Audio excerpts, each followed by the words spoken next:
welcome to the Student Life Center here at the Free Lutheran Bible College campus in Plymouth, Minnesota for day number 2 of our conference tournaments action.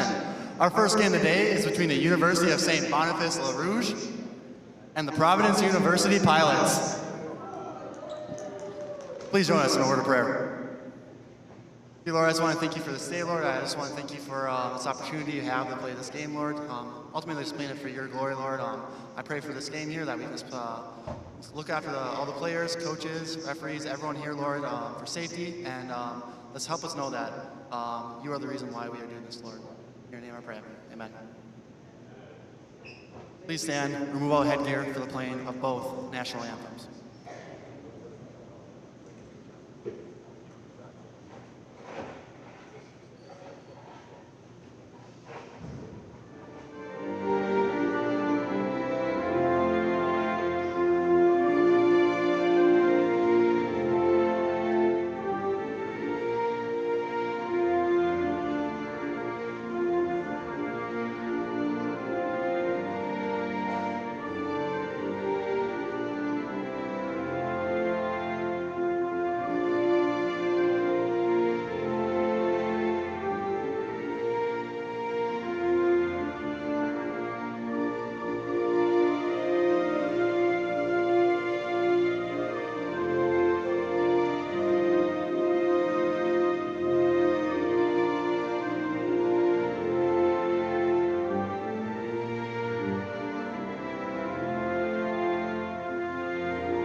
And now for the start lineups. First, for the visited team on the scoreboard, the University of St. Boniface La Rouge.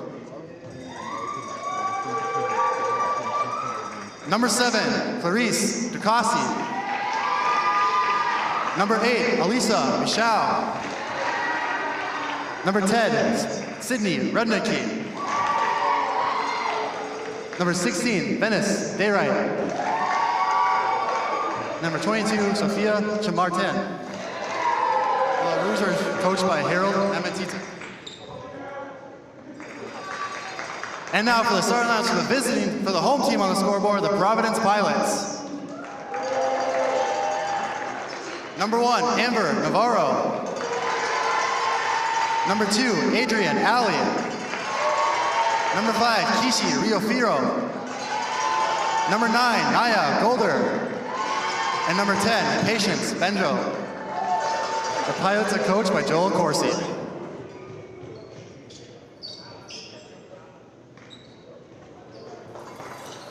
We are back for a second day of NIAC Tournament broadcast. Thank you for joining us. 4 basketball games today, 4 semifinal matchups. My name is Jason Goodham. I'm joined once again for the first 2 games of the day by John Grevin. John, good to see you again. Good afternoon. Looking forward to an exciting games here this afternoon. These semifinal games hopefully a little bit closer with our first matchup on the women's side between two Canadian teams coming up. Providence versus St. Boniface, and Golder is going to jump against Michaud. Refs directing traffic, making sure everyone is in their position so they can immediately change as soon as he throws the ball in the air. And Golder wins the tip. Popcorn's around, Navarro comes down with it, and we're underway in the semis in the NIAC Tournament. Riaferio, left side drive, scoop, and good. 10 seconds into the game, Providence leads 2-0. A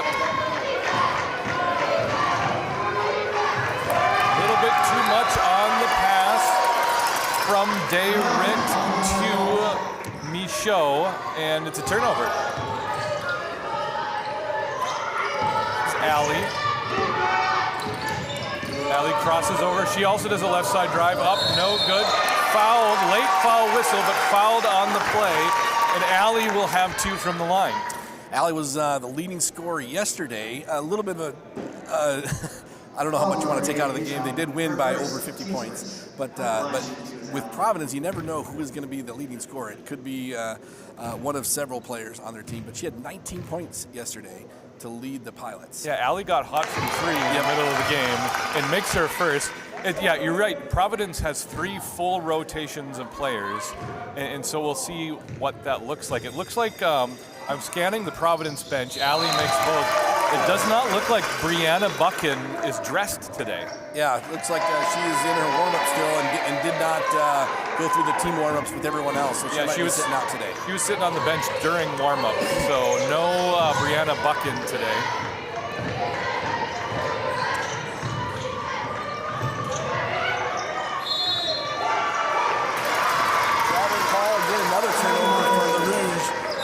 The press is already getting them flustered on the offensive end. All right, first line change of the game in 3-0 after the travel, and this is Sydney Last, Faith LaRoque, Fiona Garcia. I'll get to the other 2 in just a second. Looks like it's going to be Patience Benjo and Cameron. All right, lob up to Dayrit, left side to play up, no good. She's going to be fouled by Benjo. I think one of the challenges for LaRouge is how much do they want to push the ball with a shorter bench on their side versus the Pilots. They do give up with the press some easy layups, so you have to take your chances and get the easy shots when you can, but that also leads to the pace of game that is in Providence's favor. Yeah, Dayrit misses the first shot. St. Boniface is only working with 9 players, and Providence working with the full 15. And all 15 will play. Yep. Second shot up for Dayrit is short. Rebound comes down to LaRoque. Here comes Providence the other way again. This is Garcia. Back to LaRoque. LaRoque tries to find the baseline. Scoop underneath the rim. No good on the reverse layup. Allie tries to save it, knocks it into her own knees. Almost goes face first into the bleachers. And it will be, we got a foul, a push. I think we got a push, yeah. One of those where you don't know if Mass was going to go out of bounds or not, but she was definitely helped from behind. And the ref's got to call it, yeah.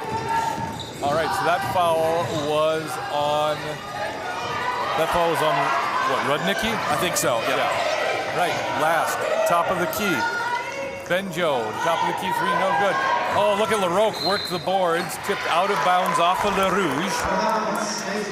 We got a second line change coming in. And the good offensive rebound is rewarded by going to the bench and having U5 come in. Yeah, so this will be Mamuniak, Nevitt, Warren, Sherman, and who's the other one I'm missing? Cabarrios, there we go. All right, we'll get these rotations down in the first couple of minutes. They changed from yesterday, so. Yeah, it's not even fair. Shamartin in the fast break has the ball tipped away from her before she can catch it by Mamuniak, and the St. Boniface will retain. Here comes Galdas, the player of the game in the upset win for St. Boniface yesterday. Also checking in the game, Jade Costa. Taking a breather, it looks like, who sat down now? I can't really make out the numbers. All right, Dayrit misses the layup. Galdas on a rebound. That's number 7, Ducasi for 2. A long 2, and St. Boniface is within 1. Lob up to Mamuniak, bounce pass into Schurman, back to Mamuniak, 3 left side, off back iron, rebound comes down to Nevitt. Nevitt reverses, thought Mamuniak was still there, wasn't. It was not, it's already repositioned, yep. Yeah. So it rolls out of bounds. And another line change. Just got to know you. Right, Navarro, Ali, Riaferio, Pasuk, and Golda. These were your starting 5. Yep. All right, Shamartin takes the inbounds. It's going to be a man press for Providence. Dayrit to the hoop. Oh, thought you had a lane. I thought you could keep going right there. DeCassi, top of the key. Guarded by Riaferio. Takes the screen from Galdas. DeCassi, long 2. No good. Air ball bounces off of Shamartin, and we're going to be heading the other direction. Was that a 3-pointer that they made? I thought it was. I thought it was. No, she was on the line. They called it too. Oh, they Yeah. called it too. Okay. Yep. All right. So long 2-pointer. Providence still with the lead, 1 point here. Ali harassed by Costa and then And a little fouled. bit too much. Yeah. Yeah, she got hungry on that. She got away with the first one, the second one, and then finally the ref was like, "Yeah, that's enough." That's almost like baiting, you know. It's like, oh, I got away with it once. Right in front of her, right in front of the ref. He's eventually going to call that. Riaferio to inbound.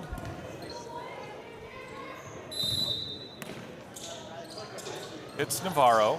Back to Riaferio on the right wing. Riaferio sees the lane, tries to drive, hits the baseline, kicks out to Golder. Golder for 3.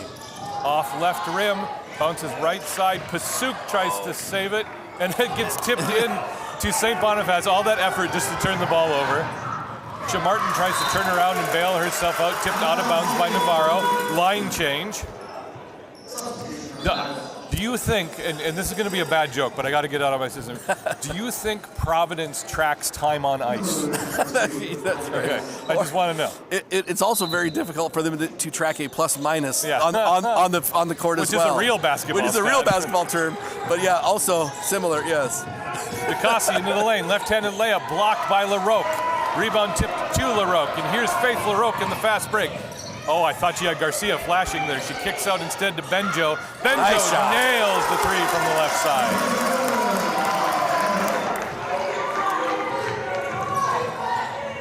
Reyes has checked into the game. She's a firecracker. Right, Costa into the paint, loses the ball. Tipped off of Costa, Providence ball.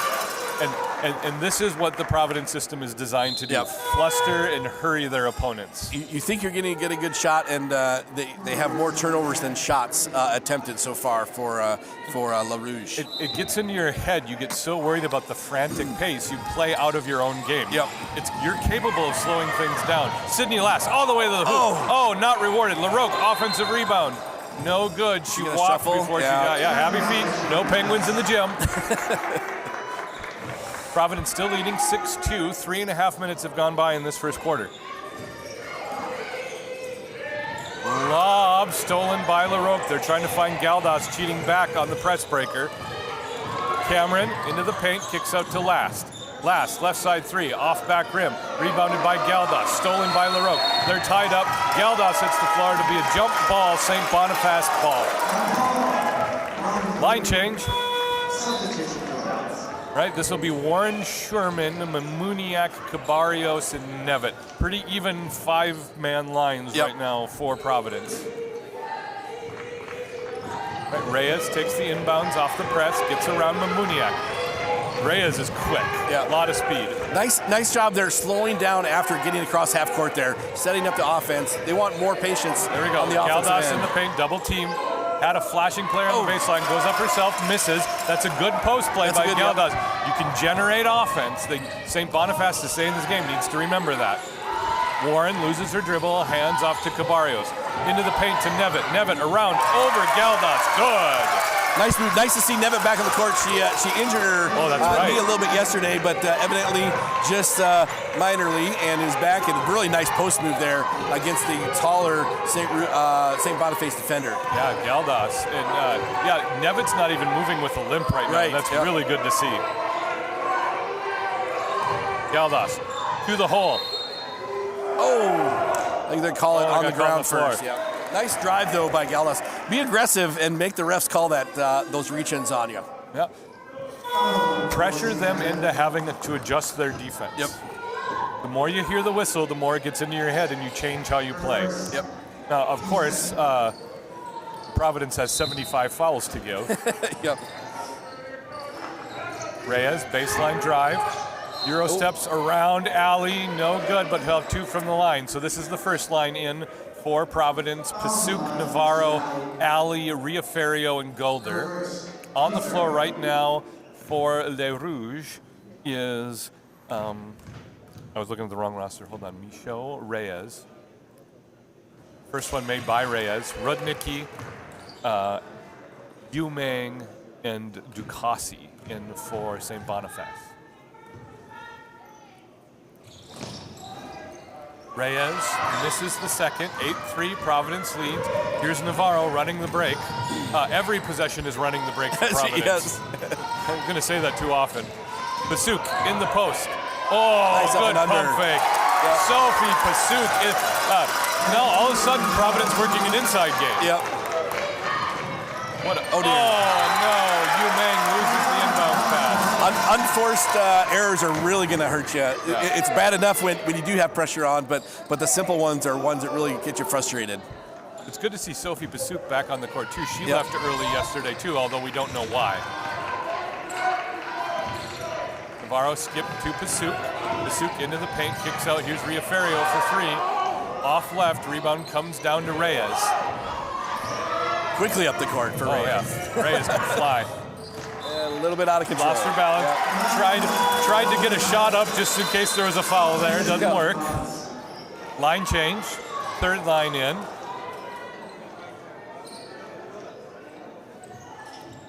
No, second line, excuse me. I was off by 1 on the rotation. Yep.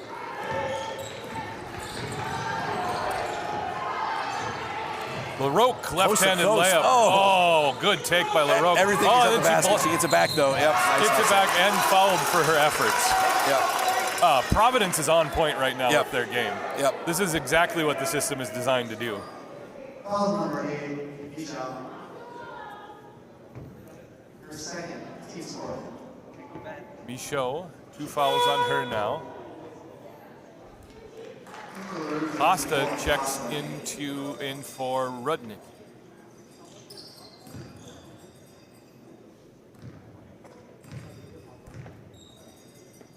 LaRoque, first one from the line is good.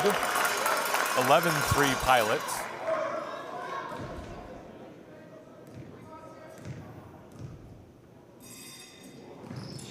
Both made for LaRoque. The 9-point lead now for Providence, and honestly, the way things are going, St. Boniface has to be pretty happy they're only down by 9. Yeah. All right. Michaud under the basket for 2. That's how you break a press. Yep. Nice job getting to the open man. The overpressure by Providence sometimes leaves somebody open. LaRoque, left-handed layup, doesn't foul, and then they get, oh my goodness, they get ball happy. Garcia goes up for a steal, ends up flat on her back. Everyone's all right. LaRoque picks up her first foul. We're going to do the press breaker all over again. Ducassi, bounce pass into Umang. Somehow gets to Reyes, lucky bounce there. Now a leading pass to Ducassi, and the press is broken. Ducassi all the way in, floater from 4, no good. Michaud with the rebound, no good. LaRoque with the defensive rebound. Lob up to Benjo, yeah. That's a bit too big of a step for 3. That was a dance move, is what that was. Right. Yeah. All right, bunch of subs in, including Shamartin and Dayrit have checked into the game along with Costa.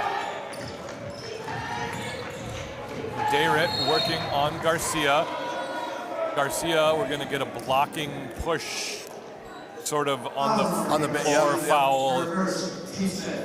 Garcia, all right, now they're in the bonus. They're in the bonus. So this is something that can help the St. Bonifaces. Scoring points while the clock is stopped and everyone else is resting is important. This is where now there's an opportunity for St. Boniface to flip the script and to pressure with the up-tempo, pressure Providence on defense and make them reach and get more fouls. You just make it up at the line. Dayrit Hits the first. And the key is, of course, making the free throws when you get to the free throw line. But you make the free throws, but you're also getting 30 seconds of rest for every free throw, and that's why you can tune up the tempo. Yep. Venice Dayrit misses the second. Rebound tipped out to Cabarrios. Let's see what Le Rouge does on defense, down by 6. Warren dribbles into trouble, kicks out to Mamuniak. Didn't like her shot. Sherman passes to Cabarrios. Now the handoff to Mamuniak. 3, right side. Oh my goodness, Mamuniak nails the 3. Dayrit. Now Shamartin. Up to Galdas. One bounce pass blocked from behind by Cabarrios. Gets it back. Throws an elbow into LaRoque.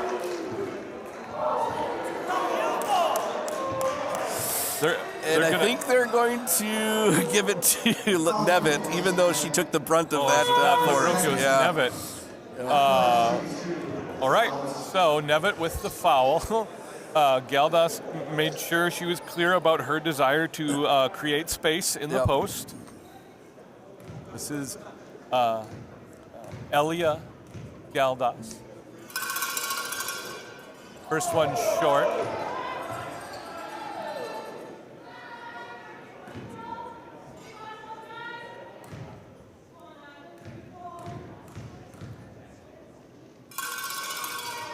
Second one off left. Rebound comes down to PUC. First line in now for Providence. Navarro with the ball. Pressing, pressuring, gets it to Riaferio. Happy feet. Shovel again. It's something. It always is a little bit of a gray area how the officials are going to call that kind of drop shuffle for the three-pointer. Sometimes they call it very tight. Looks like they're kind of calling it tight today. Yeah. Sometimes they don't call it very much. So we'll see. And again, there's that discrepancy between the FIBA, excuse me. Yeah. FIBA allows for the gather step, and American rules do not. Yep. So we'll see how it goes. I want to thank you to gold level sponsor of FLBC basketball, Three Rivers Real Estate. Contact Caleb Carlson at 701-520-8569 or Caleb at threeriversrealestateteam.com for all your real estate needs in the Twin Cities area. Caleb is an FLBC basketball alum, and we thank him for making this broadcast possible. All right, 9-point lead is all. I would say maybe, the St. Boniface is almost fortunate. It's only 9 points now. I was going to say, if you covered up the score, would you be surprised if they told you it was a 20-point lead? Yeah, I don't think you would, right? Yeah. And so St. Boniface hasn't, they're not knocking themselves out of the game. They just haven't played their best right now. Yep. Scoring points is good pass right there. Dayrit finds the lane, into traffic, floater, no good, rebounded by Golder. Golder harassed from behind. I think they're going to get Galdas on the foul. Galdas looks like she's getting a little bit aggravated by the constant harassment she faces. We got a bonus. They give it to Dayrit instead. They got it. I think I went like 1 for 20 yesterday. Yep. I just disregard everything I say. Dayrit, she made the nearly coast-to-coast run to the basket. That was a great take. Just couldn't make the layup, and then she got frustrated and reached in, evidently, before. Yeah, the desire after you miss a shot to reach in and try for the rebound just nails you. Boulder misses the first.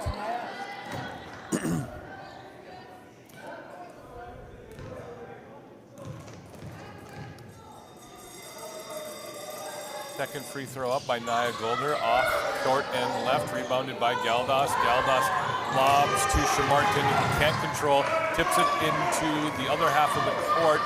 Golder comes down with it, gets it to Riaferio, and now Golder again. Golder protects the ball. Good hustle by Reyes. Oh my goodness. Does she have a motor or what? Yep. Lobs to Galdas. Galdas, one dribble, gets it back to Reyes.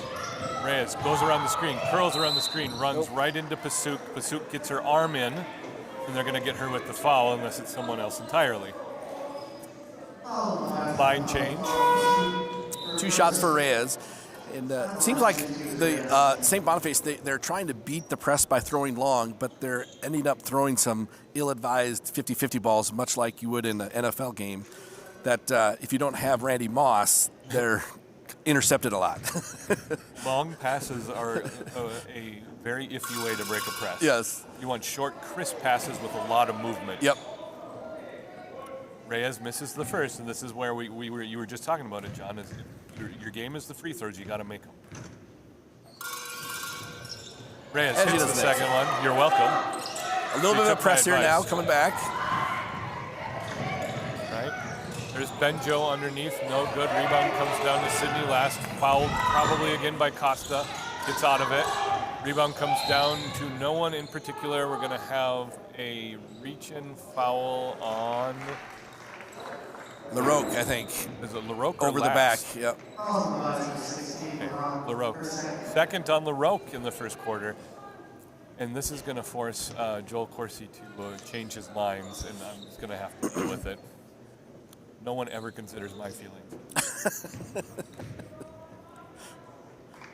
2 shots for the for St. Boniface coming up. Galdas misses the first, off left.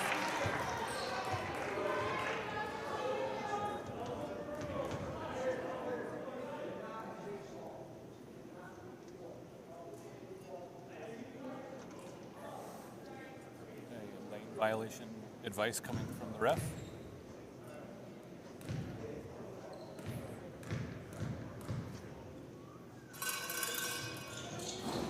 And Galdas hits the second. Lead is down to 7. So they're about 50% on the free throws. That's kind of hurting them a little bit, but only a 7-point game here for the lead. Benjo misses the 3. Good rebound by LaRoque. LaRoque hands off to Fiona Garcia. Garcia fakes a shot, dribbles to the left side. Oh, look at that drive. Misses. Rebound comes down to Cameron. Stripped. Costa with the ball. Costa gets it to Reyes. Back to Costa. Skip pass to Ducassi. Here comes Ducassi, no one in front of her. Ducassi bounce pass to Galdas. Nice drop to Galdas, yep. Getting her involved in the post is a good move by St. Boniface. 5-point game now, we'll see. Oh, they're going to let that go. Let it go. And a travel. Oh, they didn't get her on the travel. Yeah, Shamartin travels and picking up the ball. She may have been surprised the whistle didn't sound before that and started walking up the court. All right, line change, third line in for Providence. No detectable changes yet in Joe Corsi's rotations. I'm guessing a third foul will change something for him, though. Nevitt, back to Warren. Warren now to Mamuniak. Into the lane. Mamuniak floats it from 8. Yes! Nice drive.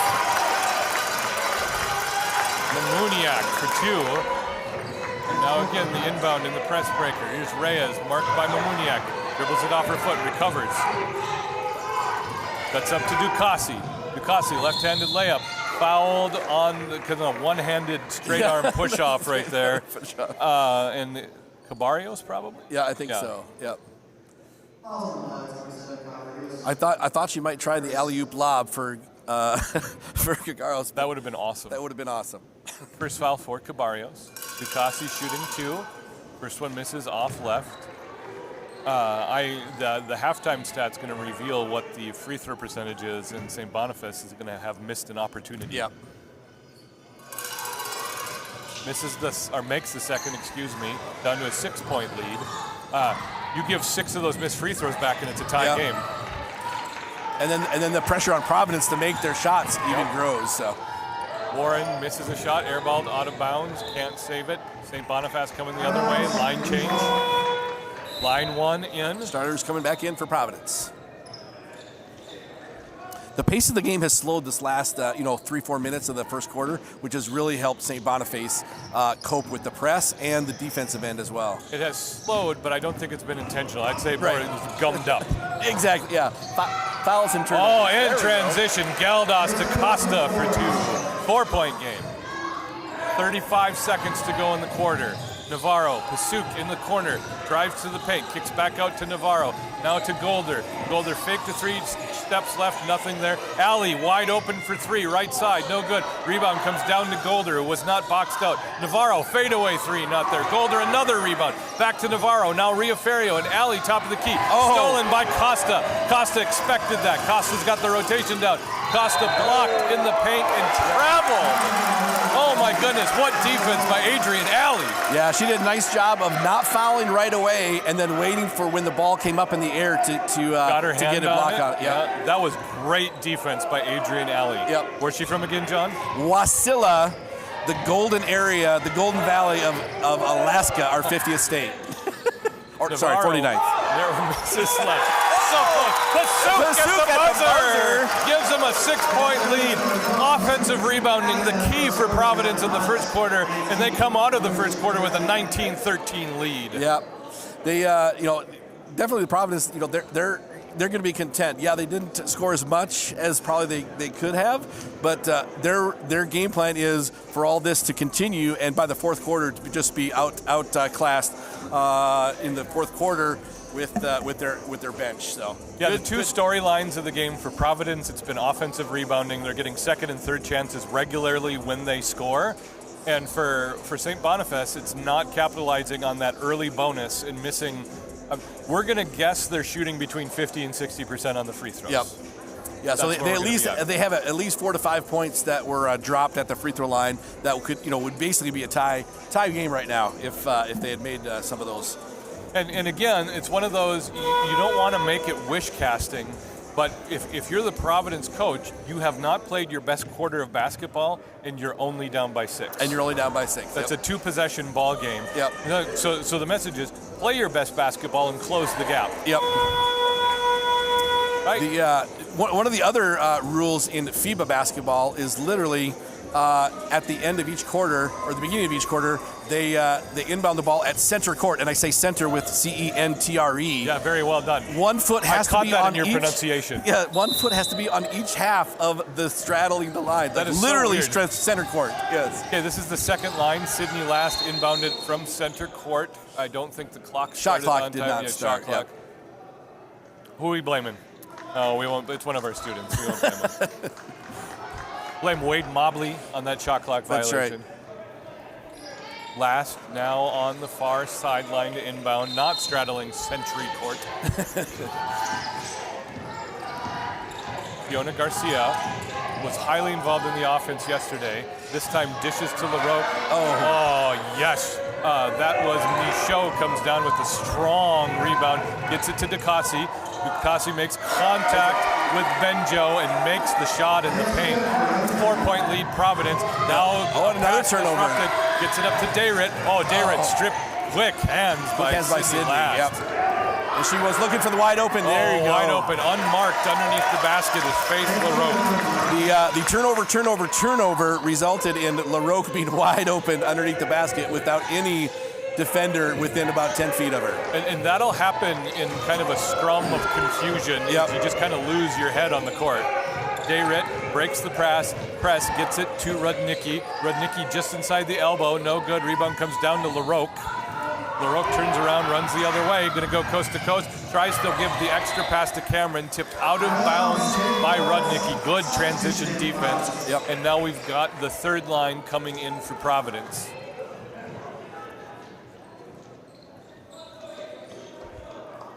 Right, on the court right now for St. Boniface is Michaud, Rudnicki, Dayrit, Gukasi, and Shamartin. That's your starters. Michaud doing a great job boxing out on the defensive end there to prevent second chances. Gukasi goes up and has her shot disrupted, does not make the layup in transition. Here comes Warren the other way. Now Sherman and Warren from the elbow. Extra pass to Nevitt. Nice. Yes! Nice high-low post passing right there. And Providence goes back to that inside-outside game that was working so well in the first half of the first quarter for them.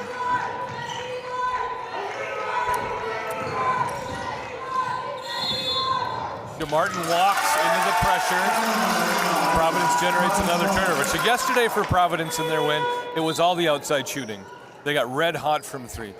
This time it's all the post play. We've seen it from PUC, we've seen it from LaRoque, and we've seen it from Nevitt. Yep.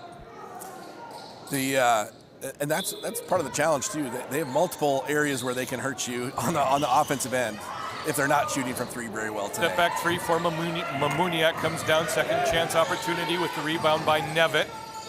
Nevitt and Mamuniak playing a 2-man game. Mamuniak can't find a shot, drives into the paint, travels, And they've been pretty consistent with the amount of contact resulting in a foul versus a travel there. Both sides are kind of getting a little bit of a push, but you need to be strong with the basketball today is what the refs are saying. This is starting to feel like let them play tournament basketball. Yep. Right? Here comes the press, and to follow the press breaker. Dayrit to Ducasi. Ducasi marked by Navarro. Here comes Dayrit. Dayrit pressured to the sideline by Riaferio. Lobs into Galdas, a little too high. Yep, just over the Rebound head. by Navarro. Good transition defense by Shamartin. Now Riaferio back to Navarro. Extra pass to Golder. Left side three. Long. Rebound comes down to Shamartin after a scrum, and here comes Dayrit again. Dayrit versus Golder. Dayrit bounces off of Golder, and they're going to hit Golder with a block. Yeah, one on four. Maybe you wanted You like to your slow chances. down for that, yeah. But she's going to get free throws out of it, so. It's like that gif of the warrior going on against the cavalry. Exactly, yeah.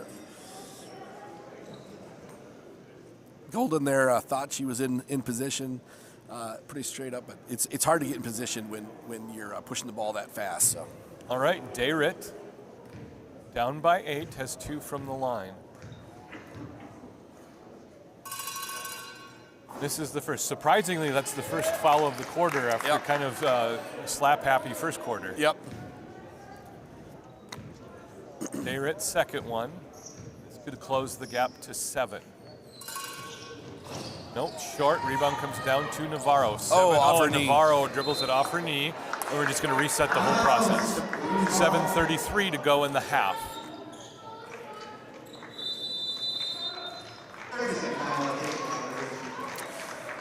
Le Rouge or Providence took the timeout? I think the Rouge coach. Yeah, St. Boniface takes a timeout. Thank you again to season-long sponsor Cisco. Cisco is the food services provider for the Free Lutheran Bible College and Seminary. Cisco provides Chef Matt Petchel with nutritious and delicious options for the student body here at FLBC. Take a look at Cisco.com for all your food service needs. What do we got, John? All right. 7.5 minutes to go. Yeah, so it's, we're basically still, pretty much neutral from the first quarter, but the turnovers on the St. Boniface team is really hurting their opportunities to cut into this lead. They've got good opportunities, and then sometimes they just get a little bit too ahead of themselves rushing, which is exactly what Providence is trying to cause. Yeah, it kind of seems like Providence can't pull away.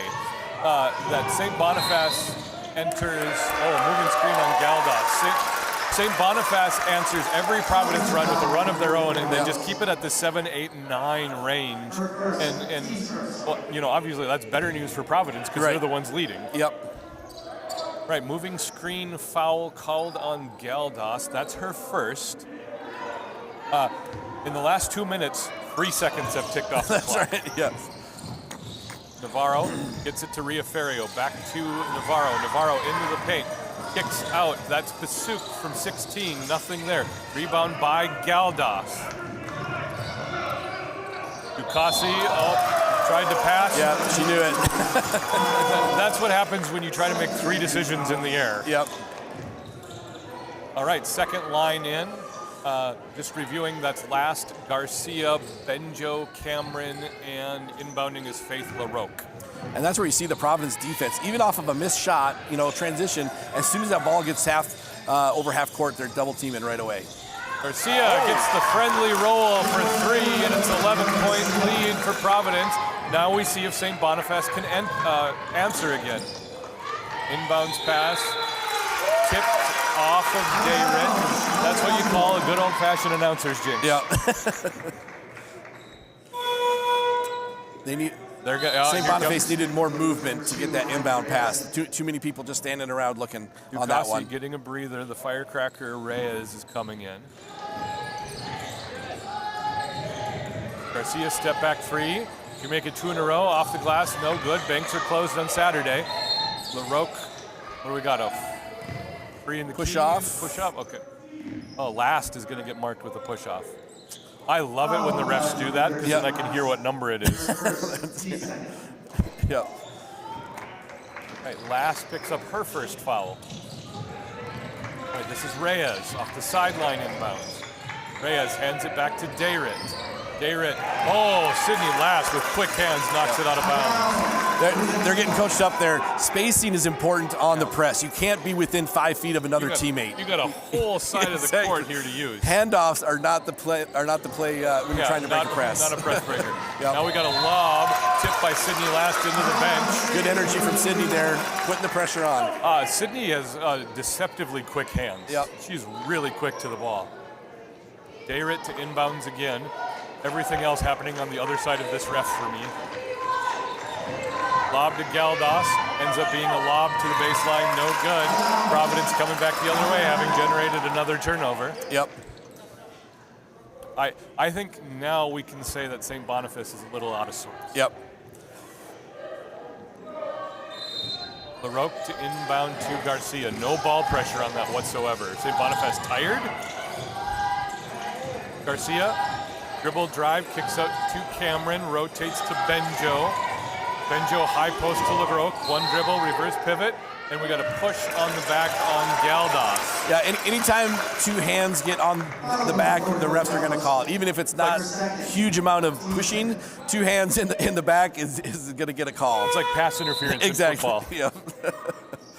All right, Michaud checks in for Galdas. Galdas second foul. Yep. Second foul, and they got to protect her. They need her post presence.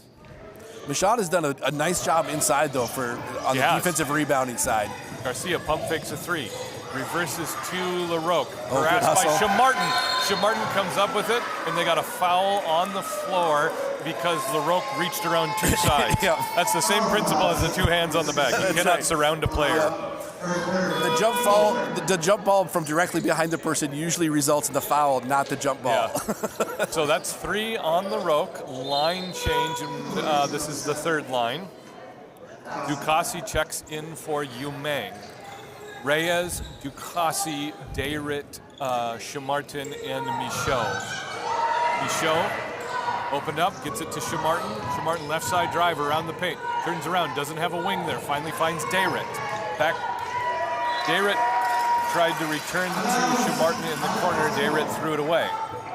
Still only an 11-point lead. Yep. Not a whole lot of anything has happened in the last 90 seconds other than the Garcia three. Yep. Reyes, nice ball pressure there. She's one of the quickest players on the court here that really gives Providence problems. Lemuniak picks up the loose ball into the corner to Cabarrios. Cabarrios reverse pivots. Finds Schurman. Quick hands by Dayrit. Denies the pass. Recovered by Schurman. Now Cabarrios into the post to Warren. Denied. Almost falls out of bounds. Kicks out to Last. Step back two. No good. Rebound tipped off of St. Boniface. Providence ball. Line change. I'm on this now. Michaud there almost got the rebound, but better to tip it out than get an offensive rebound there. So they'll just have to reset and have 20 more seconds of defense. Kasuk steps out to take the inbounds pass. Now Riaferio corner to Adrian Alley, wide open, right side, misses. Rebound comes down to Michaud. Reverse pivots, gets it to Dayrit. Dayrit lobs to Reyes. Oh, what a catch by Reyes. And pass. The left-handed layup. Sometimes the long pass works. That was a perfect weighted pass right over the outstretched arms of the defense for the easy layup. Man, that looked like a quarterback pass That was a drop in the bucket right there. Riaferio tries to answer. Left side three, no good. Rebound comes down to Shamartin. LaRouge trying to make a little run here. Shamartin turns around, gets the ball to Ducassi. Ducassi calls her play. Takes the screen from Michaud. Pick and roll, not there. Ducassi, left side dribble. She finds the seam. Layup up. Good! Ducassi makes it. A 7-point lead for Providence. That pause brought to you by Internal Math.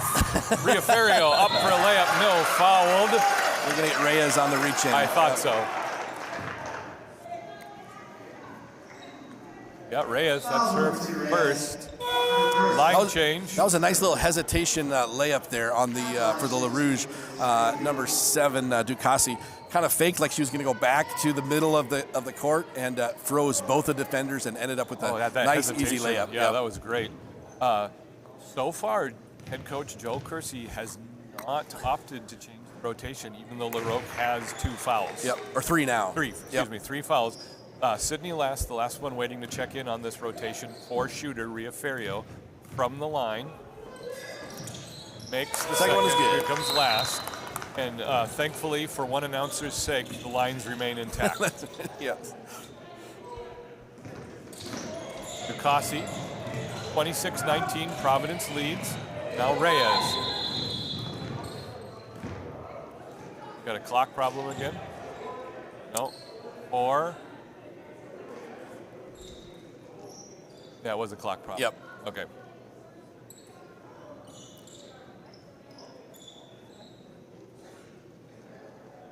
Everyone getting the breather. Players don't seem to mind right now.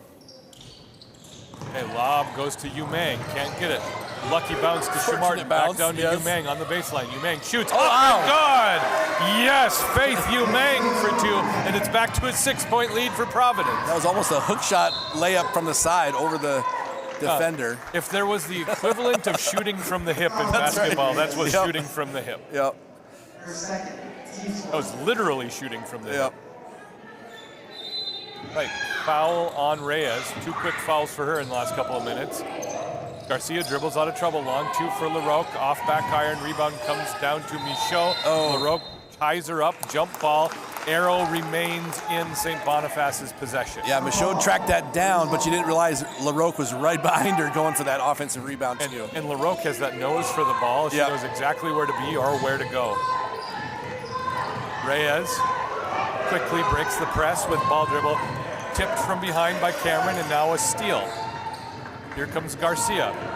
Garcia going to go coast to coast. Left-handed floater. Good! Oh, that was a pretty teardrop shot.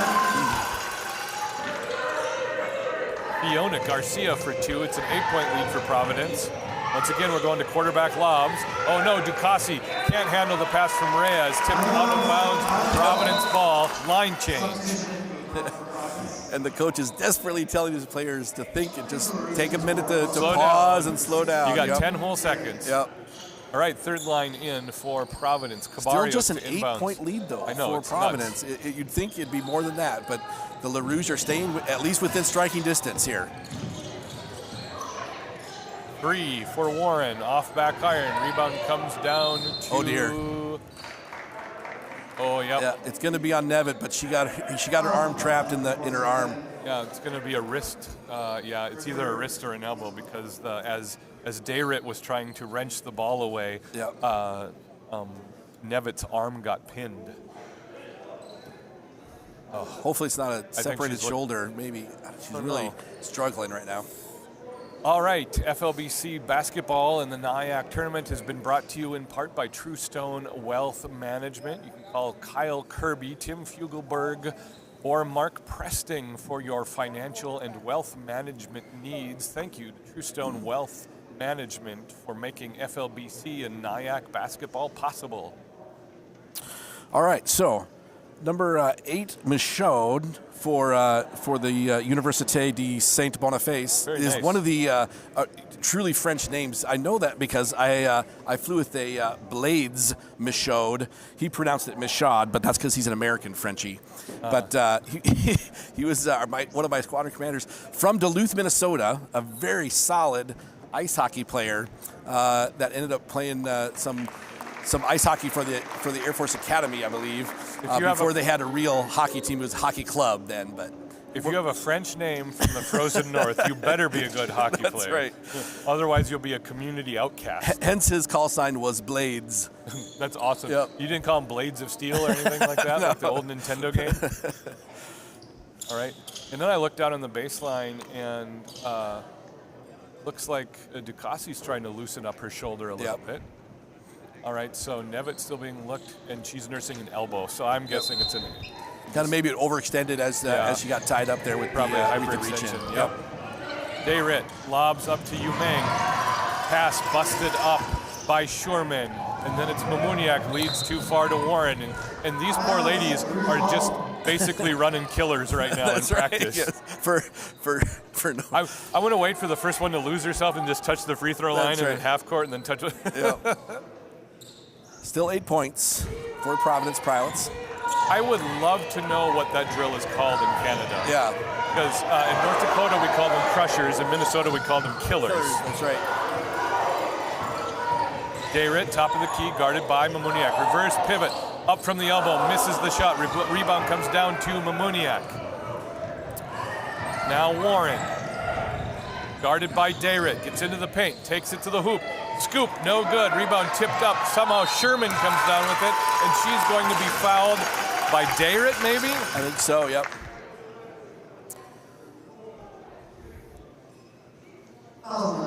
Yep, Dayrit, second foul. All right, Galdas checks in for Michaud, and we've got first line subbing in, PUC waiting to check in for Sherman. 3:08 to go in the half. Been a really slow-moving second quarter. Yep. Providence Very up jagged. by 8. Yeah. Lots of stops, which helps St. Boniface with the conditioning. Yeah, it's really helped this game not to get out of hand. Sherman makes the first one. Providence now up by 9. And Sherman doesn't make the second one, but Alley comes down with the offensive rebound, can't handle the ball. It'll be St. Boniface ball. PUC now checks into Sherman, and now we've got the rotation intact.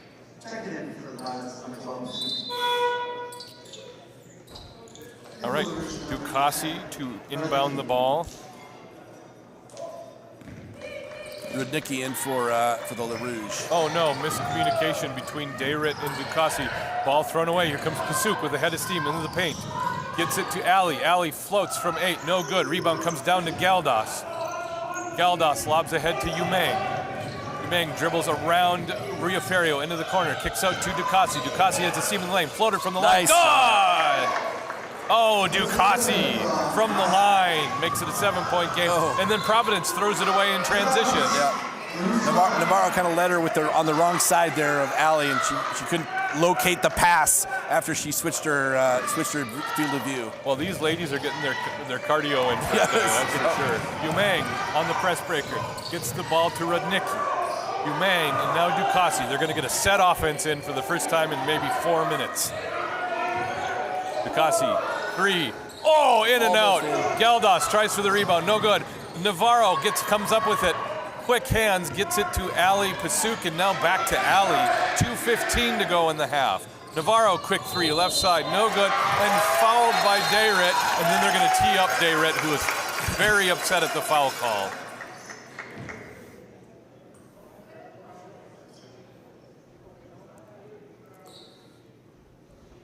So basket was no good. They'll get 3 shots for the foul, and then probably one for the technical, I believe.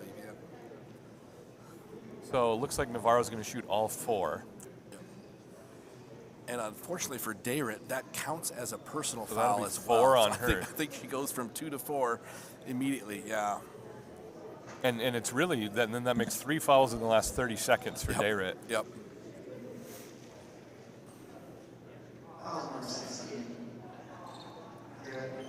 All right, shooting the technical is Navarro. Yep.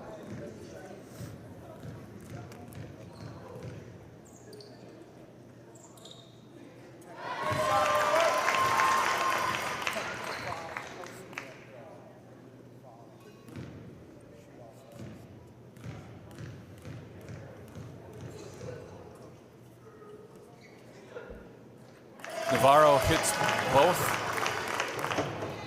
All right, so she got two shots on the technical. Is that what we're seeing? All right. Are they just letting her shoot them all?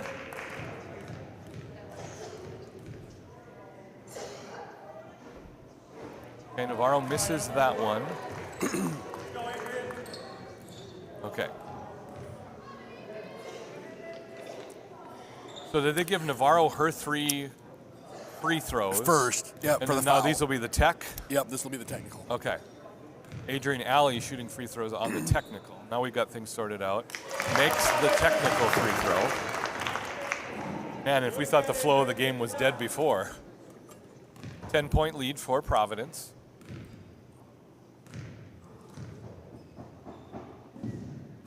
Alley misses the second technical. Okay, so am I right that Providence only made 2 of those 5 free throws? That is correct. All right, so it's a 10-point lead for Providence. All right, line change.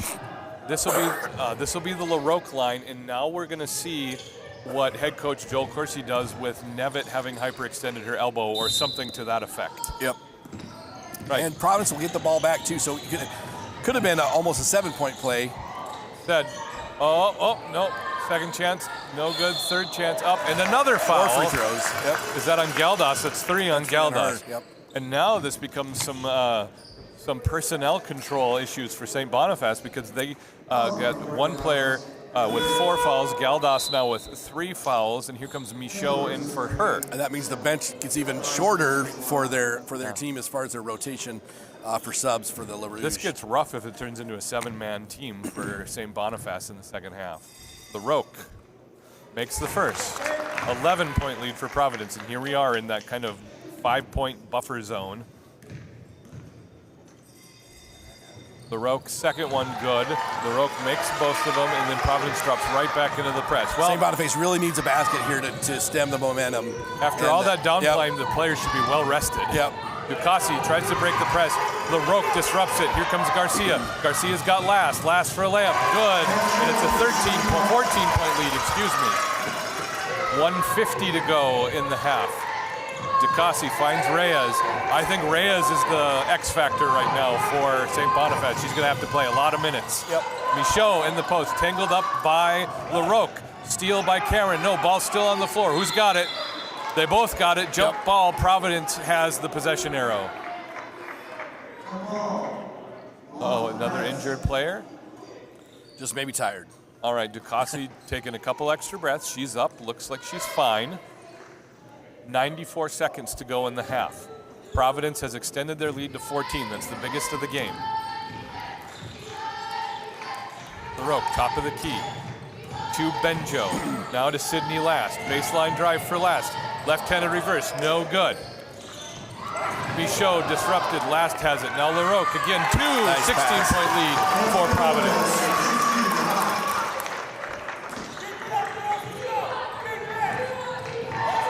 Lob, Cameron steals the inbounds pass. What a flurry by Providence. Yep. Oh, and she answers.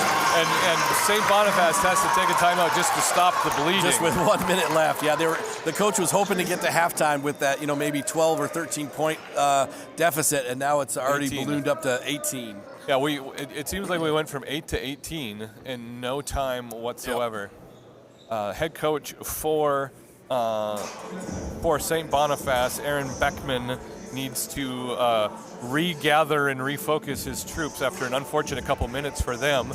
Providence has their system working, generating turnovers and easy buckets. That's what they're designed to do. Yep. And we're down to just over a minute to go in the half, and the narrative has changed drastically in the last 2 minutes of game action. Yeah, you had the free throws, then the ball back with more free throws off of that possession, and LaRoque with 2 nice defensive plays there on the press, being able to get turnovers to really put the lead out to nearly 20 points now. All right, this is the third line plus Golder in for Nevitt. Right? Ducassi saves the ball, walks the tightrope, gets it to Reyes. Reyes tries to Eurostep around Sherman, kicks it out to Ducassi for 3. Off front iron. Rebound Munmuniak, tipped. Stolen by Michaud. Ball ping-pongs around. Reyes with the ball again, gets it to Umang. Umang, hesitation step, backs up, has it in the corner. Reverses to Reyes on the wing. Reyes drives, creates space, stolen nearly by Golder. Now it's Umang. 2 up short, rebound by Michaud in traffic, stolen by Golder. Michaud did really well not to foul right there. She wanted to reach back in and get that ball, but that's a lot of game presence for her. Warren, 3, top of the key. That's a killer right there. That's a killer. If you could have a dagger in the first half, that would be it. Yep. 9, 8, 7, 6, 5. I'm not even sure if St. Boniface is going to get a shot off. 3, 2, 1. Reyes sees it. Lobs the 3. Oh, just actually off front iron. pretty close shot. Yep. And going into halftime, St. Boniface is down by 21 to Providence, 44 to 23. We are going to go radio silent for halftime. We will see you on the other side of this game starting second half in 15 minutes. We'll talk at you then.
I just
Welcome back for the second half of action in the first semifinal matchup in the NIAC Women's Tournament.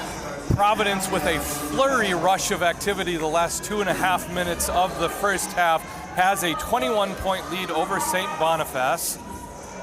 We are going to enter game action momentarily with Ducassi inbounding the ball. Ducassi looking, finds Michaud, and the second half is underway. Let's see how St. Boniface comes at Providence out of the break. I imagine they had a long, calming discussion at halftime. Ducassi floats it in the paint, misses short. That's a good take to start off the half, though. Nice, good, controlled offense, got a good shot. Refario, though, all the way. Refario, wide open lane, misses her layup, and we're going the other way. That's Shamartin, leads a little, Reyes a little too much, and she can't quite save it. Not sure that's a bad thing, because no one was there but Providence to take it anyway. Yep. Shamartin was surprised that she could outthrow Reyes' feet, but she actually did accomplish the feat. Back to Providence on the ball. If either one of these schools has a track and field season, their athletes are going to be ready after this game.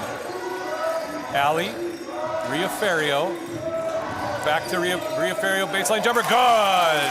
Riaferio from 10 feet out nails the jumper. She has a very nice mid-range floater for Riaferio. Navarro loses, tips the ball out of bounds. LaRouge maintains possession, second line in. No changes so far, but it looks like Nevitt might be ready to play on the third line. We'll see. She was massaging her elbow at halftime. Had a great conversation with Riley Paul at halftime. Good to talk with him as Providence prepares to play the primetime game tonight against Trinity. This is Ducassi on the corner, baseline drive, good. Oh, she comes down hard. She rolled her ankle. Ooh, I saw that one. Ooh, Ducassi in significant pain after scoring on that baseline drive. Really nice drive.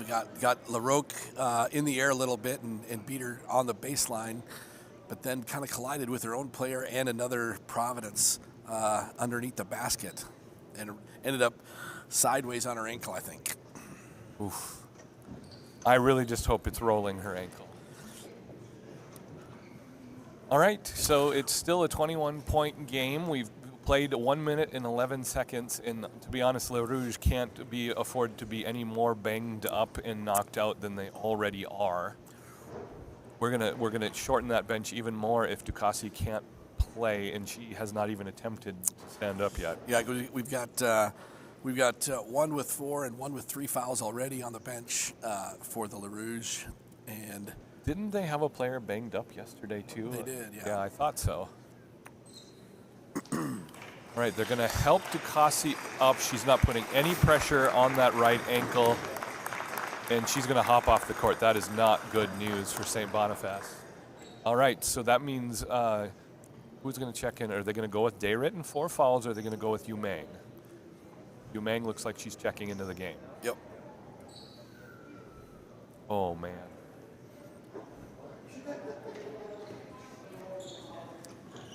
The screws in my surgically repaired ankle are causing it to ache right now. I know exactly what she feels.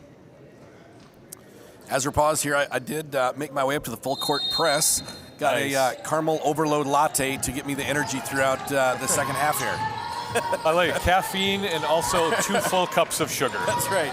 All right, that's Garcia finds her way to the lane, left-handed layup. Garcia is quick. 23-point lead for Providence, and we're back underway. And now Providence has just decided to stop shooting threes and just drive to the basket because that's open. They are a very pliable offense. Lob comes down to Shamartin. Shamartin pops right side, long 2, no good. Rebound by Reyes. Reyes turnaround jumper underneath, good! Also with the turnaround left-handed Jay. Second chance points for Reyes, and they are rolling. Cameron, baseline drive, bounces the pass off of LaRoque's hands, line change. They'll get a turnover, so a couple more stops and see if Le Rouge can get back in this game here, get it to 10 points by the end of the third quarter at least. All right, still no Abigail Nevitt, so it's third line plus Golder, which is what we saw at the end of the last half. Michaud takes the inbounds pass, gets it to Yu Meng. Yu Meng guarded by Cabarrios. Baseline pass out to Shamartin, 3. Oh, can't hit it. Tipped out by Michaud to Reyes, saves it from over and back. Oh my goodness, what a lucky bounce. Goes to Rudnicki, now Yu Meng, 3. Short on the right side. Cabarrios trapped after the rebound, immediately passes out to Golder. Couple chances there for the Le Rouge, good hustle. Well, you gotta like good chances, even if they don't go in. Warren drives to the basket, fouled, and we'll have 2 from the line. Rudnicki, I think, with the reach in there on the shot.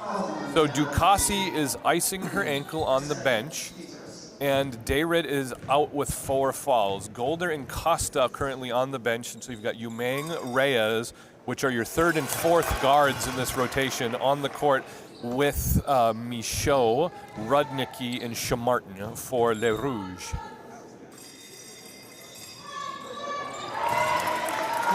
It's a 23-point lead again for Providence as Warren makes both free throws. This is Reyes trying to break the press. Gets around 1 defender, hands off to Yu Meng, press broken. Yu Meng runs right into Mamuniak, and Mamuniak gets called for the aggressive foul.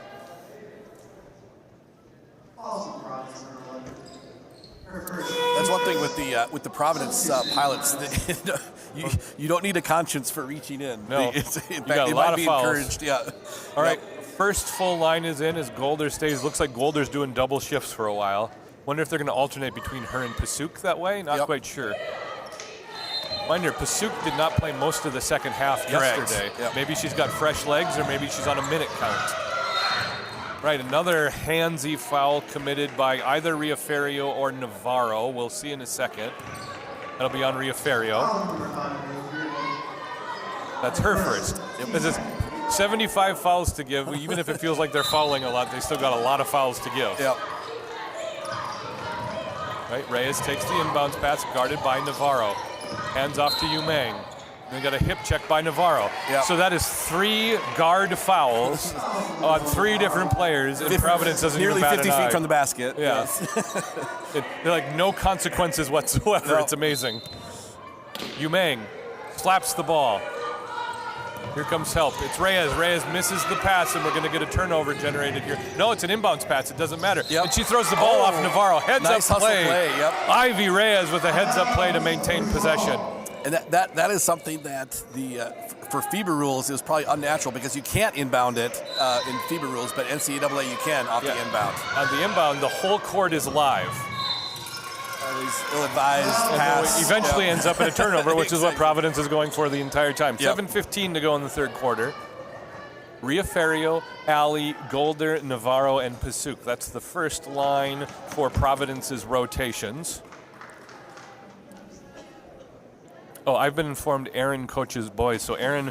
Oh, we looked at the wrong Beckman list. We apologize. Oh, yeah, I was looking at it. So it's Harold Mamita. Is that right? Thank you so much, fans, for correcting me.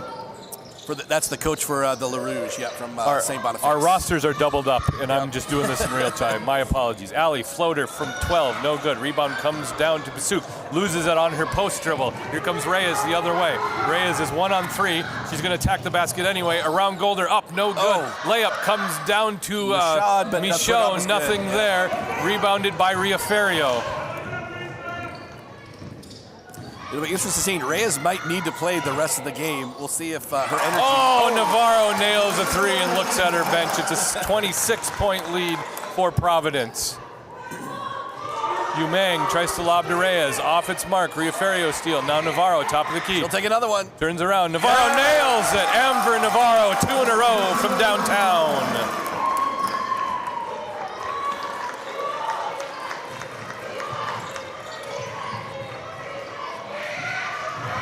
And another turnover. This is Golder in the paint over Umang. No good. Rebound by PUC. PUC flexes her way out of it. Gets it to Riaferio. Yeah. 3 in the key. 3 seconds, yeah. When the rebound takes 2.5 seconds, you can't do much about it. Yeah. Line change. Second line coming in for Providence. Galdos and Dayrit with 4 fouls check into the game. Breathers for Umang, Michaud, and Rudnicki. So Costa, Galdos, and Dayrit have checked into the game for St. Boniface. The press results in a foul, a forearm shiver being called on one of the Providence players. Well, LaRoque, I think, is going to pick up another one. She has the attention of the officials today. Yeah, LaRoque with 4 fouls now. Yeah. Okay, LaRoque with 4 fouls. Galdos has to touch the ball on every possession. Yeah. I might, even if I'm the head coach here, I might call a timeout to focus on that. Yep. Lob comes into Reyes. Reyes gets the ball and a bounce pass to Costa. There you go. High post to Galdos. Take it to her now. No, nice. not there. Nice pass. Oh, Costa can't hit the layup. Nice Here job, comes Providence the other way. Set. Right wing, Cameron thought about a 3, decides not to. Gets it to Garcia for 3, off left. Rebound comes down to Galdos. LaRoque wasn't inside on that play. I wonder if that was just positioning or is that because of the 4 fouls. Costa in the lane, up for 2 again. No good, misses the layup. Garcia hustles the rebound and Costa picks up the foul, diving for it. Yeah, a little bit of frustration there. Two missed layups in a row and trying to get the ball back as the Providence was going up the court. 29 points now, difference. Line change, so this will be third line. Oh, and Neviton, look at that. Wow, after being injured in the first half, hurting her elbow, Abigail Nevitt back in the game. Warren hands off to Mamuniak, 3, long. Rebound comes down to Schurman, no good. Rebound comes down to Galdos. Galdos outlets to Reyes, tipped out of bounds by Warren. St. Boniface maintains possession. St. Boniface is really trying to throw that long outlet pass, but the Providence press is still looking for that pass, so it hasn't been too successful very often. With Providence looking for that pass, you got to shorten your routes. Yep. Reyes trying to break down Mamuniak. She's got handles and quickness. I love Reyes' game. Galdos with the screen on the perimeter. Pick and roll. There it is. Galdos in the paint. Yes, lays it in. That is called the pick and roll for anyone under the age of 29. Oh, sarcasm from John Greven. All right, wide open left side is Cabarrios. Takes the long jumper. No good. Rebound comes down to Mamuniak. Good positioning by her. Schurman up quickly with the shot. No good. Galdos with the rebound. Creates space for herself and gets it to Costa, who gets it to Dayrit. Dayrit back in the game. We'll see how cautiously she's playing defense because she is carrying 4 fouls. Dayrit gets around Cabarrios, pick and roll with Galdos again. In the paint, Galdos quadruple teamed and loses the ball. Okay, now Galdas needs to recognize that because it means there's 3 open players somewhere on the court. Dribbling among 4 players in the lane is not the key to success for a center. So in that case, Le Rouge has to run Galdas like a pivot forward. Let the defense collapse and then just kick it out. Yep, absolutely. And then hopefully you can make those 3-pointers. Dayrit finds a flashing Shamartin, who's back in the game. Shamartin to the baseline. Sophie Shamartin from 10, no good. Rebounded by Golder. Golder gets it to Navarro as the first line's back in for Providence. Alley, left side 3, up. Ooh, short. Rebound PUC. Out to Riaferio. To Navarro, who's been hot. Now Riaferio gets it, right side 3. Drains it. Oh my, Riaferio and Navarro are hot right now in the second half. Nice extra pass to Navarro with the pump fake there. Lob to Shamartin, goes to Riaferio. Bounces it to Alley. Alley's got 1 or 2, kicks out to Navarro. Now Golder, top of the key from Navarro. Bank, no good. Rebound Alley. Alley a power dribble. Nothing there in the post. Kicks out to Riaferio. Now Navarro, right side 3. Short. Rebound comes down to Costa. Costa gets it to Dayrit. Looks like St. Boniface is going to have some breathing room down by 30. Dayrit straight to the hoop. Lays it up. Loses her footing. Tipped out by Alley. I wonder if Dayrit wasn't a little bit wary of not committing a charge right there, because she pivoted her hips on that drive a little awkwardly. Yep, definitely was trying to avoid the contact instead of going up strong to the basket. Oh. We got a hook on, is that going to be on Rudnicki or Umang? Yeah, Rudnicki, I think, on the screen, yep. Third on Rudnicki, and fouls are going to become a major factor here very quickly for Le Rouge. Garcia, hesitation dribble, gets to the basket. Everything except the layup. And then she picks it off. She didn't have the steal on that play. That's what she was waiting for, and they got the 3. All right, she got 4 corners on that bingo. Way to be, Garcia. Yep. 33-point lead for Providence. Umang dribbles on baseline, dribbles it out of bounds off LaRoque. LaRoque still playing pressure D with 4 fouls. Yeah, that was, I don't know if Umang realized she could have kind of forced the contact with LaRoque to see if they might just want to edge out the chicken wing on that a little bit. I don't know. Take the chance that the ref might have to call a foul on her, but we'll see here. Umang, Dayrit, 3. Bank isn't open on Saturdays. Rebound comes down to LaRoque. Late foul called. Did Faith LaRoque just foul out? No, I think they got Garcia on the box out, trying to box out. Who was that? That was Galdos, I think. Just too much body. All right, on that. so I looked and LaRoque was like in the general area the ref was pointing, and I was like, oh my. Yep. 2:50 to go in the third. Elia Galdas shooting 2 from the line. Reyes back in for the Le Rouge to run the point. Galdas misses the first. Only 5 today after she had double digits yesterday. Tough quarter here again for Le Rouge. They haven't. They've only scored about 6 points, I think. Was it 23 at halftime? Yeah. So struggling to get the points at the basket. Galdas there we go. touches every part of the rim and then drops it in. Yep. 32-point lead for Providence. 2:48 to go. Warren in the paint. Pass to Cabarrios, runs under the basket. Top of the key to Benjo, back to Cabarrios. Cabarrios in the paint, kicks out Nevitt. Now Warren. Warren turns around on the free throw line. Ball tipped out to Galdos after the miss. Galdos outlets to Reyes. It's Reyes and Benjun. Reyes gets into Benjo. They're going to get a foul on the floor as Reyes didn't get a chance to shoot, but they've got bonus free throws coming. Reyes is in attack mode. Definitely.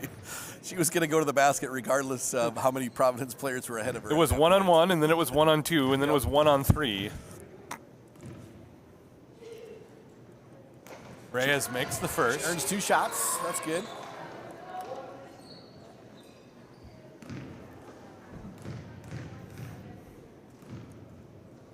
Reyes misses the second. Long rebound comes down to Reyes, who's hustling all over the place. Gets the ball to Shamartin. This is Dayrit for 3, right side. There you Nails it. Venice Dayrit for 3. Good ball rotation passing to beat the defense on that play there. Warren, extra pass out to Benjo on the right side. Hard off the glass. Nevitt with the rebound, playing with 1.5 arms. Benjo, 3 left side. Oh, patience. Benjo has her patience rewarded. Yeah, each time it seems like LaRouge is going to try to get cut into this 30-point lead. A big shot are being made by the Providence Pilots. Reyes into the paint. Extra pass to Galdos. Turns around. That's what Galdos needs to do when she's double teamed. Great. Right, from the elbow. Shamartin kicks out to Reyes. Ivy Reyes for 3. Now St. Boniface is thinking if Providence would stop making shots, this would make everything a lot easier. We could cut into this lead, right? Exactly. Yep. Gabarios left side. Drives into the paint. Skips out to Warren. Step back 3. Short. Air ball goes out of bounds. Le Rouge ball. Line change. This is the first line with Nevitt back in the rotation. The lines are intact.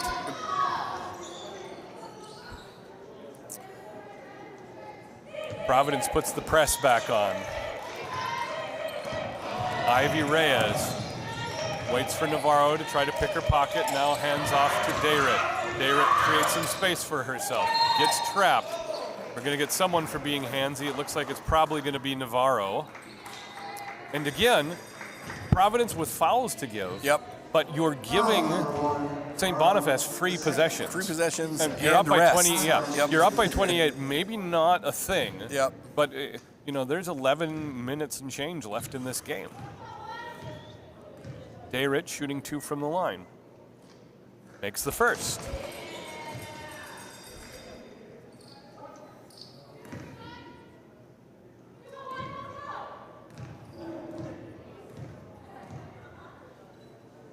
Dayrit makes the second. This is Adrian Alley to Navarro. Timeout called by... delayed for the shot clock didn't start right. start on time. Our shot clock, ladies and gentlemen, not been very responsive. Downright belligerent. Okay, Riaferio on the sideline to inbound. It's Golder. Now Alley. Alley in the alley. Kicks out to PUC. 16-footer. Falls short. Rebound comes down to Reyes, who dribbles through traffic. Reyes doesn't care. She's going to the hoop. Left-handed layup. Yes. Good! Ivy Reyes is taken over for St. Boniface. She picks up the ball at the free throw line and goes coast to coast against 4 Providence players, all trying to hustle back. Riaferio answers with a 3, hard off the glass. They're going to let it go out of bounds, and it's another possession for Le Rouge. Line change, second line in, including Faith LaRoque with her 4 fouls. So Le Rouge has cut back into the lead a little bit here. They're trying to get it down to 20 points. At least a little bit of an option here. Long passing bounce. Lob pass to Ivy Reyes. Reyes turns the corner, turns on her handles, creates space around Cameron, bounces to Dayrit, who sits on the ball. Jump ball. There's a very zen jump ball for Venice Dayrit. Yes. She just crossed her legs and accepted the inevitable. She realized the inevitable, and Cindy did a good job of not getting too excited about it and fouling her. Just kind of gently reached over the back to touch the ball. Everyone's blood pressure was lowered by that jump ball. Yes. 24-point lead for Providence. To be honest, John, it feels closer than that. It does. Yep. Providence has really had like two kind of stretches, one right there at the end of the second quarter, and then one kind of in the middle of this quarter where they scored about 10 points in a row. But otherwise, it's been kind of a 5 to 8 point swing much of the game. It's been kind of herky-jerky for them. So with 20 and a half seconds left to go, we'll see what comes of this. Le Rouge, again, down by 24, which is an 8-score ball game if you're taking care, if you're keeping track at home. It's a high mountain for them to climb, but they haven't taken the foot off the gas at all. Yep. And unfortunately, it looks like Ducasi's going to be probably out for the game. She's still icing her ankle on the end of the bench there. And head trainer Dwayne Strand emerged from the locker room with crutches. He hasn't brought him over yet, but I'm reading between the lines on that one. I doubt she will be returning to the game. Yep. Yeah, so they're giant down their ice pack starting on Rango. point guard. Reyes has filled in nicely though, and she plays a lot, I'm sure, throughout the season. But without the typical rotation, she's been doing very well here in the second half. Reyes has 12 points in the game. Dayrit looking for help. Skips to Galdos in the high post. Galdos takes it right to the hoop against LaRoque, as she should. LaRoque with the block. Galdos gets it again. Kicks out to Reyes. Well, got to work on that. That's great. That was right. Reyes with the crossover. To not foul. Fouled on the way to the basket. Nearly rolls her ankle. Who's the foul going to be on? It's going to be Garcia before it got to LaRoque. Yep. Everyone's wondering. Garcia was definitely raising her hand like, I fouled her first. I will take that. I volunteer. Yep. I volunteer as tribute. Yep. Reyes earns 2 more shots at the free throw line. Reyes, the lefty. First one up and in. Those ones that bounce horizontally in the basket before going down. This is one of the reasons why I didn't pay attention in physics. Doesn't make sense to me. Misses the second. Rebound tips out. Extra possession for Martin. Lobs into LaRoque, or into Galdos. Galdos working Not sure on if they realize there's 2 seconds left. Reyes! At the buzzer, can't make it fall. There is no justice in the world. And it's a 23-point lead for Providence going into the fourth quarter. So the task for St. Boniface is simple. Simply outscore your opponent by 23 points in 10 minutes. Yep. Probably not going to happen, but St. Boniface, they don't want to be told that right now. Right. And probably, typically the last game of the season here if you end up losing for St. Boniface. So definitely, you want to finish strong this quarter. Cut into the lead, see if you can, if lucky things start happening, you can put some pressure on Providence and see if you can make this a closer game. But you definitely just don't want to go out and not at least give it a good try here in the first 3-4 minutes of this last quarter. Yeah, and if you're the Providence Pilots, all you need to do here is simplify. Make your passes crisp, get your shots that you want, go for the second chance points, and you'll be just fine. Again, 23 points means you need to be outscored by 3 points per minute. I would venture to say, like, even if Providence only scores 10 points this quarter, St. Boniface has probably not scored 35 points in a single quarter probably all season. Yeah. So it's the math doesn't line up on this one.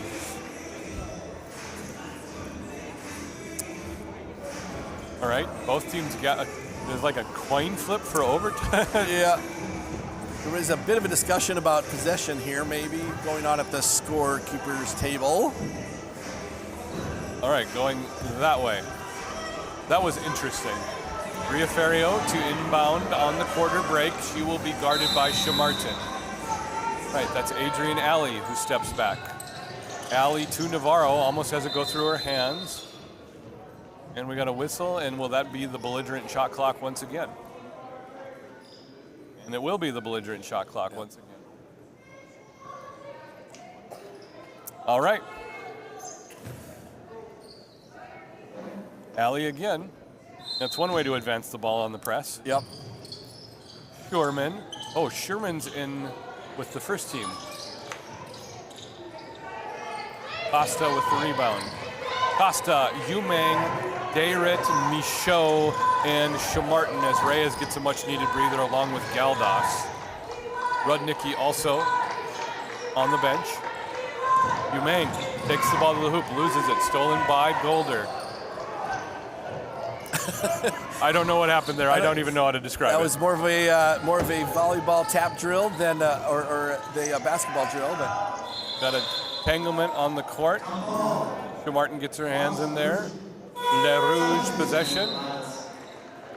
Right, this is going to be the third unit plus Sherman. Yeah, Sherman getting double duty on this rotation. Oh, PUC is done for the day. I wonder if it's a load management thing for her. Yep. I would suspect that she may have been injured earlier in the season. Yep.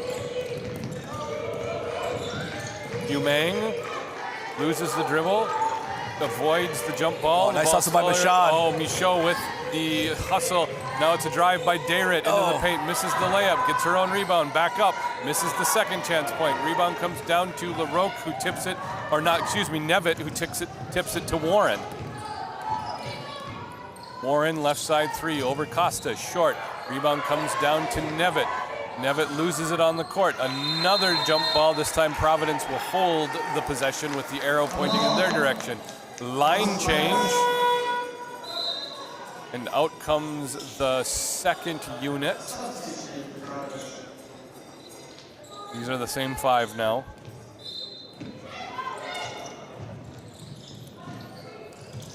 Garcia takes the lob, curls around the screen from LaRoque. LaRoque takes the pass, blocked by Costa, out of bounds. LaRoque hits the ground hard. No foul called on the play.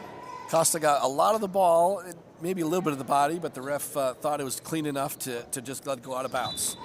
They're going to just call it momentum, I guess. Benjo, baseline.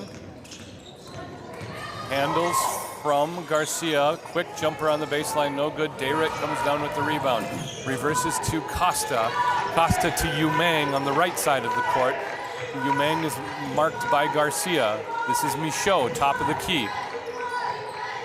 Michaud reverses to, is that Rudnicki or Shamartin? Yep. Shamartin. That's Shamartin. Rebound comes down to Garcia, skips to LaRoque. LaRoque finds a flashing Cameron. Cameron into the paint, draws the block on Dayrit, and that's it for Dayrit.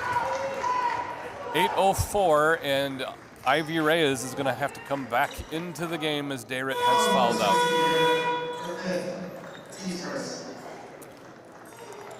Dayrit, just a freshman. She's got a lot of basketball in front of her, but that ends her season effectively. Tough way to lose you. I felt like if she probably wouldn't have fell down so easy, the ref might have let that go a little bit, but definitely was not quite set when the drive happened. Garcia floater in the paint, good. Garcia aggressive take. Umang gets it to Reyes. Reyes works on Cameron. Reyes also a freshman. Wow, Ducassi also a freshman. Those are 3 guards that'll be nice to have for 4 years, huh? Yep.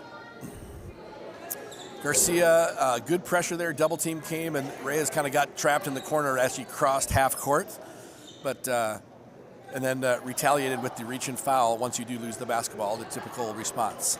Michaud's going to take a rest as Galdas checks back into the game. Providence up by 25, 7:41 to go in the game. Garcia again gets to the lane, takes it to the hole, and finishes. Garcia has stepped up her game this quarter. Yeah, she's just as quick as Reyes, and Reyes was shading out for the three-point line instead of the drive. Miscommunication. Garcia somehow gets a shot up by just touching the ball. That was amazing. Yep. Umang now, bounce pass to Galdas, picked off by LaRoque.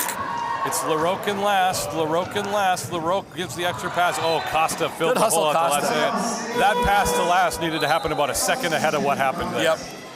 Maybe even over the top to get it, because Sydney's pretty athletic. She could have got the putback right there by the basket. But good hustle by Costa to get back and intercept that out of bounds. Okay, you got a line change. This is the first line plus Schwerman because PUC's done for the night. 3 for Riaferio. Not good. Rebounded by Shamartin. Shamartin hands off to Umang.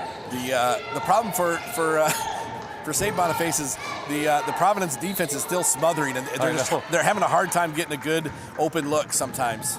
Providence, you'd have every expectation that they're tired, but they're not looking it right now. Well, Alley for 3 is a quick shot, and it's a 30-point lead for Providence. 6:40 to go in the game. Yeah, Alley was kind of struggling a little bit with her shot today, but that looked like a nice stroke right there on the pull-up jumper.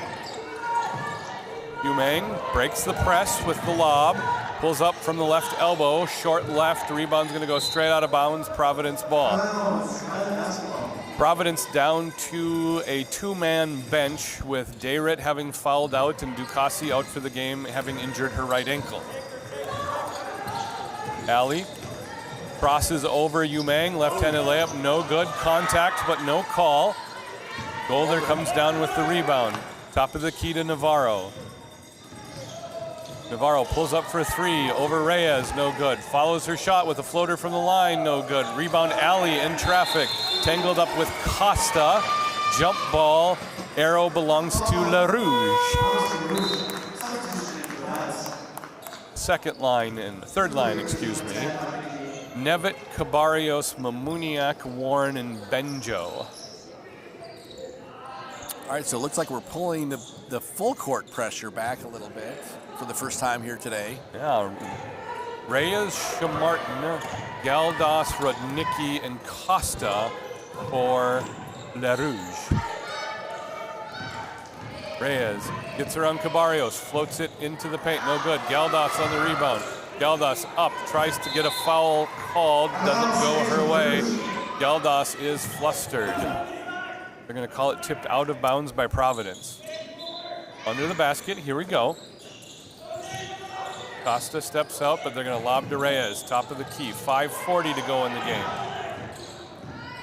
Rudnicki drives to the baseline, turns around, passes out. Reyes long three, no. High off the glass, no good. Rebound comes down to Nevitt. Nevitt gets it to Mamuniak. Back to Nevitt, and now to Warren. Providence kind of slowing the pace for the first time during the game here. They are up 30 with only 5 minutes left. Mamuniak gets the ball it stolen by Costa. Lob by Galdas up to Reyes. Reyes is going to attack, goes around Nevitt, floats a pass baseline to nice pass. Oh, Shamartin from Reyes for 2. Nice fast break there. Shamartin getting to the nice side line jumper there, and Reyes sees it, and nice pass to get the assist. Barrios left wing. Misses the shot. Here's Shamartin, now Reyes. Oh, Reyes hesitation step, up, around, through, nothing there though. Warren. Cabarios passes up the wide open 3. Gets it to Mamuniak. Now Benjo. Whoa. Benjo floats it from 12. Not there. Shamartin lobs to Costa. When you're up by 30 points, it doesn't matter if you have to tie your shoe. You just stop and tie your shoe. Own it. Yep. That's right. Costa with the layup in transition. That's not something you see every day in a game. Just totally cash doing that. Warren layup goes off the side glass. LaRouge are getting some easy baskets here. Here we go. Reyes in transition. Probably a little bit too late, obviously. But 15 points for Ivy Reyes. Warren, Cabarios now will shoot a 3. Short. Air ball will go out of bounds. And we've got a line change. This will be the second unit plus Golder. Oh, this will be the first unit plus LaRoque, excuse me. No, this is a whole new line. My goodness. It is a mismatched line, yep. Navarro, Cameron, Schurman, LaRoque, and Golder. Every once in a while in the fourth quarter, Joel starts to mismatch a little bit as from the original game plan. So he likes to keep us on our toes. That's right. Martin walks. Switch your trigger foot a little bit. Providence ball. Up 24.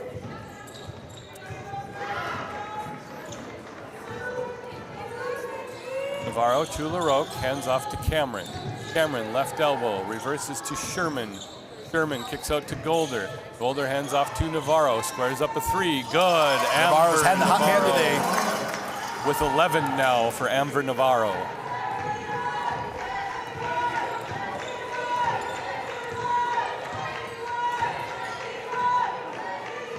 All right, Reyes.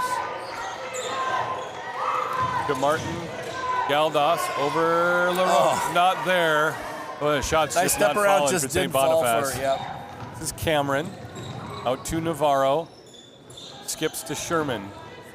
Sherman into. I was going to say, I think she walked before the foul. Happy feet. Yep. No penguins in the gym, please. Even if you do get fouled, if you step 3 times first, they're going to call travel. The only one on the planet who gets away with that is James Harden and LeBron James. The James thing, don't ask. Reyes. I think that's the slowest I've seen her move all game. Just 3 minutes remaining here in the season for the LaRouge. Rudnicki, long 2, rebound out to Galdas. Galdas has it stripped.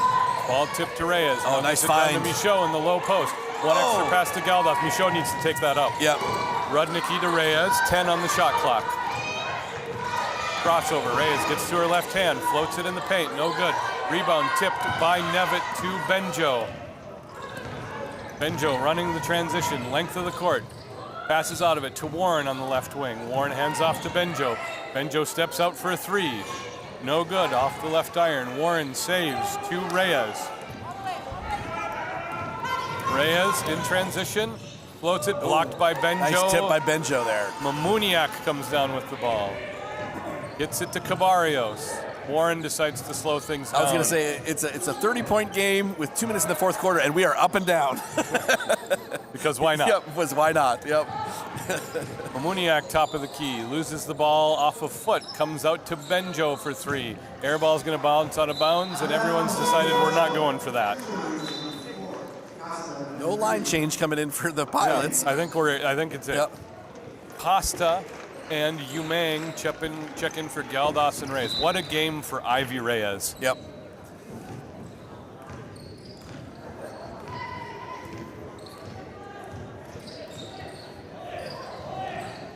Right. Baseline drive by Costa, comes down to Michaud. Michaud back up, no good. Costa back up, no good. It's like a Mikan drill with 10 players on the court. Still Umang. Ball. Umang misses, back to Costa. There it and finally goes. The fifth chance points fall for Costa.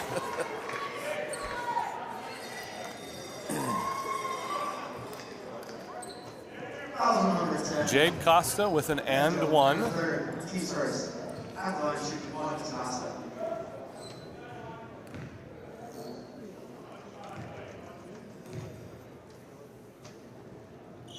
Misses, back iron, rebound comes down to Nevitt, who tips the ball inadvertently to Rudnicki, who loses the ball to Warren, who hands off to Cabarrios.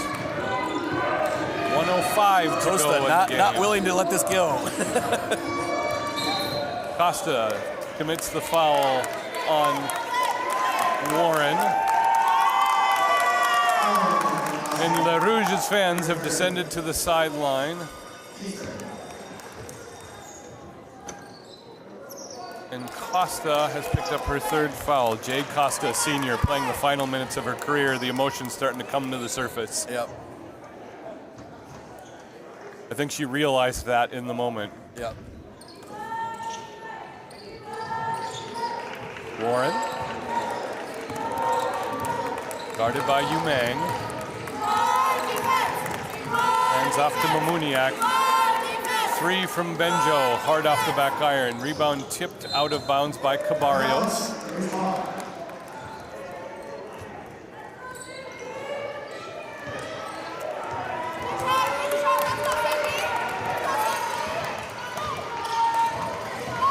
Umang drives the ball, bounce pass to Michaud underneath, misses the bunny, gets her own rebound, drives into the lane, floats it up. Michaud for two. 29 seconds. We're good? We're good? You're going to put a couple more seconds on the shot, or on the clock, I think. Oh, 30.1 now on the clock. Yep, 1 second to be exact. A tenth of a second. That's right. A tenth of a second separates the game clock from the shot clock. Yep. We will see how Providence leverages that. That's right. Oh no, full second, not a tenth of a second. There we go. Warren, guarded loosely by Shamartin. Tipped out of bounds by Shamartin.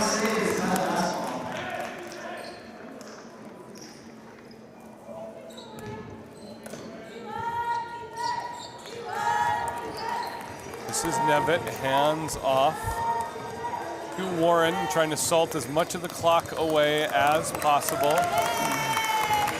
5, 4, 3, 2, 1, and Providence is heading to the NIAC Championship. Seniors, Michaud, getting some hugs. Jade Costa's a senior on this team, as well as Sydney Rudnicki. Well, St. Boniface, an upset in the first round. Can't do it again on Saturday of the tournament. Providence is heading to the final. We're going to have some awards presentation, and we will see you guys in roughly 25 minutes as CMU is going to play Sisseton-Wahpeton in game 1 of the men's semis. Talk at you then. All right. To acknowledge all-conference recipient from St. Boniface. So 2025 NIAC All-Conference is Clarice Ducassi.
back.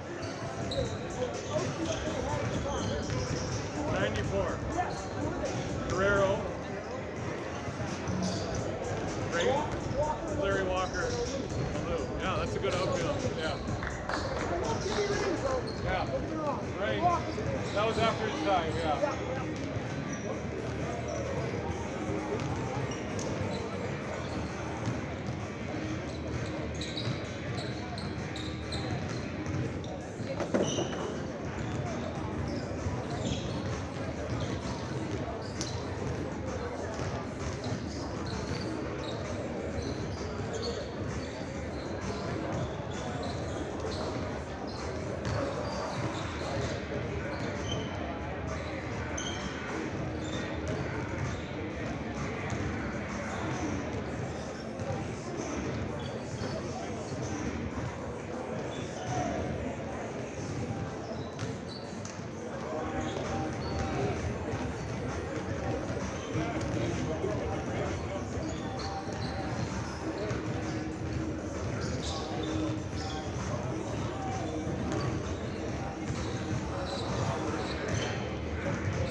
Welcome back to the Student Life Center here at the Free Lutheran Bible College campus in Plymouth, Minnesota for our second game of the day between the Sisseton-Wahpeton Mustangs and the Canadian Mennonite University Blazers. Please join us in a word of prayer. Dear Heavenly Father, I just thank you for this day. I thank you for this opportunity to come and play basketball. I just pray for your hand of protection over this game for both teams, Lord, and I pray that we can have a fun and just healthy competition. I pray all this in your holy name. Amen. And now for the starter lineups. First, for the visiting team on the scoreboard, the Sisseton-Wahpeton Mustangs. Number 0, TJ Shellman. Number 10, Zion Rice. Number 11, Riandre Greeley.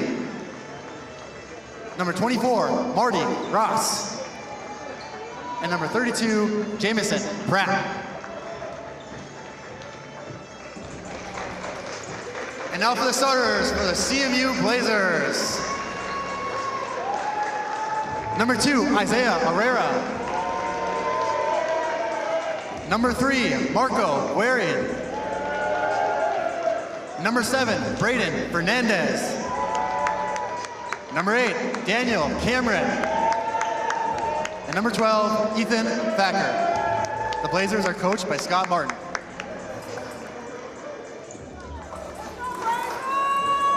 Welcome back to the NIAC Tournament. This is the first game of the men's semifinals today. Number 2 seed CMU versus number 3 seed Sisseton-Wahpeton going head-to-head in our 4 o'clock game. Both these teams handled their first-round matchups quite nicely.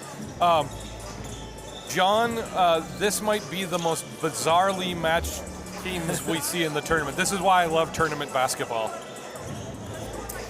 We've got the definitely the 2-3 seeded teams here, so both teams kind of expecting to win this game, being able to get into the championship game versus possibly the number 1 seed Trinity here this afternoon. Yeah, you got the Blazers, who are a post-centric team with Cameron on the court, and then I don't know that there's a post player on Sisseton-Wahpeton's team. They go 5 wings. Right, Gehring, Fernandez, and Araya marking the perimeter, get it right into Cameron. Layup's good for Daniel Cameron. Good, and CMU has a 2-zip advantage just like that. Zion Rice takes the full court pressure from Gehring, and he handles it in stride. Doesn't even need to pass out of it. Tries to get to the basket again. Bank shot from 8, no good. Rebound tipped out to Araya. Shellman back on defense against Araya. Araya straight to the hoop, blocked by Shellman. Ooh, they're gonna get him on the body though. Shellman picks up his first foul, and Araya going to the line for 2.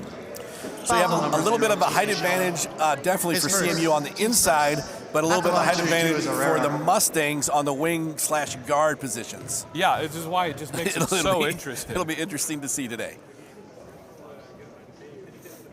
Araya misses his first free throw.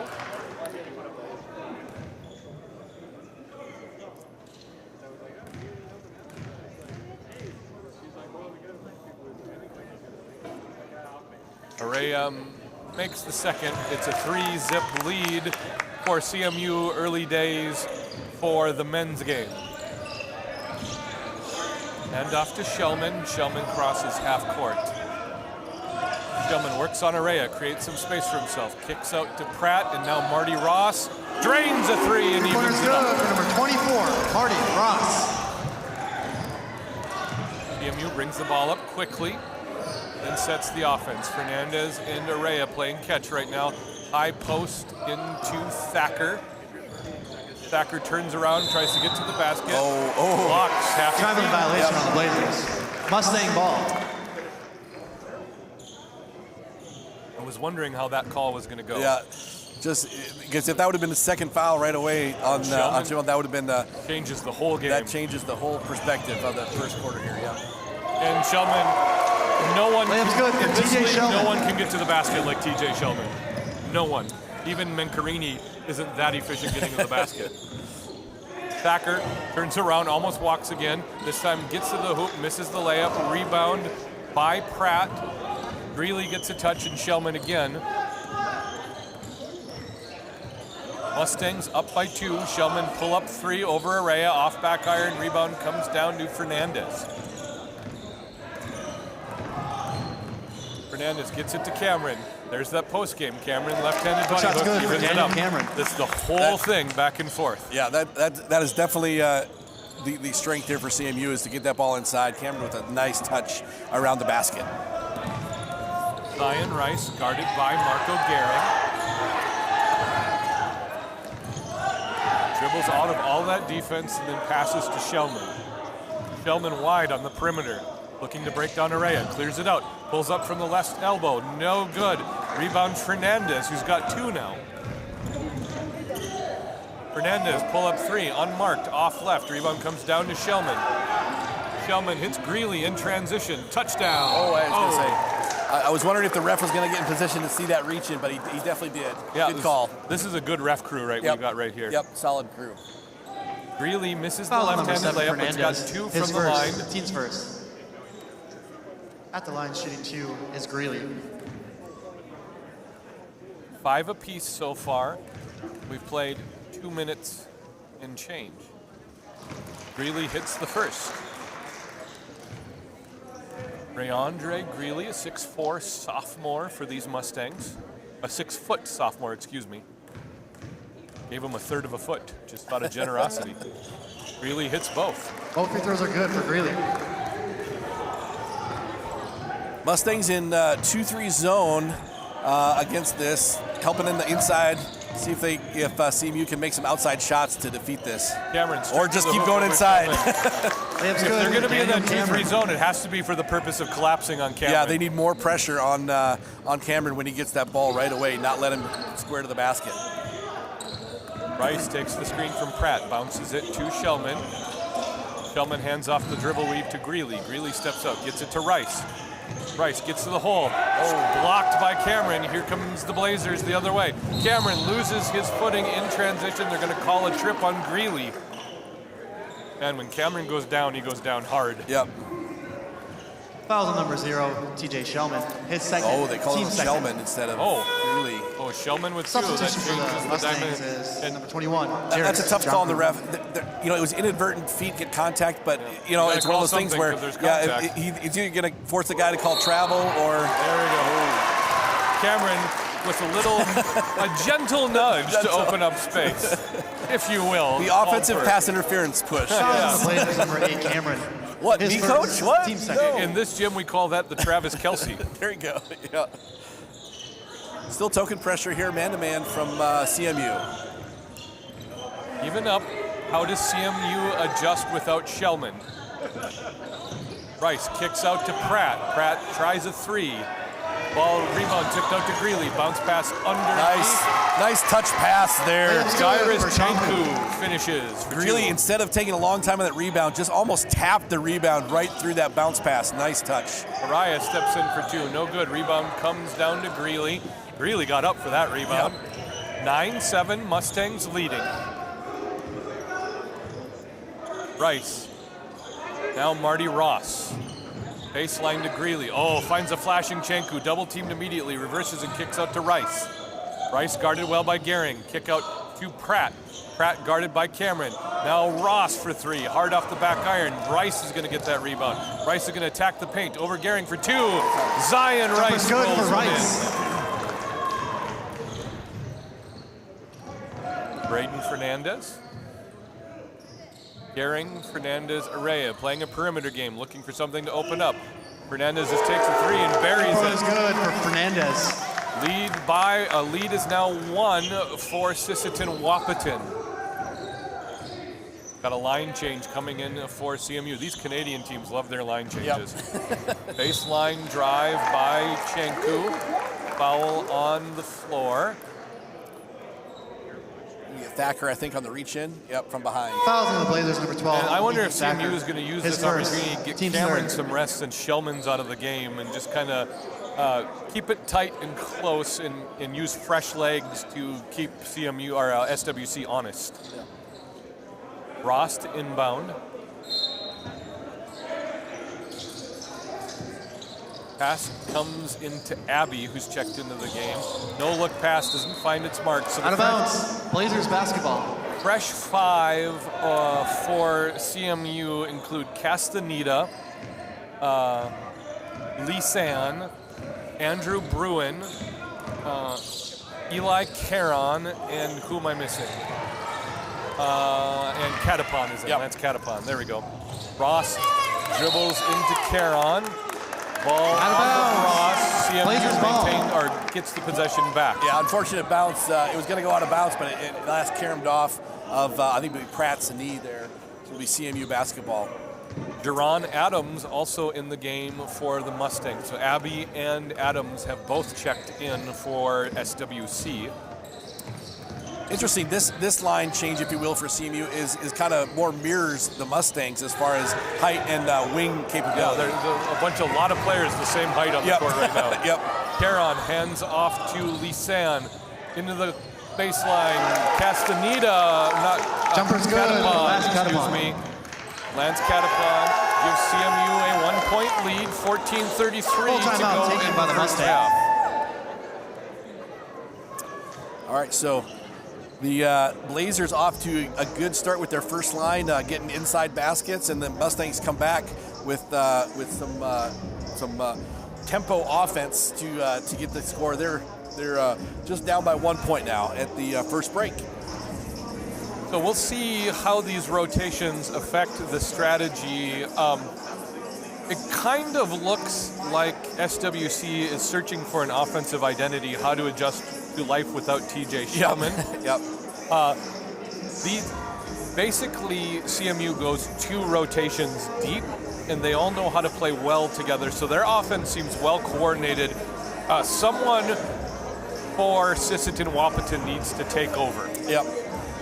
Who'll be the lead offensive, option, if you will, for the Mustangs with. I initially expected that would be Zion Rice, but he's on the bench getting a rest right now too. In yesterday's game, Abby had a pretty good game, and I'm kind of keeping an eye on him.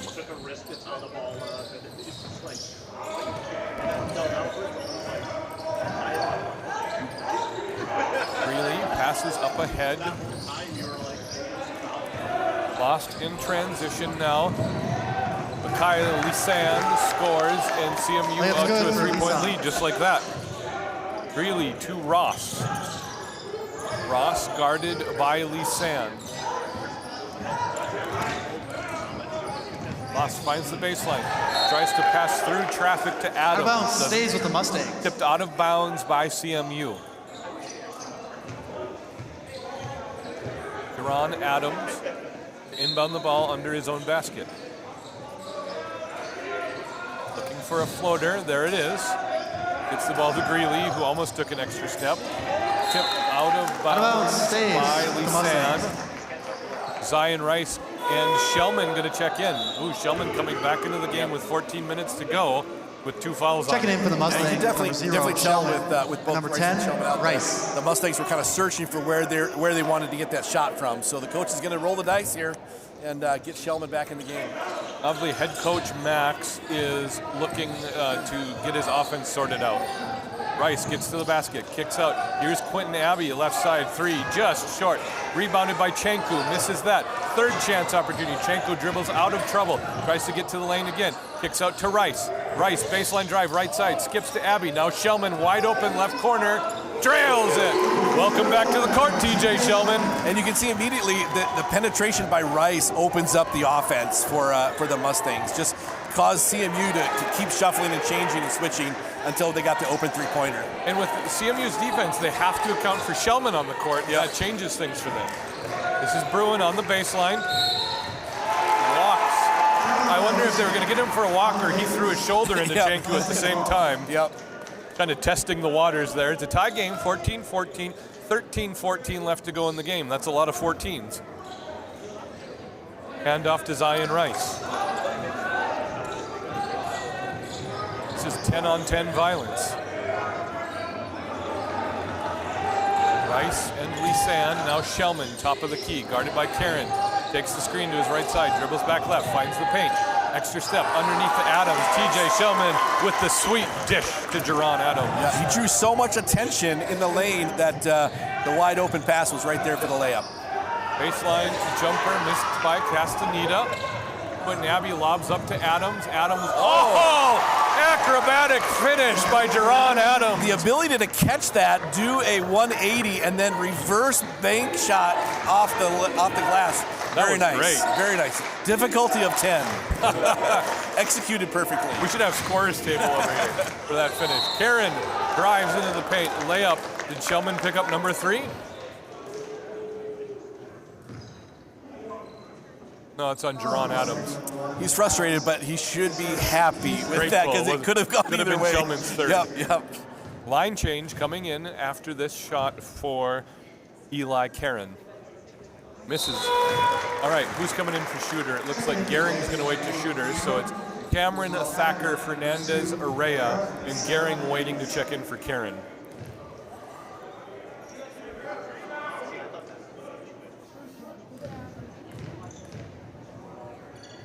Karen misses the second. Rebound comes down to Shellman, and Marco Gehring will have to wait his chance. Shellman tries to get around Karen. Good defense by Karen. Kicks out Jerron Adams for 3. Short. Rebound comes down to Araya. Araya gets it to Fernandez. Fernandez bounced past to Thacker to high post. Thacker pump fakes up against Chanku. Good. Nice post move there. Took the contact and put it nice soft off the glass. That was a solid take by Ethan Thacker. Rice dribbles top of the key, pulls up for 3, nails it. Zion Rice extends the lead to 5 for the Mustangs. Eli Karen on the wing. Now Isaiah Araya, top of the key. Fernandez, high post again to Thacker. Thacker kicks out to Karen this time. 3 from the left side, answers. Nice. Rice, and then Karen with dueling threes. Nice little high-low post action there. You know, got the focus of the zone in on the inside, and then the kick out for the wide open three-pointer. That was superb ball movement. Yep. Shellman kicks out to Quentin Abbey. Back into Shellman, high post, goes up against Karen for 2, no good. Misses the 8-foot jumper. Cameron comes down with it. Interesting, they're putting Karen on Shellman for defense, and I think they're kind of looking for the help from the other teams to help him out on that, because he does give up a little bit of size and weight to Shellman. But Karen's got quick feet, to his credit. Thacker on the right wing, guarded by Shellman. Fernandez guarded by Adams. Gets into the paint. What's he going to do with it? 7 on the shot clock. Fernandez has it rolled off his fingers on a pass attempt and out of bounds. Gehring finally gets to come in for Karen, who got 3 extra minutes on that rotation for him. Good quick double team there on the defense from the Mustangs. With the zone there, they're as the ball came back out to the wing, good quick double team. It kind of caused the rush and a bobble out of bounds. It'll be Mustangs ball. Josiah Kirky checks in for Zion Rice, and he'll get a touch right away. Shellman, Kirky, Adams, Quentin Abbey, and Chanku in for the Mustangs. Shellman finds a seam. Reach-in foul on Isaiah Araya. That is hard to say. Yeah. Araya's first. Jerron Adams calls his play, slaps the ball, gets it immediately to Shellman, who kicks out to Adams, nearly loses it, and does lose it. Step out of bounds, yep. That was a quick reversal by Shellman. It didn't look like Adams was quite ready for it.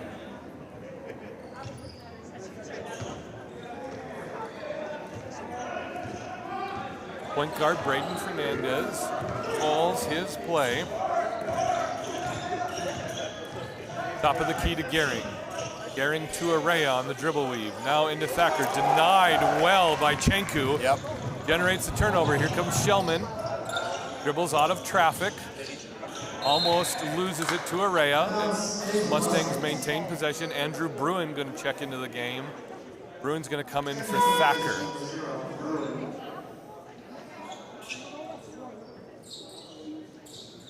Right, sideline inbounds play for Kirky. Shellman on the baseline, guarded by Araya. I like that matchup better for them. Jerron Adams into the paint. Now reverse. Abby kicks out to Abby. Abby floater from the line. Falls up short. Rebound Daniel Cameron. Here comes the Mustangs. Fernandez up to Bruin. Loses it in transition. Tipped out of bounds by a CMU player. Pratt is going to check in for Jerron Adams. Adams gave him good minutes there, Yeah. definitely in the in that last 3-4 minutes. And he had pretty good minutes yesterday's game too. Ball kicked out of bounds by CMU. We're going to do it all over again on the other side of the basket. So we got the mostly the starting lineup in here with the post players in there. So they're looking again to get inside. Nice. Oh no, Bruin missed it. Cameron can't come down with the rebound, and Shellman has it. That was a great out of bounds play to get a perfectly wide open layup. And those things haunt the player. Yep. SWC with a 2-point lead. Shanku kicks out to Pratt. Pratt finds the lane. Can't get Bruin in the air, and so he kicks out. Quentin Abbey on the reset. Tried to sell the guard foul. Doesn't get the call. Oh no, and CMU tried to do a little too much with it. Ball rolls out of bounds. That was a 28-second possession of nothing.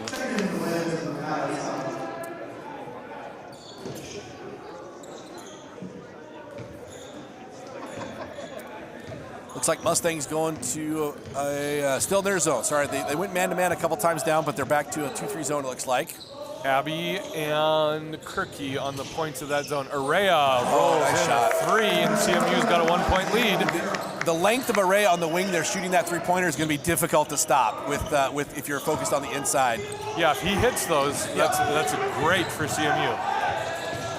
Shellman hands off to Quentin Abbey. Reverses to Shellman. Can Shellman find the lane?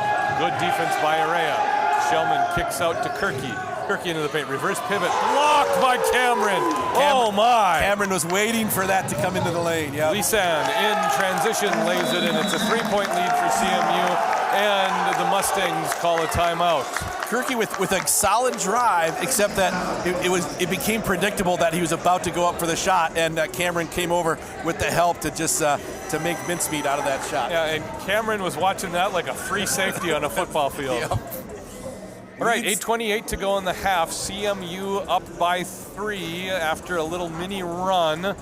What are the adjustments to be made, John? Yeah, nice close game like we expected between these two teams, competing back and forth. Mustangs, they're getting pretty decent shots. They haven't had the shooting percentage maybe that they had hoped to start, but they're still just 3 points down, and they're protecting Shellman on the defensive end with their zone to keep him out of the middle and picking up the fouls when they do go inside. With Cameron and Karen and those guys. Yep. And the Blazers' strategy to bottle up Shellman has worked mostly so far. Mostly so, yeah. Not early in the game, but I wonder if Shellman has had to adjust with his fouls so he doesn't get a charge called on him too. Zion Rice back into the game for SWC. Greeley also in the game. Joined with Shellman, Pratt, and Ross, yep, 24. Shellman finishes the score for 2, and now SWC's down by only 1. They're going man-to-man. They need to go to Cameron here in the inside high-low game. Bruin drive over Shellman. Good. Makes up for that missed bunny a couple possessions ago. Shellman had to play off a little bit, did not want to pick up his third foul there, and very aggressive. Smart move by the Blazers to attack. Oh, we got an offensive moving screen called on Jamison Pratt through the chicken wing. Yeah, tough call there. Right, so it's Bruin, Fernandez, Araya, Cameron, and Lisan. That's a different rotation than what we've seen for CMU. Looks like definitely a little bit of mix between matchup. the difference between the first and second lineups, if you will. Cameron on the left elbow, going right at Shellman. Shellman solid adjusts the defense. shot. Good defense with 2 fouls. Here's Zion Rice in transition. Zion Rice kicks out of the lane. Pratt reverses to Shellman. Long 3. Shellman long off the back iron. Volleyball slap to Araya, unfortunately. Araya rotates with the dribble now to Lisan. Fernandez, top of the key, finds a flashing Araya who steps out looking for Cameron in the post. Nothing there. Three from Lisanne, off front iron. Rebound Solid comes box down out. to There Pratt. you go. Yep. Yeah, that's how you do it. What does SWC do with the ball? Greeley. Kelman, way outside on the perimeter, guarded by Araya. Araya gets through the screen. Gelman reverses to Greeley for three, short. Rebound comes down to Cameron. Araya stops and pops from three, left wing, short. Long rebound comes down to Ross. A little back and forth, but missed shots here for the last couple of minutes. Pretty much with the even score of 3 points for the CMU Blazers with the lead. Pratt, high post, hands off to Rice. Long two, up, no good. Rebound comes down to Cameron. I just got that on repeat for that phrase. They put it on the soundboard. Fernandez almost loses the ball in transition, kicks out. Wide open Lisanne, drives in, extra pass to Cameron underneath, fights for space, misses the shot, gets his rebound. Fouled probably by Pratt, maybe by Greeley, and Cameron will go to the line for two. Yeah, Cameron using his height and build to his advantage there on those putback chances. Hey, Eli Karen and Lance Catapon waiting to check into the game for CMU. Likewise, Asias Burney for the first time, and Chenku checking in for CMU. So Pratt takes a seat and Shellman takes a seat.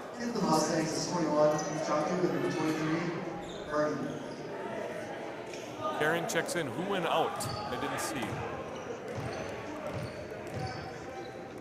At all. Fernandez went out. Okay. Yep. And Catapon waiting to check in for Cameron. Cameron makes it. CMU up by 4. All right, so on the floor right now is Karen, Bruin, Catapon, Lisanne, and Araya. And for CMU, it's Greeley. For Mustangs. For Mustangs, excuse me, yeah.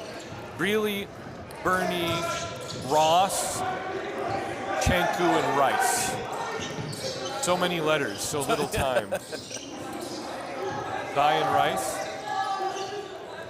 Now Greeley on the perimeter, gets the ball in to Ross. Turnaround jumper from 16, no good.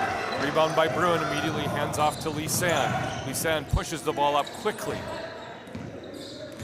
Gets into the paint. Passes off to Catapon. Turnaround jumper in the paint over Chenku, no good. Rebound comes down to Lisanne, who fights for it and loses the ball out of bounds. Last touch by the Mustangs.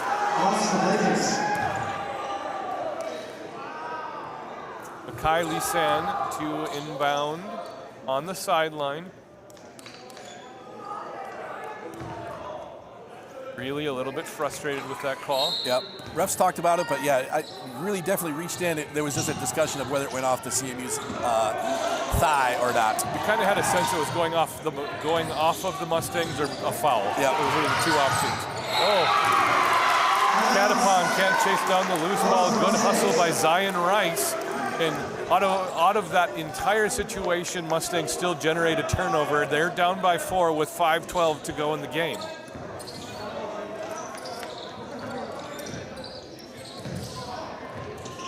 Still man-to-man pressure, just kind of token, slowing down the offense origination here for the CMU Blazers. Oh, Bernie Ross turns over, realizes his defender has fallen down, misses off the back iron. Bruin another rebound. Unfortunately, he just picked up his dribble just as the player fell down. Yeah. Otherwise, he would have had a layup going right by him. Karen to Lisanne. Lisanne 3 over Rice. No good. Rebound by Greeley. We'll see if Rice can use some dribble penetration on this man-to-man to set up some of his teammates for open shots. Zion Rice working on Karen, gets into the paint, kicks out, stolen by Araya and Catapon. It's Araya in transition, guarded by Burney. Shot altered, offensive rebound by Catapon, goes up. Gets stuck. Nothing there, too far under the basket. Bruin, third chance. Good Gets hustle. Up, good. Andrew Bruin for 2. Nice job by Bruin to stay with that loose ball and then go aggressively back right up into the basket. A 6-point lead for the Blazers. 4 minutes to go in the half. Mustangs need a bucket. how to get points here. Yeah, Yep. Mustangs need a bucket. Rice drives to the basket, is fouled. He'll have 2 from the line. Braden Fernandez and Daniel Cameron waiting to check in. Jerron Adams and Josiah Kirky waiting to check in, and also Quentin Abbey.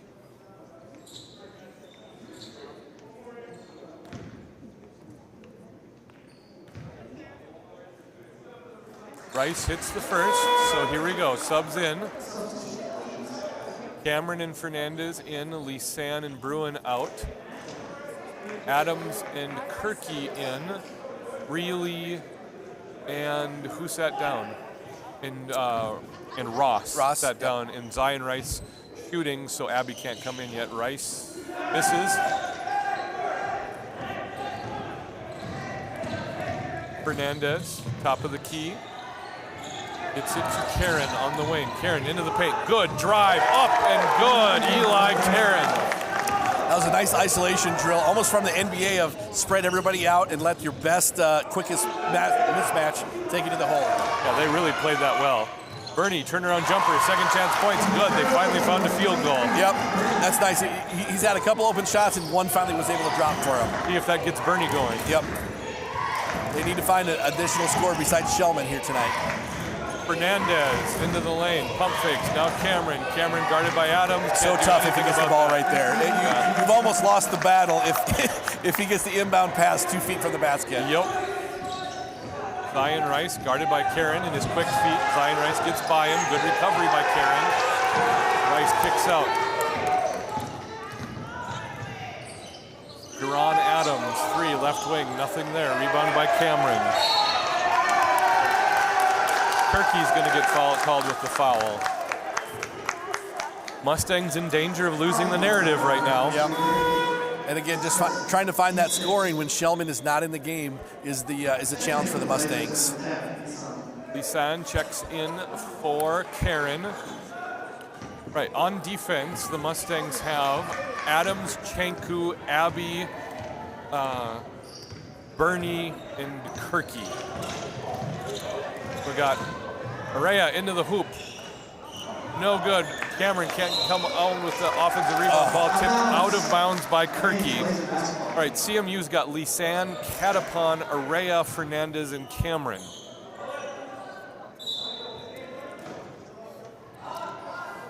Fernandez to Lisanne. Stop and pop set from free. Good. Makai Lisanne makes it a 10-point game.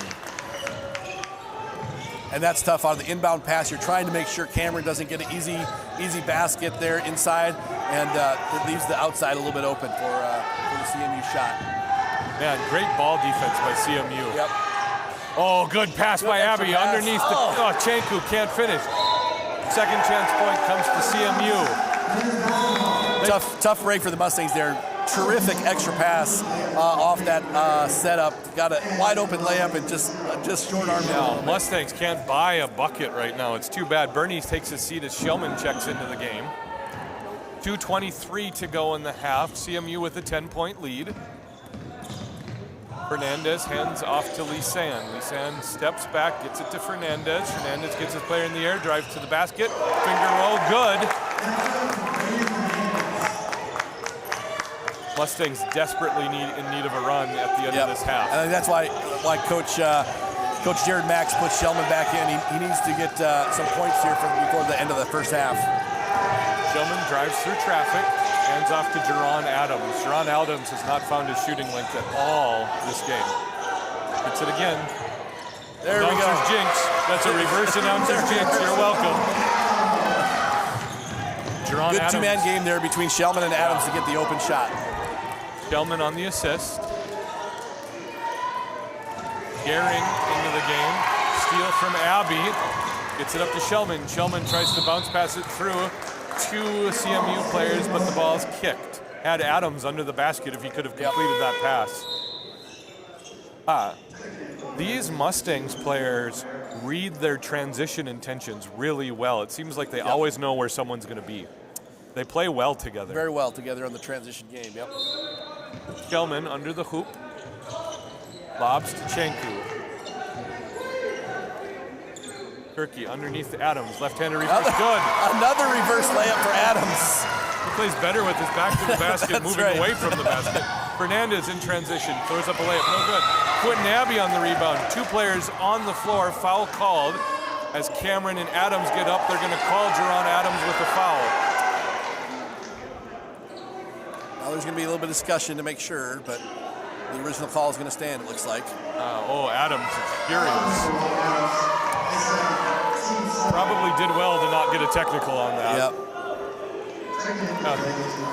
Catapon checks up. On the Bruin 22nd checks in. replay, it was hard to tell. It could have gone kind of either way with good on Adams you to kind of remember pulling Cameron down a little bit, and Cameron kind of pushing him down to try to get to the ball. Yeah. It was a mutual collapse. Yep. Cameron shooting bonus. Both teams in the bonus.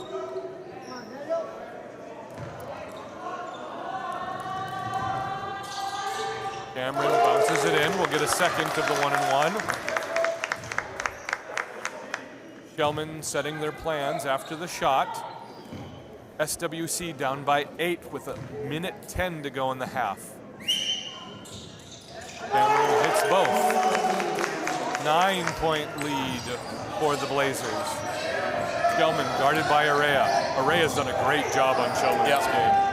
Shellman into the paint, on the elbow, kicks out to Adams, loses the ball temporarily, gets it back, gets it to Shellman out on the perimeter again. Shellman, step back 3 from way downtown. Nice TJ Shellman. Just a shadow of an opening for the shot there, and he made him pay. Yeah, you give him 6 inches, he'll take it.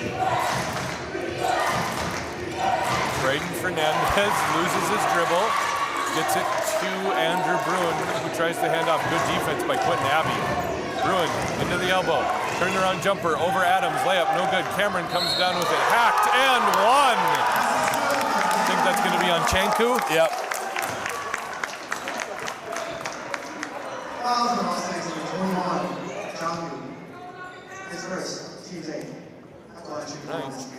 And just when it looked like the Mustangs might cut it to about 5 points at halftime, Cameron comes up with the basket and the extra free throw to come. Free throw here can make it a 9-point lead again. 27.1 on the clock for the half. Cameron makes it. Thacker checks in for Cameron. Thacker a little bit quicker on his feet for defense. Cameron gets to the bench fired up.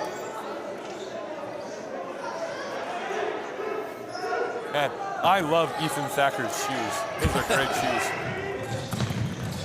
Chanku takes the inbound pass. Just man press on for CMU. Araya doing work on Shellman again. Blazers have a foul to give, so they can be very handsy here in the last 10 seconds. They are. Abbey gets around some overplaying on the defense. Floats it from 8, no good. Rebound comes down to Bruin. Strip. Abbey and Bruin tangle. They're going to call a jump ball. Possession arrow belongs to SWC.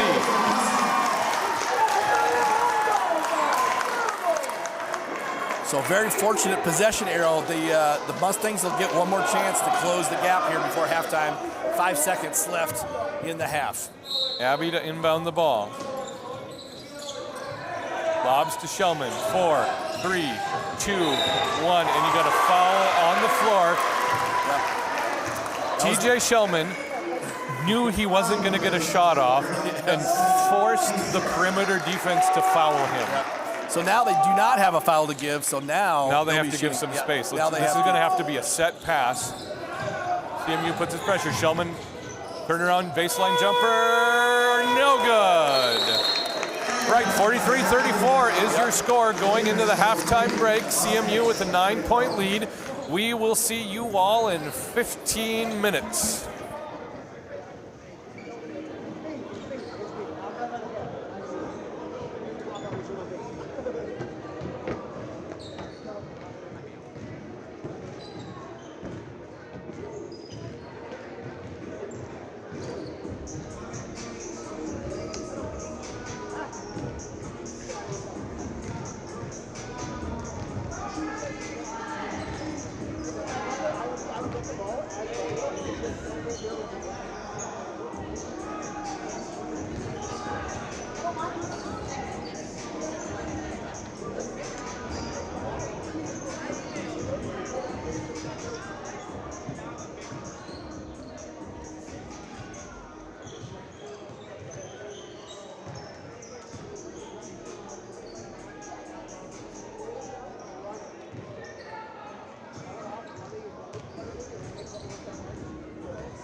Agree.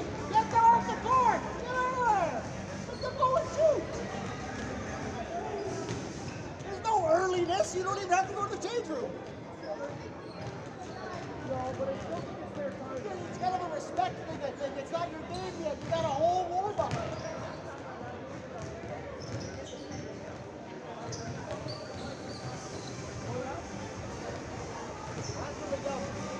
I disagree fully with that.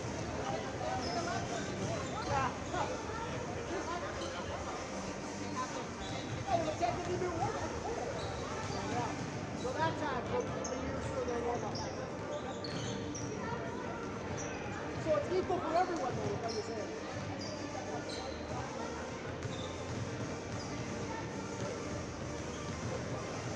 Well, one team left.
We are back live and underway. Second half semifinal action. CMU Blazers versus SWC Mustangs. And Mikhaili San opens the half with a step back three, giving CMU a 12-point lead going into halftime action. Jamison Pratt hands off to Greeley. Looks like the 5 starters for SWC on the court. Ross handed off to Shellman. We'll see what TJ does with it. TJ finds the paint, kicks out to Pratt. Wide open for 3 over Cameron. No good. That looked good from here, but bounced off back iron. Rebound tipped out of bounds off of a Mustangs player. CMU ball. CMU comes out of the half with Mikhaili San, Daniel Cameron, Isaiah Araya, Braden Fernandez, and Andrew Bruin. All right, man-to-man chance to open for the Mustangs here. High post. Andrew Bruin, very high post. Dribbles into the lane. Nothing there. Kicks out to Lisanne. Now Araya. Cameron has his defender sealed. Kicks out to Araya. Araya over Greeley for 3. Drills it. Isaiah Araya. That's 2 3-pointers on consecutive possessions. CMU coming out shooting from the outside well is going to make it very difficult for the Mustangs. Zion Rice worked on by Lisanne, gets it to Greeley. Now Shellman, right wing, guarded by Araya. Shellman tries to dribble around him. Crosses over, step back 2, good. TJ Shellman delivers on a 2. Mustangs going to need some stops here on the defensive end to get back in this game. Still, oh, there we go. Shellman with the steal, guarded by Fernandez, gets a shoulder into Fernandez, can't finish, but he'll have 2 from the line. Shellman frustrated at himself. Yep. He had the height advantage, and Fernandez definitely did not want to give him the free layup, but Shellman definitely thought he should have been able to power through that for the 2 points plus. Shellman going to have to convert on 2 free throws here. Down by 13. Down by 12. 18-21 to go in the game, excuse me. TJ Shellman with 6 points now. Misses back iron. Cameron with the rebound. A 12-point lead for CMU. Lisanne. Bruin's got his guy sealed. Into the paint. Turn around. Right hook. Up and good. Got Pratt in the air, and that sealed the deal. Nice pump fake there, and then use that to get the easy 2 points. Shellman into the paint, through 3 defenders. No call on the contact. Cameron Didn't comes get down the call with it. there, yeah. Looked like there was a little bit of contact, but the refs let it go. Hard to tell when you go 1-on-3. Yep. Rebound tip to Pratt. Pratt tried to skip to Ross. It's the turnover off the missed shot, and CMU basically maintains possession. Yeah. Unfortunate there for the Mustangs. They could have just let it go out of bounds. Pratt grabbed it, and then there was a miscommunication or something between Ross and Pratt as who was going to get it throws out of bounds to CMU basketball now underneath. Timeout called by Quisitian Wahpeton. Down by 14. It'll be CMU possession coming out of the timeout. So on the court right now, the leading scorer for CMU is number 8, Daniel Cameron, who probably has double-doubled by this point. I think so, probably. Yep. Leading scorer for the Mustangs is TJ Shellman, who's got 13. Yep. In limited minutes, to be honest. So yeah, you give Shellman 10 we minutes, and this is interesting, right? Yep. So we'll see if he can stay out of foul trouble and play the entire minutes here in the second half. We'll see if the Mustangs can cut into this lead. Braden Fernandez to inbound from the corner. Marked by Ross, who gives him an extra step or 2. Trying to cut off a lane. Cameron pops up for it, hands off to Fernandez. Shellman getting the assignment to guard Cameron now. Bounce pass to Araya. Araya finds a lane. Wow, strong to the hole. Isaiah Araya. Cut through the defense there when nobody stepped in to stop the dribble. Yeah, everyone else seemed like someone was going to help, but it wasn't going to be them. Yep. Miscommunication on defense. Pratt can't get around or over Cameron. Yeah, not able shot. to draw the foul either. So nice job by Cameron just to hold his ground. Yeah, he established position and just stayed there. Bail him out. Yep. Fernandez Given a few feet, drains the three over Ross. That is 3 3-pointers now in the first 3 minutes for the Blazers coming out of halftime. And they've scored 11 points in this half. And Mustangs don't look like they're out of sorts, but they just haven't found an identity in this game. Whoa, Pratt loses his footing in the paint. Manages to kick out to Rayondre Greeley, who misses None of their shots are falling really for the Mustangs right now. I think they're rushing themselves. I think they're pressing a little bit. Skip Araya, post entry into Cameron, doubled. Cameron, turnaround left-handed buddy hook, no good. Shellman, lob to Greeley. Good nice hustle by Lisanne to get back. Greeley finishes. That's maybe exactly what the Mustangs needed. Yeah, it looked like an automatic 2 there for Cameron. Just a little bit hard off the glass, rolled out. Cameron doesn't miss many of those. No, he does not. And so they were right out for the fast break. Nice lead-ahead pass by Shellman to get the easy 2 points. Lisanne bounce pass to Bruin, disrupted defense by Ross. Jump ball underneath. SWC ball. Marco Gehring's going to check in for Lisanne. Nice switch on that for Ross, helping back into the lane there to get that tie up right away as it looked like it was going to be an easy 2-bucket on the pick and roll there. Gehring actually checked in for Fernandez. Thought it was going to be Lisanne, but not. Right, Jamison Pratt running point for SWC.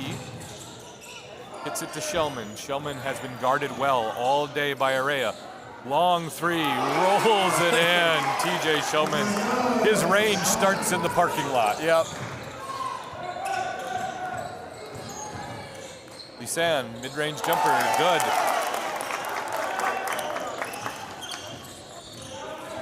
SWC going to need to find some intensity on defense. Yep.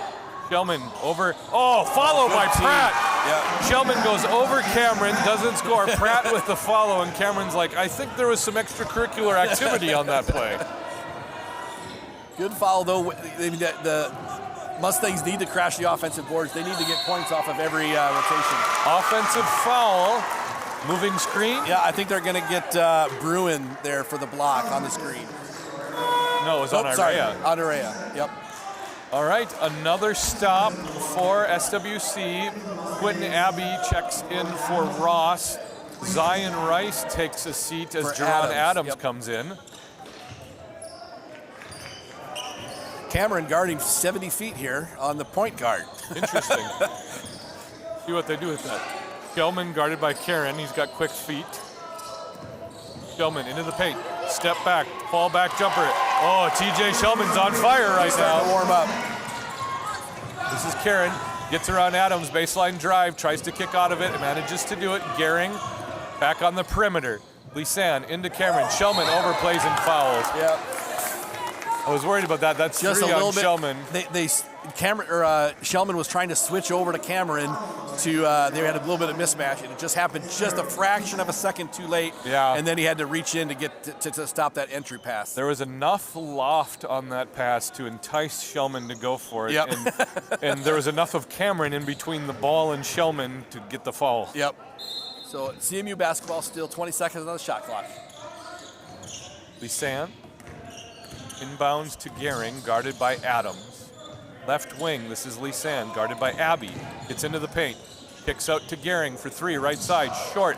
Rebounded by Quentin Abbey. Here's some transition. Is he going to press? No, Big he's possession slow it here. up. We could get the 10-point game here with a nice basket from the Mustangs and start closing down this lead in the second half. Shellman in the flow. Yep. He's starting to feel it. Oh, he skips down. This is Jamison Pratt, left side 3, no good. Rebound comes down to Bruin. They're going to need some of those second players to make those shots, though, as well. Bruin, that was a hustle rebound on his part. Greeley thought he had a strip and said they're going to get him for being a little handsy. He can't. He disagrees with the call. That's kind of hard when you're coming from behind and come down instead of up from the bottom. The ref's going to think that's a foul almost every time. Yeah, you just got so much body to go around, Yep. and the refs see the motion. Yep. Gehring, left side 3, baseline, no good. Rebound comes down to no one in particular. Mustangs ball down by 12.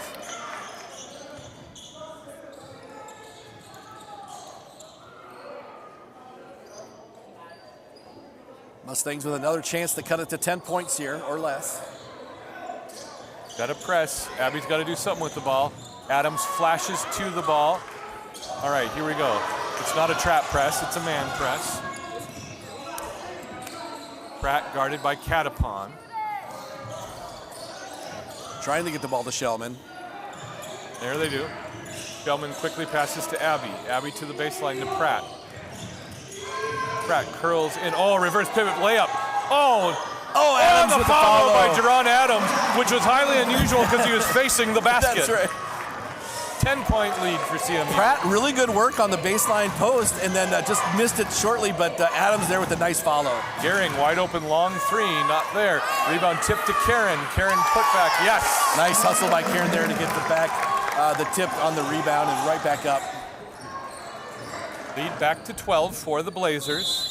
Timeout called by Jared Max. So the Mustangs got to feel, if I'm coach for the Mustangs, I'm feeling okay right now. We've shown that we can come back and cut into the lead. We still got 13 minutes left. We're not really in too much of foul trouble as, length of the game anymore with Shellman. And, if some of the second or third options for the Mustangs hit down some three-pointers from Shellman's passes, they could be right back in this game. Yeah, so you got 13 minutes left in the half. You've got to wonder that Mustangs probably have room for one or two more runs, and that's where they've got to get themselves right back into the game. They've got to seize those opportunities, and they are needing to get the Blazers off balance. Yep. And the Blazers so far aren't off balance. No, they've stayed maintained with their patience on offense, and we'll see if they go back kind of to Cameron on the inside to establish that inside game again.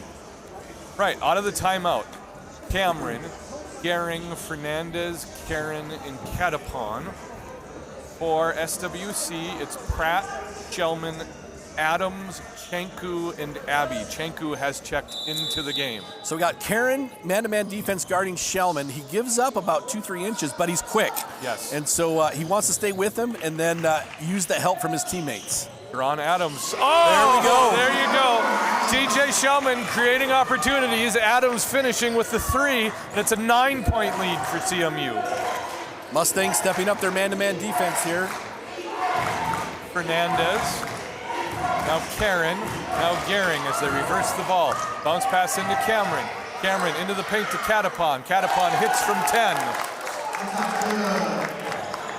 Mid-range jumper falling for CMU so far. Adams wants another one. Oh! Adams gets another one. Oh my goodness, it's an 8-point lead. Jerron Adams is taking over. No hesitation on that shot right there. He was feeling it and he went right up with it. Here's Fernandez. Gehring drives against Adams, gets to the hoop, and finishes. Wants a foul, but nothing there. And this is the thing. SWC is scoring, but CMU isn't flinching. Right. They're not panicking. They're staying in their offense and getting good shots. Shellman pulls up, short, over Karen. Rebound comes down to a jump ball. Cameron wanted a timeout, but there wasn't a possession enough for Catapon to call timeout. Jump ball possession arrow belongs to the Mustangs. CMU up by 10. Yeah, CMU a little slow to call a timeout. In FIBA rules, you actually cannot call a timeout in live basketball. you have to wait. So they're not used to calling their own timeouts on the court. So they were a little hesitated, and then by that time, the Mustangs had tied them up. You would think that just for the sake of everyone, we would standardize rules for such an international game like basketball. That's right. Like, I don't think soccer has that much variance. Lisanne, Fernandez. Rainbow three. Oh, man. That hurts. Braden Fernandez, just an ice-cold three from the right wing. Lob to Shellman, fouled by Catapon. Yeah, unnecessary foul there. Yeah. You want to pressure these guys. You don't want to. The goal is to make them make mistakes. You're not forced to take it away up by 13.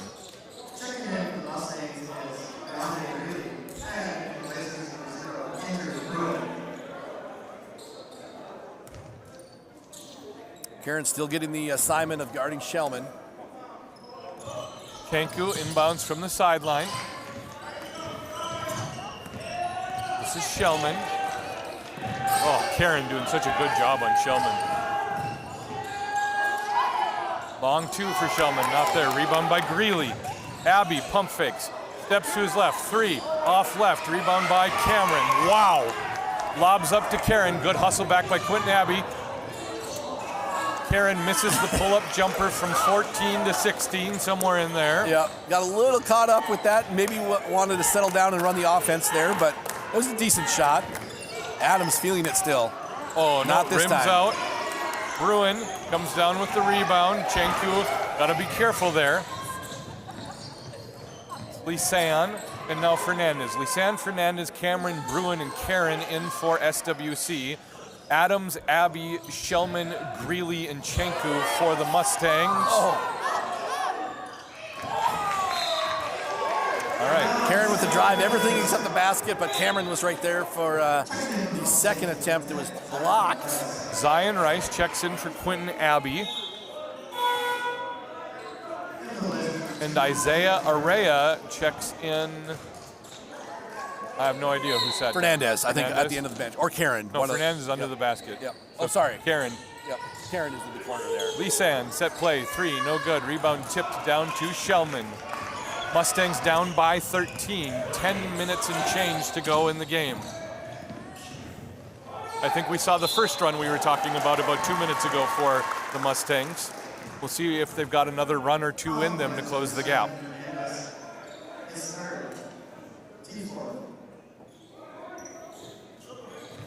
Deron Adams, baseline under his hoop. Finds Zion Rice, who thought about pulling up for the two-pointer. Instead, drives. I thought he was going to go up with it. Gets trapped under the basket. Kicks out to Chanku. Chanku for 3, and it's good! Chanku for 3. It's a 10-point game. Braden Fernandez gets to the hoop. Extra pass to Cameron. Blocked! Rice from behind with the tip out. Bounce pass from Adams. Back to Adams. Long 2 off the back iron. Adams hustles for the rebound. There's a scrum. Adams comes up with a timeout called by the Mustangs. Cameron kind of upset that they didn't give them the timeout a couple possessions ago in the same situation. Yep. But I think the Mustangs definitely had more control of the ball in that situation. One man had possession of it. Yeah, Adams was still on the ground, but did have possession of the ball. That was good hustle by Adams to follow his shot and get the loose ball. Yep. Right, 9:35 to go in the game. 10-point lead for CMU. As the CMU ladies are heading back to the locker room to prepare for their semifinal game starting at 6 o'clock versus FLBC. Right, John, put yourself in the huddle of the Mustangs. What are you saying to your team down by 10 in this situation? I would focus on the defensive end. They're going to need some more stops. That's the one thing that they haven't been able to get is like 2, 3, 4 stops in a row to get, every time they get it to 10 points here, it seems like they've, CMU is able to get their offense going. So on the defensive end, they're, I don't know if they go to a press, if they've really, done a full court press throughout the year or not, but they definitely need some turnovers or just stops on the defensive end to cut into this lead. Yeah, scoring on offense is great.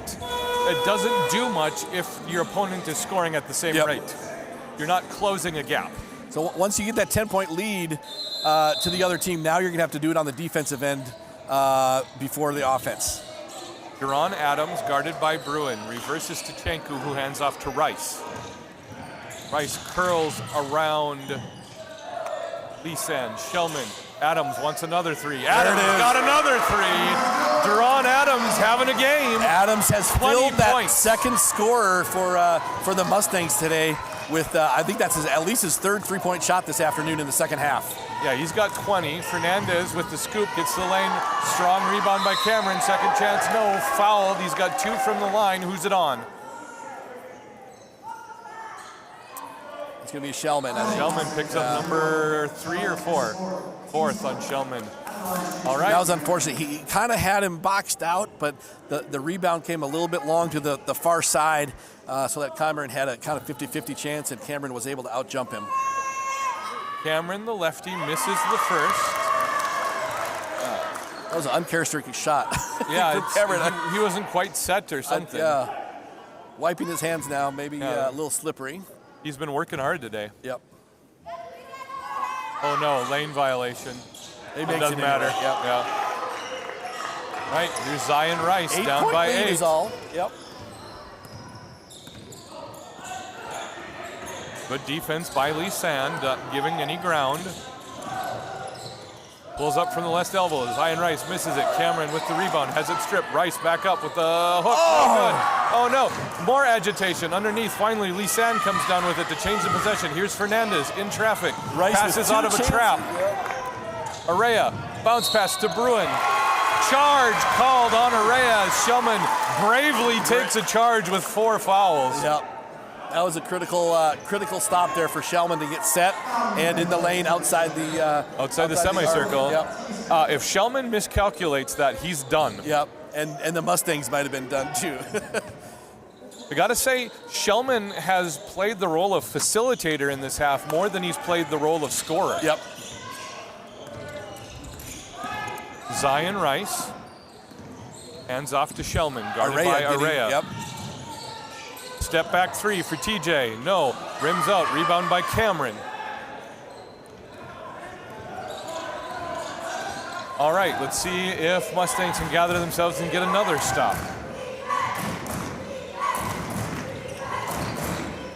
Mustangs fans making themselves heard. Cameron, oh yeah, and 1. Wide open to the post. Good footwork, lays it in, and gets fouled. Yeah. Araya there with a nice pump fake on the 3-point line, had both players kind of charging out, closing at him, which opened up Cameron easily to the basket. Aaron checks in for Araya. Kirky checks in for Chenku. And the foul was called on Chenku. 2 on Chenku now. Both teams with 1 foul to give. Cameron drains it, complete the 3-point play. 11-point lead for CMU. All right, Adams goes to the bench now for a break, so we'll see who that second option stays out for the Mustangs with Shellman. Shellman working on Karen. Gets I into like the this. post. Oh. That was a good idea. Not rewarded, but He has the size and build advantage on Karen in the post, but just didn't make it. oh, Karen with a floater from 8. Rainbow teardrop shot, doesn't foul. Kind of makes up for Shellman missing the shot on the other side. Shellman in traffic. Hoping for the foul. Hoping for the foul. And getting none. CMU hoping for the travel. In Yep. the end, we're just going to change possessions. Shellman seems like he's just 1 step short of what he could be doing. Yep. Like another step on his post play curling into the middle would have given him more of the rim. Like 1 extra pass on this drive would have given an open player on the baseline. Yep. Yeah, it was unfortunate that post-up play with Karen. He definitely has the advantage on the post with Karen, with Karen's speed on the advantage on the outside. So I like that matchup of have them sending Shellman to isolate in the post and see if they help, they can then get some open shots. Yeah, Karen's kicking out. given 5 inches to Shellman. Yep. And what, 30 pounds? Right. Yep. Yeah. And so that I like moving Shellman inside for that. And again, if TJ thought he had a shot and went up with it, and who am I to second guess TJ Shellman, who's a born scorer on that? But it seemed to be if he could have taken 1 more step into the paint, he would have been right in front of the hoop. As it is, though, still 11 points. So, yeah, like we said, each time the Mustangs kind of close it down and look like they're going to get it to 5 points, CMU has had the opportunity to close out and move that lead back up to double digits here again with 7.5 left. You wonder if Jared Max moves Shellman into the post, if CMU is going to adjust by putting someone like Andrew Bruin on Right. him. Because Bruin definitely has the physique to match with Shellman in the post, but not the quickness on the outside. So these 2 coaches right now playing chess as they manage the game. 7.5 minutes to go. All right, Greeley, Rice, Shellman, Pratt, and Ross out for CMU. Cameron, Lisanne, Karen, Bruin, and Fernandez, SWC for the Mustangs. You just heard their 5. At some point in time, my words will line up with my thoughts. Fernandez, reverse lay-in, good, 13-point lead for the Blazers. Greeley, it's the show me press from the Blazers. Pratt brings the ball up the court. Pratt guarded by Cameron, kicks out to Rice. Rice reverses to Greeley, long three for Greeley. No, doesn't fall. Here comes Braden Fernandez. Oh my goodness, runs smack into Greeley. Greeley thought he was playing defense. Yeah. It's just two players converging on the same spot on the court. Yeah. Nothing really Greeley could do. That wasn't intentional by any means. No, he was getting into a good guarding position. It's just that the speed that the Fernandez was coming down the court beat him to that. The refs have to call it. And CMU playing, doing life at 100 kilometers an hour. Yep. And off to Karen. Now Lisanne, left wing, shot, up, and away. Off the post, yep. 73-60, SWC with the ball. So I like with the Mustangs, we'll see if Pratt comes up again. Whoever Cameron is guarding, a lot of times they have him go get the ball because Cameron's not a full court point guarder. Kind of trying to wear him down a little bit. Yep. All right, SWC needs to run a set offense here because they're not getting these quick shots to foul. Rice into the paint. Oh, Lisanne thought he had a steal. Instead, he's got a foul. And that's going to be, not quite 1-1 yet. One more foul. Now, last foul to give. Yep. In the bonus after this for the Mustangs, that's only the first foul on Makai Lisanne. Inbounds pass comes to Pratt. Pratt's got a lane around Cameron. Oh, no, nice what a finish by Jamison Pratt. 11-point lead. CMU coming right back down the court trying to beat the Mustangs up, but now slows it up. It really feels like CMU's always holding the turbo button down on the video game controller. They're always on the alternate speed, yes. From the elbow, Braden Fernandez, another two. Fernandez with 13 in the game. Good point guard play for him. Pratt back at Cameron. Cameron adjusts the shot this time. Pratt doesn't finish. Here comes Lisanne in transition. Reverse pivots. Oh, Pratt hustles back, knocks the ball to Bruin. Bruin gets tangled up in the post. Dumps it to Cameron. Cameron with the shot, no good. Rebound comes down to Rice. Rice throws it away. Here's Karen. Karen dribbles out. They're going to try to salt some clock away. Yep, Karen with the quick hands there. He saw that outlet pass coming. Unfortunate break for the Blazers. They had two good chances at the rim with Cameron. Not either of them able to go down. All right, here's Karen. Top of the key, looking for help. I'm a little surprised they're not going to Cameron with Shellman with 4 fouls. Oh, never mind. Braden Fernandez is locked in. Never mind. Just take the three-pointer and go home. 16 now for Fernandez. SWC going to take a timeout, up by 16. The time is now for the Mustangs to make a run, or it's over. Yeah, that was a big shot there for the Mustangs to just the momentum shift there was significant.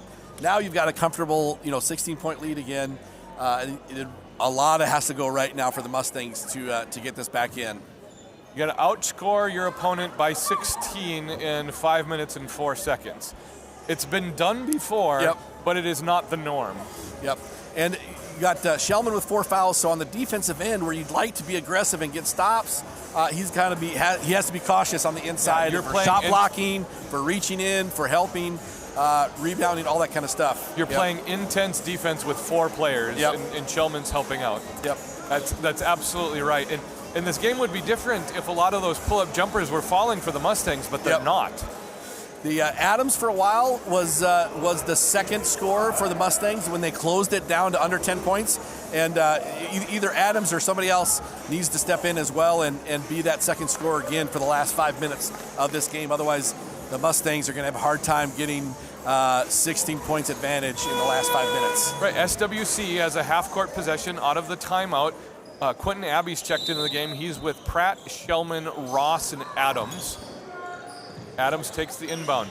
Pull up 3 over Lisanne, not there. Rebound tips out to Shellman. Good hustle by TJ. Back into the paint. Over Bruin, misses it. Shellman tries to get the follow rebound again. Bruin gathers it, almost steps out of the bound, throws it off, and Shellman comes up. There you go.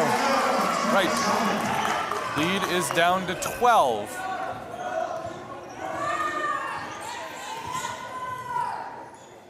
Karen on the left wing. CMU has distinctly slowed things down in their half-court offense.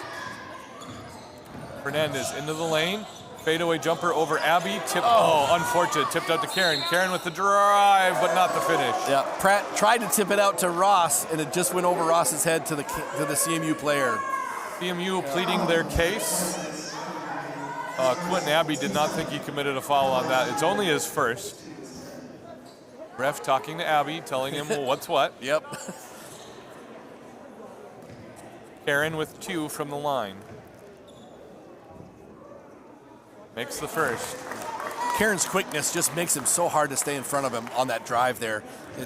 Yeah, Karen nice job and to Araya control have been difference makers today for CMU. Karen misses the second. Rebound comes down to Shellman. Really good boxing out by SWC on that free throw. 15 points still, 4:20 to go. Shellman gets his shot, can't get it to fall. Cameron comes down with the rebound. Pratt pressuring the ball, but they get it to Fernandez. He'll initially slow it down here, see if they run some clock. Lisanne wanted a 3, then realized that that's not the plan anymore. Fernandez with the ball, calls for Karen. Karen guarded by Adams. Karen's going to get to the paint, pulls up again, floater from 10. Not there, good rebound by Adams. Mustangs need points here. Yeah, 3:45, down by 15. Quick pull-up 3 for Adams, not there. Rebound by Bruin. I think the game is sliding away from SWC at this point. Yeah, just the missed shots. They've had the opportunities. They sometimes they just don't make them. So we'll see if they. Looks like they might be going to full court pressure here. To try to get some turnovers. Araya checks in for Karen, so it's one speedster in for another. SWC now with the trap press on, broken by CMU easily. Bruin to Fernandez. Yeah, the problem with the press on CMU's, they're quick. They like the full court game, so it'll be hard to get them to turn over.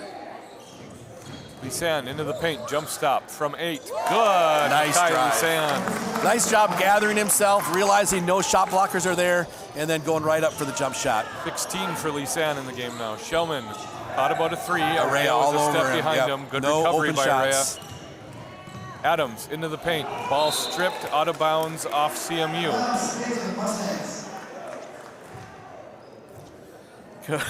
Coach Max wanted the foul on that one on the reach in, but they'll continue with the possession, still get a chance to cut the lead. Nice play. Oh, good play. Oh, Pratt can't finish off the lob. Pratt right at the rim and just not enough to get it over the rim. Araya. Now Fernandez, 2:47 to go in the game. Fernandez finds the lane, gets it to Cameron. Two-handed flush for the finish. Daniel Cameron. And CMU's guards are so quick and so good at ball handling. It's just hard to get them to turn it over the ball sometimes. Shellman goes right at Cameron, does not finish, but gets the foul. That's only Cameron's second. Yeah, he's played solid defense on the inside without fouling today. So 20 points, at least double-double, and only 2 fouls in the entire game. That's an impressive performance by Daniel Cameron. And he's played most of the second half, if I can kind of remember. I think he's only gone out for one time, rest right? one time. Yep. Yeah. Shellman makes the first. He's up to 21.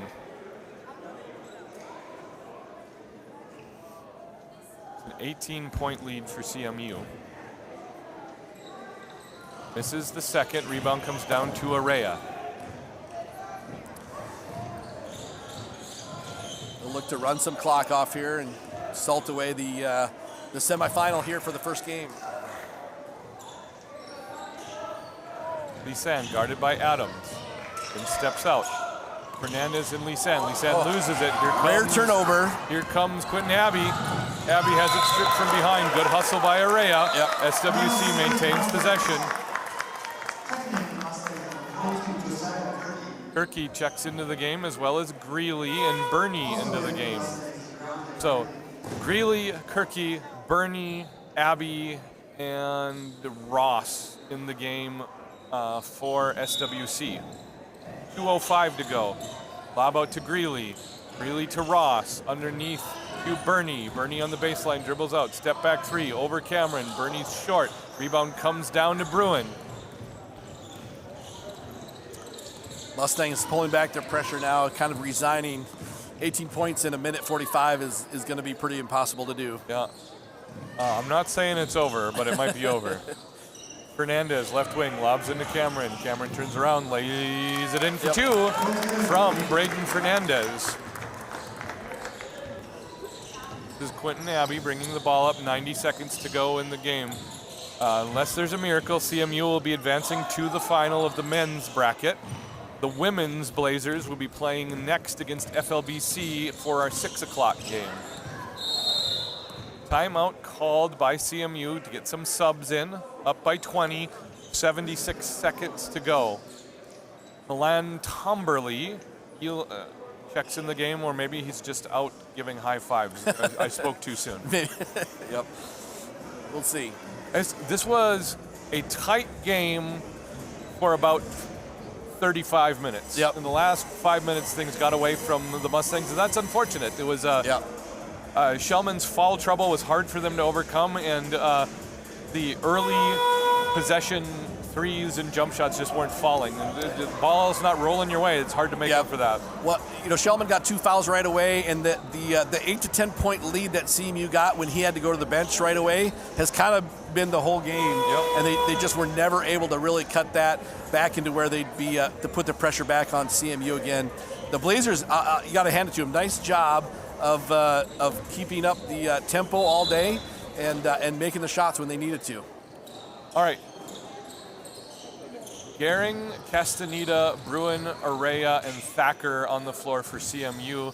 No subs were made for the Mustangs. Bruin backs into the paint, gets some players up, puts a shoulder down, fouled in the act of shooting. Surrounded by 3, take your pick. It'll be Kirky. Oh, 23. I thought they said 22. It'll be Bernie giving Bruin. That's Bernie's first.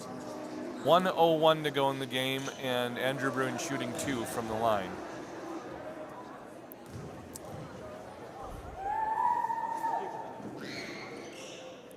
Makes the first, 21 points.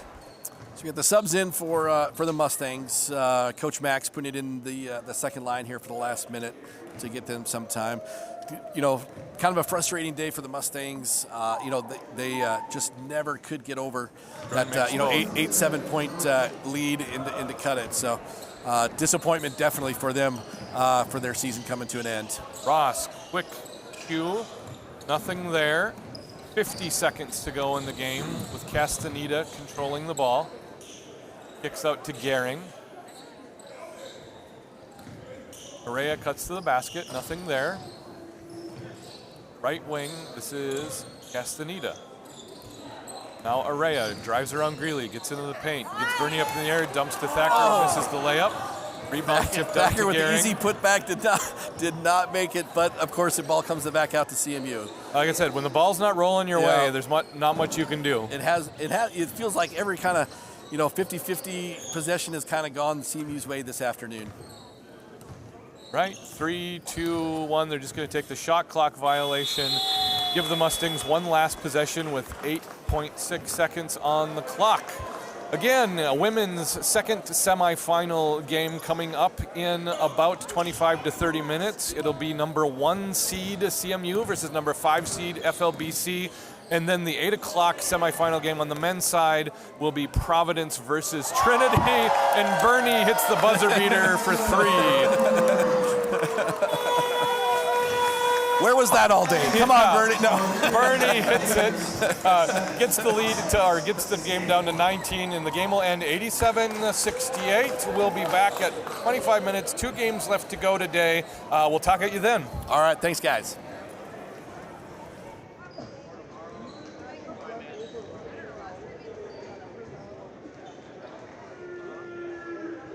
All right, before you head out, I want to acknowledge some all-conference recipients from Sisseton-Wahpeton College. 2025 all-conference honorable mention, Jamison Pratt. And then all-conference selections from Sisseton-Wahpeton College, Jerron Adams and TJ Shellman.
Welcome back to the Student Life Center at the Free Lutheran Bible College campus in Plymouth, Minnesota for our third game of the day between the CMU Blazers and your FLBC Conquerors. Please join us in a word of prayer.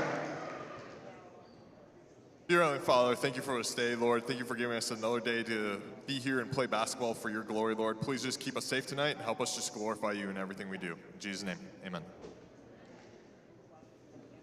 And now the starting lineups. First, for the CMU Blazers. Number 3, Zaya Dakara. Number 4, Madeline Wynn. Number 11, Sarah Bergen. Number 21, Nefami Gapadamosi. And number 23, Brianna Ermentrout. The Blazers are coached by Charlene Harding, assisted by Roger Salm and Tracy Smith. And now, the starting lineup for your FLBC Conquerors! From Brooklyn Park, Minnesota, number 10, Clara Rischel. Also from Brooklyn Park, Minnesota, number 21, Jojo Rischel. From New Home, Minnesota, number 22, Lauren Jones. From Radcliffe, Iowa, number 23, Veronica Nessa. And from Valley City, North Dakota, number 24, Faith Peterson. The Conquerors are coached by Wendy Grevin, assisted by Erica Bay. Live from the Student Life Center on the campus of the Free Lutheran Bible College and Seminary, it's NIAC Tournament basketball, our second ladies semifinal game of the day. Top-seeded CMU versus 5-seeded FLBC. My name's Jason Goodham. I'm joined by noted basketball savant Zach Davis.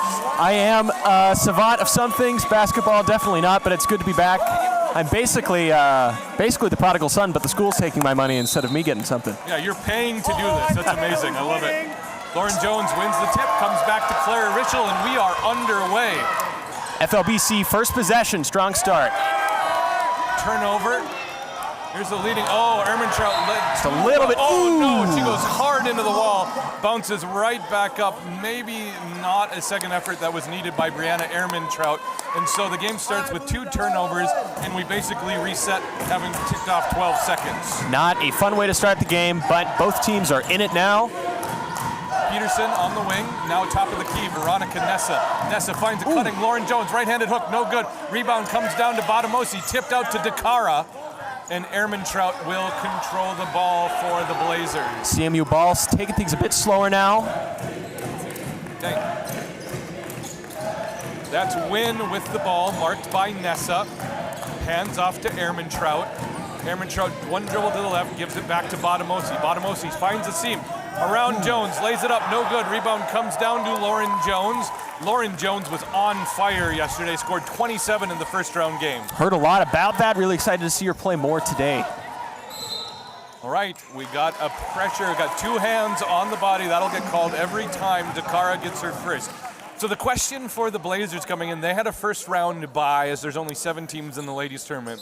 So are these dead legs or fresh legs? That's a good question. How are your legs doing? My legs are irrelevant. I might as well be in a wheelchair at this point in time. Man, that's Lauren good to Jones feeds Jojo Rischel, misses the shot. Rebound comes down to Wynn after bouncing around for a bit. Looks like you got fresh legs. Wynn in transition, finds Badamosi, left-handed dribble drive, up, no good. Rebound comes down to Veronica Nessa. On the ground. Nessa travels after being harassed by 3 separate Blazers. Possession maintained for CMU. We've ticked off a minute 19 with no score to date. That's called an announcer's curse. Just wait for it. Ermentrout on the wing. 1 step left, nails the 3. Beautiful shot. Backpedals the whole way down the court. That's a proud moment. Brianna Ermentrout is known as a stone-cold assassin. That's what we've been calling her for an entire career. Jones tries to answer, banks in the 3. The bank is only open on Saturdays for Lauren Jones. Ember is kindled, fires up back on Jones. Win to Ehrmantraut to Dakara. Dakara post entry pass to Botamosi, turns around into traffic, misses the layup. Jones with the rebound. It's 3-3. 2 minutes have gone by in the first quarter. Looks like the legs are getting fresher, which is quite strange. Jumping shot. Oh, Lauren Jones with wait. the runner on the baseline, going sideways, nails it from 12. Man, first 2 minutes, this is looking to be an awesome, awesome game. Ehrmantraut, guarded by JoJo, tries to get around JoJo, kicks out to Dakara, left side three. Dakara airballs it, out of bounds, FLBC ball going the other way. Out of the red, off the wall. Faith Peterson to inbound, Clara Rischel to run the point. CMU not pressing as of yet. Now, Conquerors were missing Faith Peterson the last time they played CMU, isn't that right? Yeah, that was a couple weeks ago. They lost by 2. Faith wasn't here. Wynn steals the ball off the pass from Nessa. Tied up, jump ball on the floor, FLBC possession arrow. For the Conquerors, Faith's a big presence on the court, so it's going to be good to see how much of an effect she has today. All right, 2.5 minutes into the game, no subs. We're gonna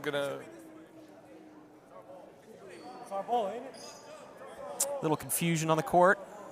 Scorer's table. All right, we're going to reverse the possession arrow. All right.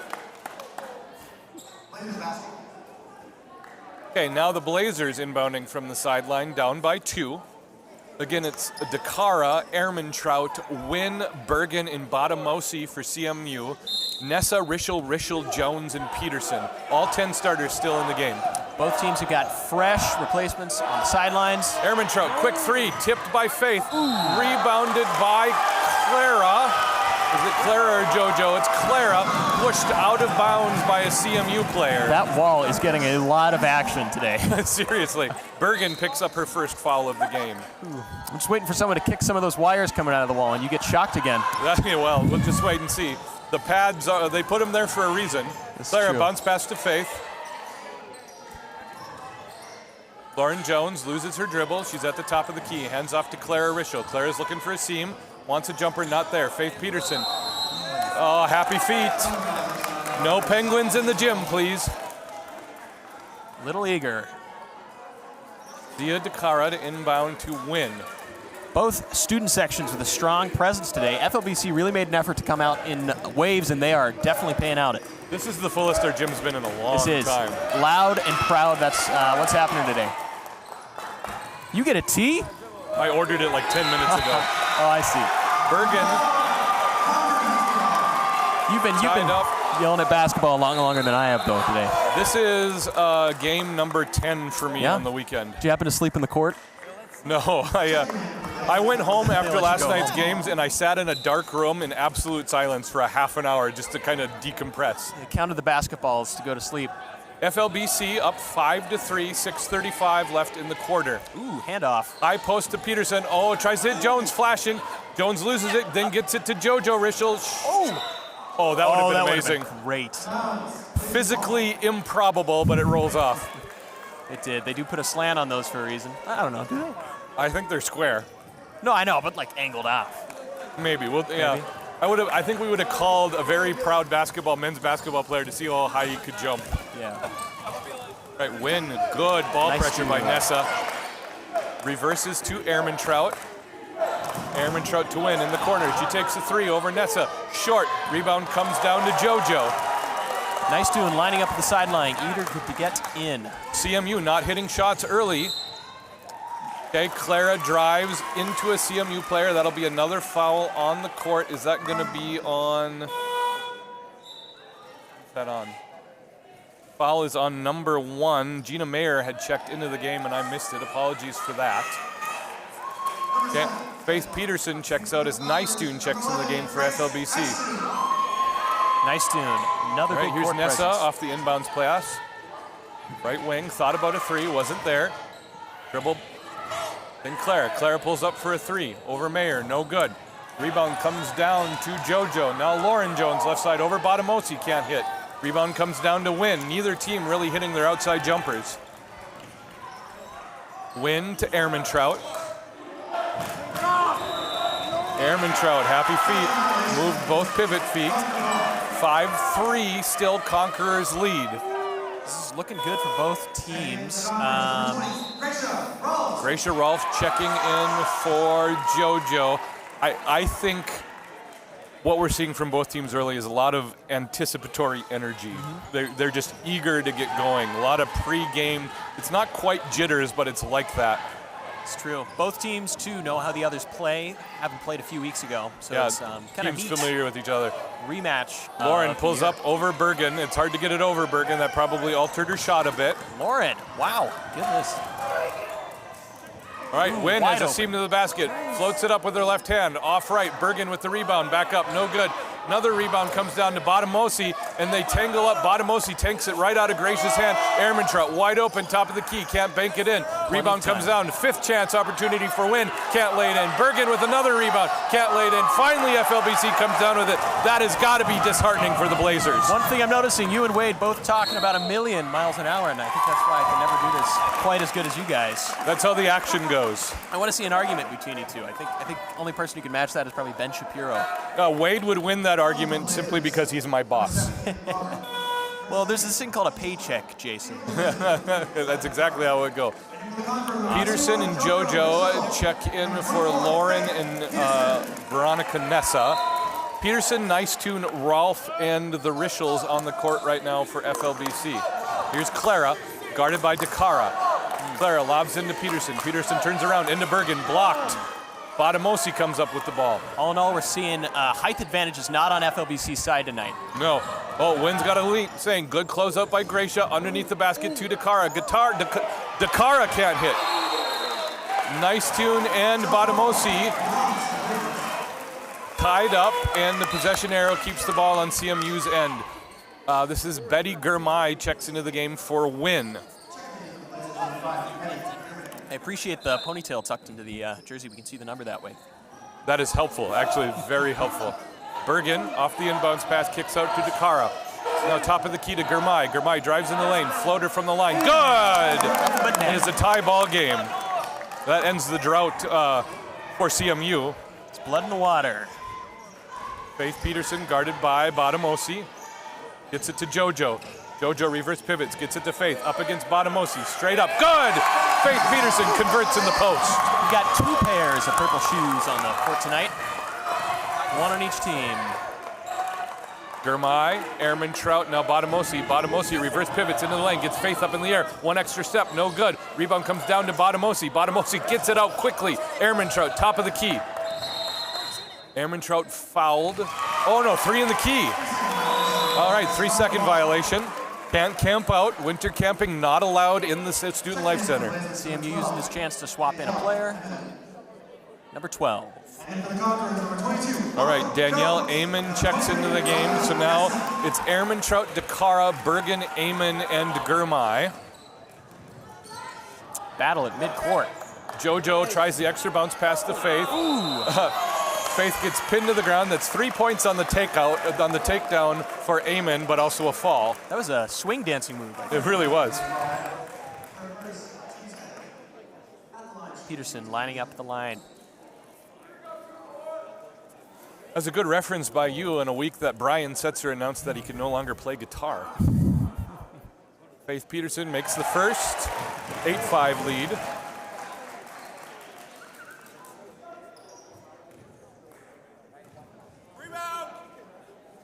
Faith Peterson's second, good, 9-5 FLBC leads. Nice, student section really like that. Really loving the support we're seeing for the Conquerors tonight on campus. Ehrmantraut, high post to Bergen. Bergen, one step into the lane, kicks out to Dakara, now Germay again, reset the offense. Lots of good movement. Germay, dribble drive, kicks out to Dakara for 3. Dakara is just a little bit short. Lauren goes up for the rebound. They're going to get Ehrmantraut on the block. Ehrmantraut trying to explain she had position.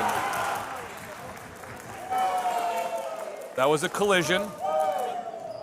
Ehrmantraut has 1 or 2. FLBC has not committed a foul yet this game.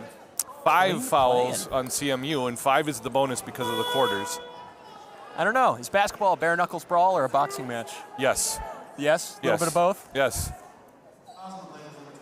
My high school coach used to remind me that basketball is a contact sport. Rules are made to be broken, so are fingers. First on Ehrmantraut, Lauren Jones misses. It's a first. What if she's still Still got a little shock from that hit. Lauren's had so many collisions the last 2 days. Somebody's Misses the second. Make sure she doesn't go to sleep tonight with all those concussions. Rebound off of Lauren Jones. She looks CMU confused. ball. Lauren. Oh, timeout called by CMU. Lauren thought they were reversing the call. It was actually a timeout called by CMU.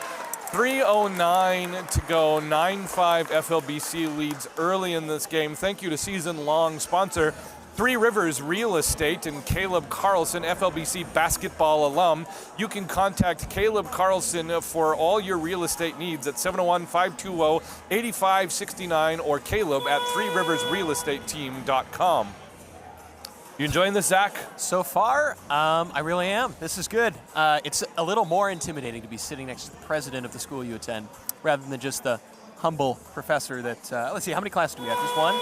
You have one class. You had one class with me last semester and one class with me this semester. Perfect. There That's you go. the way I like it. It's just enough. Did you at any point in thinking that you were going to enroll at a 2-year Bible college think you would be doing basketball commentary as a part of that student experience? I did not. Truthfully, I thought I'd be up here at the cleanup crew afterwards. Just that's probably where more of my skills lie. You're cleaning up with the color commentary instead. Ball in play to Germay.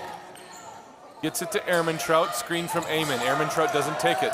Kicks it back to Eamon on the baseline. Now a skip to, that's Lafreniere, goes in for the drive. No good. Lafreniere had checked into the game, missed the layup. So it's DeCara, Germay, Lafreniere, Eamon, and Ehrmantraut. Ehrmantraut steals the post-entry pass. Agitated by JoJo. Now Germay going the other way. 2:39 to go in the quarter. Germay dribbles to the baseline. Gets stuck by Lauren Jones. Eamon lobs up the long two. No good. Rebound comes down to Faith. Loses it. Recovers. Reverse pivots. Finds a guard. FLBC coming the other direction. So wide open. Walking it down the lane on the right side. Nessa hands off to JoJo. Disrupted by Germay. Lobs to Gracia. Almost loses it. Gets it to JoJo. JoJo into the plate. Floats it over Lafreniere. JoJo still can't hit it. Faith with the offensive rebound. Rebound by Lauren Jones. Now Gracia Rolfe, left side. Banks it in. Gracia for two from Lauren Jones. We are missing one of the Rischel twins on the court. How do you think those two play together? Oh, the Rischels are unconscious together. They know exactly where they're going to be. We had two Andersons on the men's team last year, and there was a little bit of that sibling connection. There's a lot of driveway basketball between siblings who play. Seriously. It's cool to see him on the same team for once. All right, Clara back into the game, checking in for Gracia. So FLBC's got Nessa, Jones, Rischel, and Peterson. CMU Win checking back into the game. That'll allow me to reset. Win, Ehrmantraut, DeCara, Lafreniere, and Eamon. Rischel, and Peterson. I think I heard a law firm Yeah, called attorneys that at once. law, yep. DeCara makes the first. It's a 5-point game. 1:48 to go in the first quarter. How much time we got between quarters for the women's game? 1 minute. 1 minute. Yep, it's basically like a timeout. DeCara hits the second. It's a 4-point game, 11-7. FLBC has led for most of the way. Clara into the lane, pulls up from the elbow, jumper, rolls it in. Clara Rischel with the range from 14. All that time in the basket. Ehrmantraut almost drags a foot. DeCara calls her to cut. Eamon waits with the screen. DeCara doesn't want it. Lafreniere nearly loses it, saves it to DeCara. DeCara goes through Lauren Jones, and Lauren causes the charge. Lauren Jones fired up. That is the crowd of the Conqueror fans going wild right now. We've got a lot, it's a blackout night, lots of clappers. Lots of fans get fired up by charges. It's just one of the most emotionally wrought plays in the game of basketball. Yeah, I mean, Clara to Nessa, over to Lauren Jones. Lauren, dribble drive, nothing there. Hands off to JoJo. JoJo runs it from 16. JoJo rolls it in from 16. It went basket backboard and then nothing but net. JoJo needed that to fall. She's had a cold touch the last 6 games or so. JoJo playing defense on Ehrmantraut. Win loses it. Gets it back into the post to Ehrmantraut. Ehrmantraut around Jones. A lot of contact, no foul called. Lauren with the rebound. Now they're going to trap. Lauren dribbles out of it. Oh, Ehrmantraut blocks it. They got to get it across really quick. There we go. They beat the 10-second clock. Peterson wide Faith open. Peterson against Lafreniere, misses the drive. 30 Pick out seconds by on the clock. Nessa for 3, no good. Rebound comes down, third chance to Clara. Clara kicks out, top of the key to Lauren Jones, 3. Lauren Jones for 3, and it's an 11-point lead for FLBC. 17 seconds to go in the quarter. Beautiful shot on Lauren's part. That's 3 tonight for her, or just 2? Lauren has 8. 8 points. Ehrman Trout misses the 3, 4 seconds to go. Does Clara notice? Clara is not going to get a shot off. She's going to watch the clock expire. Amazing quarter for FLBC, up 18-7 after 1. Doing really strong, especially compared to a few weeks ago. I'm excited to see where this goes. A question on the YouTube asked, what seed is FLBC? This is a 1 versus 5 matchup. FLBC won the 4-5 game yesterday against the Trinity ladies team. So this is a 1-5 matchup in the semis of the NIAC Ladies Tournament. Who's looking to be the favor for the other opponent in the semifinals? So the first game, Providence won. And so Providence will play the winner of this game at 2 o'clock tomorrow. In the men's game, it's going to be CMU versus the winner of Providence Trinity in our 8 o'clock primetime game tonight. All right. I will have to tune in for that. Won't be speaking, but I'll be watching. That game tonight, I am so excited for that men's game tonight. These two, the 6 o'clock and 8 o'clock game, promise to be the two closest contested games of the day in the semis. Just coined that word. Again, a couple weeks ago, FLBC lost to CMU by 2, but that was sans Faith Peterson. Gotcha. They're putting the 2 best games at the end of the night for you. How do you feel about that? Sometimes it's the way tournaments go, and we're grateful for it when we get entertaining basketball. More than anything, I'm a fan of good basketball. And to the CMU fans listening, we are the home announcers for FLBC. So if it sounds like we're playing favorites and homers, it's probably because we are. But I do my best to be fair and honest, and I do love watching the Blazers play basketball. Anytime I hear Blazers, I just think about the high school games we have going around here. Or a co-op, homeschool co-op? Yeah, it's the homeschool co-op. The North Metro Blazers play in this gym as well. Oh, JoJo had happy feet and traveled.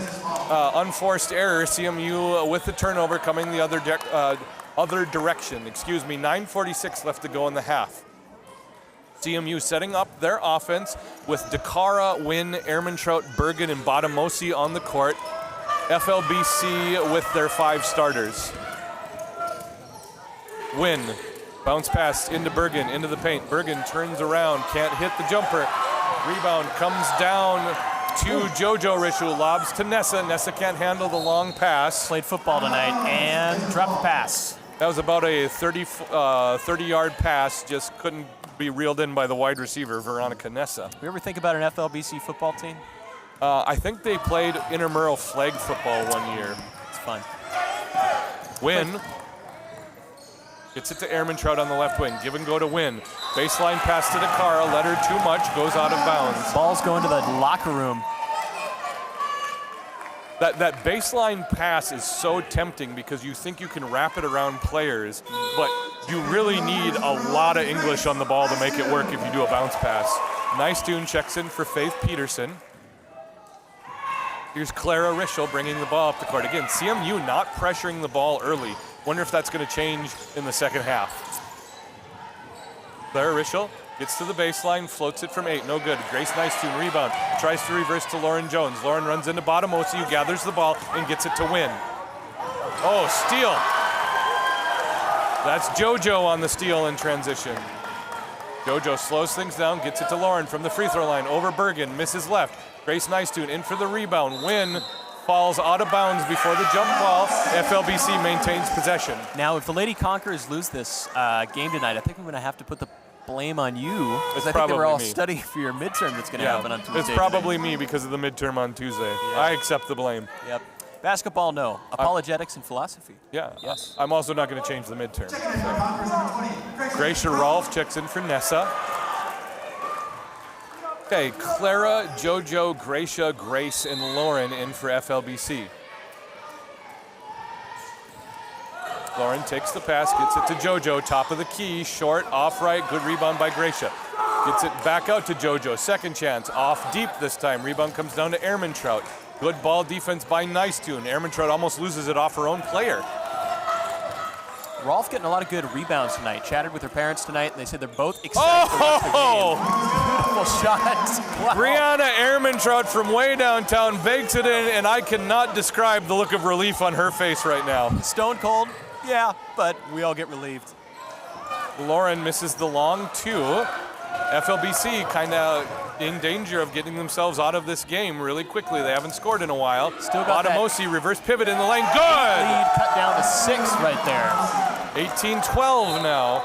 Wendy Greven wants a timeout, and that is a wisely called timeout. No fouls on either team for the quarter. Cisco, at the heart of food and service, one of our lifelong sponsors as a team here at the school.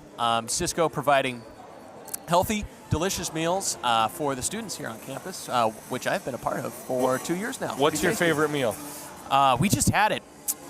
It's got to be the tortelloni with the ham and the peas and Alfredo sauce. I don't know. It was not what I was expecting. Yeah, no. I mean, like that's the one that's on the top of my head. I mean, you're a jambalaya fan. We get jambalaya about once a month here, and it's just the greatest thing ever. I think it's once a month because nobody can handle the spice but the professors. Yeah, and myself. None of the students like the jambalaya, and all the professors are like, we need to have this like once a week. Yeah. I have to distinguish myself as a spice lover out here in the Midwest. It's well, ketchup is spicy in Minnesota. Yep. I think somebody complained about the mashed potatoes being too spicy a while ago. FLBC with the ball after the timeout, still up by 6, but in danger of giving up another run. JoJo misses it. Gracia Rolfe goes for the rebound, loses the ball out of bounds after colliding with Ehrmantraut. Kicking her back to the bench. Lauren Jones picks up the loose ball, gives it to the ref, and CMU trying to get close the gap even further after having a 3 and a 2 on the last 2 possessions. I looked up and I think I saw 2 whole rows of Jones family here to cheer Lauren on. It means they're missing some. Bergen steps up. Bottomosi, Lauren reaches around. Did not have position. Bottomosi sealed out Lauren, got the position in the post, and Lauren commits the foul. That's only her first, just good news for Lauren. CMU might have the height, but FLBC is playing super, super aggressive the second quarter. Peterson checks in for Lauren Jones. Nessa checks in for JoJo Rischel. I don't like looking at those canted basketball hoops up there, like the ones they tuck away for games. I just imagine them falling down. And Ehrmantraut has found the range, and now we're in dangerous territory. FLBC only up by 4. The best is to just ignore them. Yeah, or final shot, try to make a 3. JoJo dribbles through traffic. Acrobatic shot, can't get it off. Ehrmantraut looking for a leader in transition, instead decides to slow things down and set her half-court offense. DeCara, left wing, drives in. Kicks out to Bottomosi. Bottomosi from 18, nothing there. Rebound comes down to Wynn. Jump ball between Nessa and Wynn. CMU maintains possession on the arrow. Nessa and Wynn both fairly matched in size and skill, it looks like. And hairstyle. Oh, no. Hairstyle, not quite. No, hairstyle is Clara. Lobs into Ehrmantraut. Ehrmantraut drives, kicks out to Bergen. Right elbow jumper. Bergen misses right.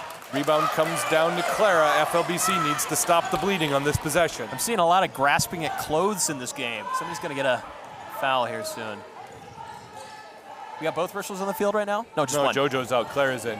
Peterson, baseline drive. Layup up, no good. Rebound comes down to Wynn. Stolen by Faith. Kicks out to Nessa for 3. Veronica stops the run with a 3 from the right wing. 7-point lead. I keep saying field, but it is in fact court. I am not used to playing in a court. Definitely an outside sports guy. Very much an indoor court for basketball. Yeah, we should get turf for basketball. Ehrmantraut hands off to Wynn. Right side 3 to answer. Not good. Rebound comes down to Bottomosi. Straight back up. And 1. Bottomosi strong to the hoop on the follow and 1. Possibility to get within 4 points of the Conquerors here. Let's see what happens. Right, checking into the game is number 7. All right, Kaylee Palmer in. We didn't see her last time.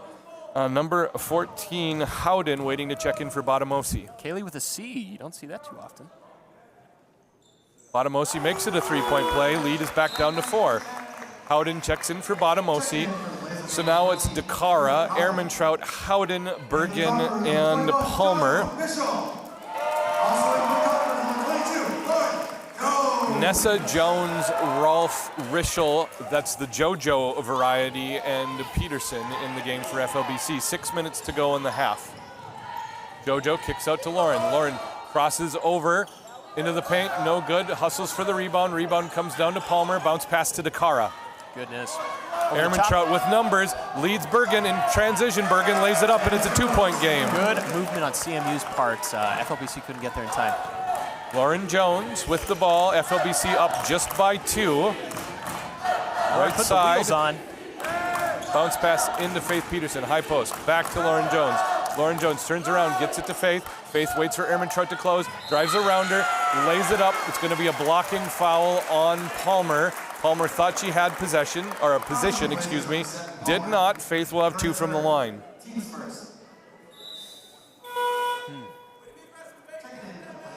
Faith getting a lot of shout-outs from the crowd right now. Jessica Routsis checking into the game for Palmer, who had a conversation with the ref. Peterson misses off left.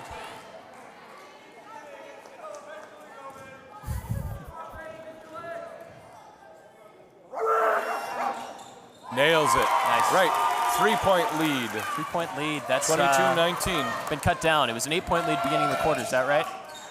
I couldn't tell you. DeCara, miscommunication with Routsis. FLBC gets a possession off an unforced error. Again, Wall being very much a 6th player. It's a busy Wall. Seriously. Just glad they're not throwing it at us.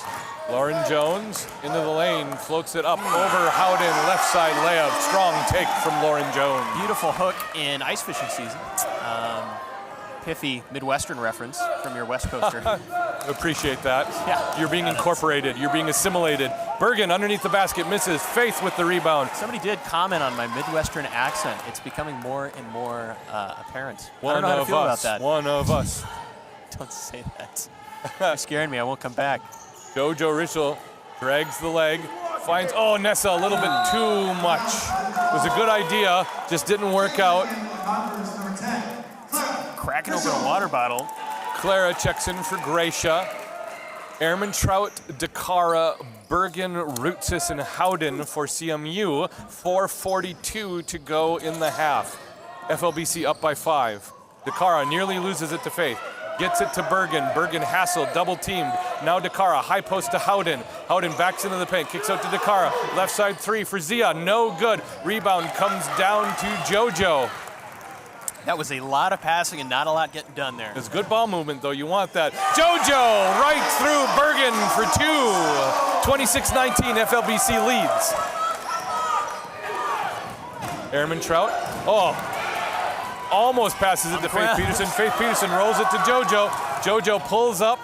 Oh, telegraphs a pass. Good recovery by Ehrmantraut. Ehrmantraut and Peterson. Ehrmantraut and Peterson. Ehrmantraut finger roll, no good. Gets fouled by Peterson.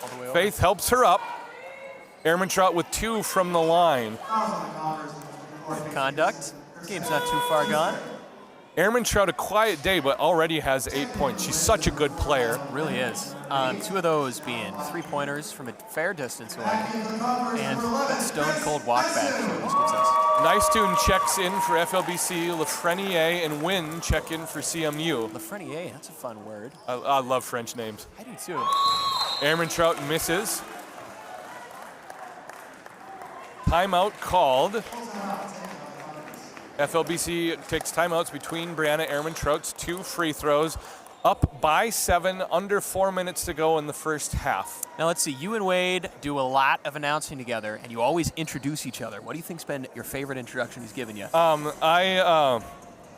I do, like I say, he's the Hall to my Oates or the Captain to my Neil. Yeah. One of the first times I tried that little meme, I called him the Archimedes to my principal and the Occam to my razor. The counsel to my Chalcedon, right? Yeah, there we go. That's what I should do. Yeah. He loves that sort of thing, and he never knows what I'm going to do with it.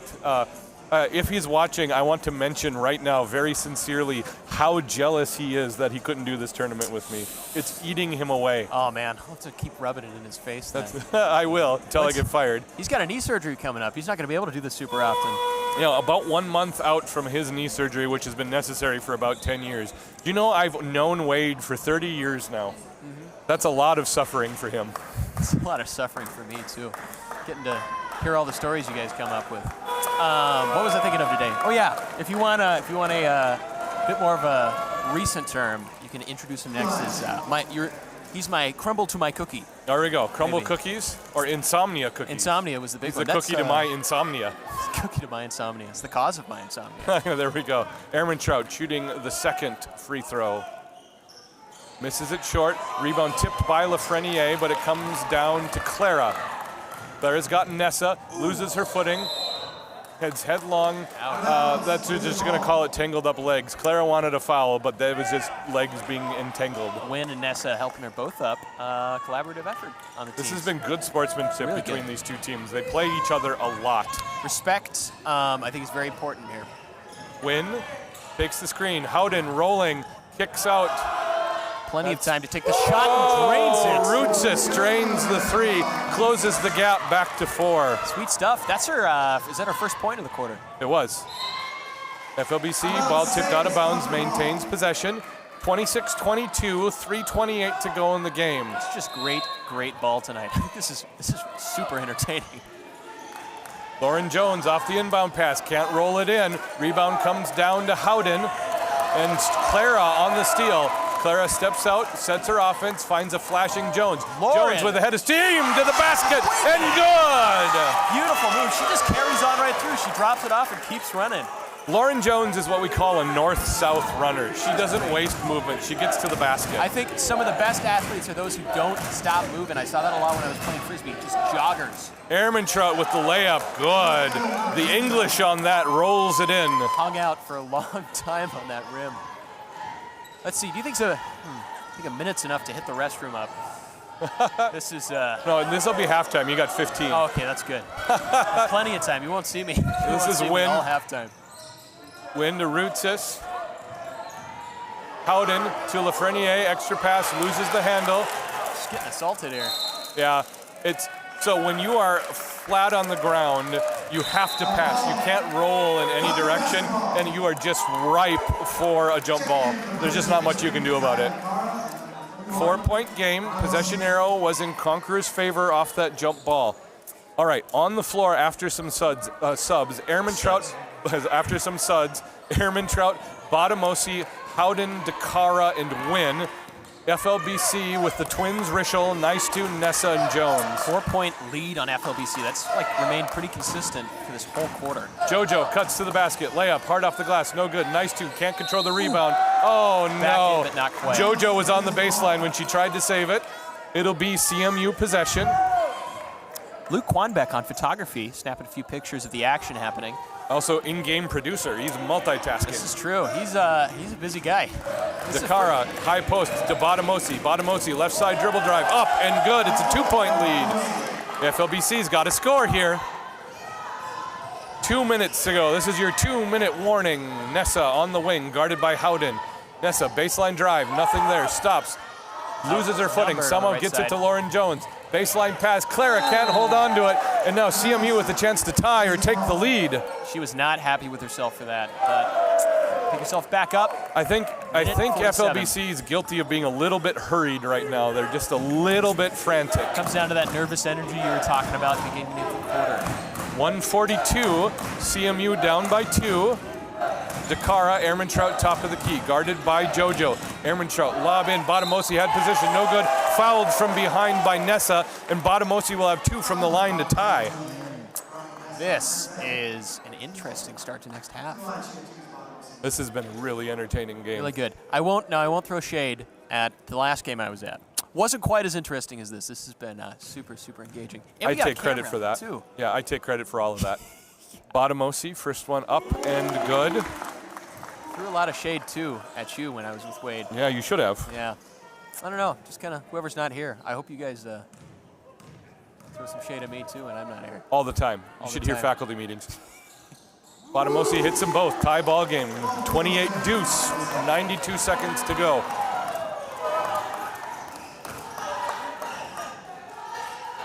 Clara Rischel, left wing, guarded by Dakara. Can she get to the lane and finish? She can! Nice. Clara for 2, the strong take to the basket. Back on the lead. FLBC on the front foot. CMU a little behind. Ehrmantraut reverse pivots into the lane, extra Great step. movement. Oh, Brianna Ehrmantraut, such court presence, finishes. That was probably an 8-foot step. It was like go-go gadget legs. Yeah. Hey, that's a pretty good reference. When did that show come out? It was in the 80s. That was Saturday morning watching for me. Yeah.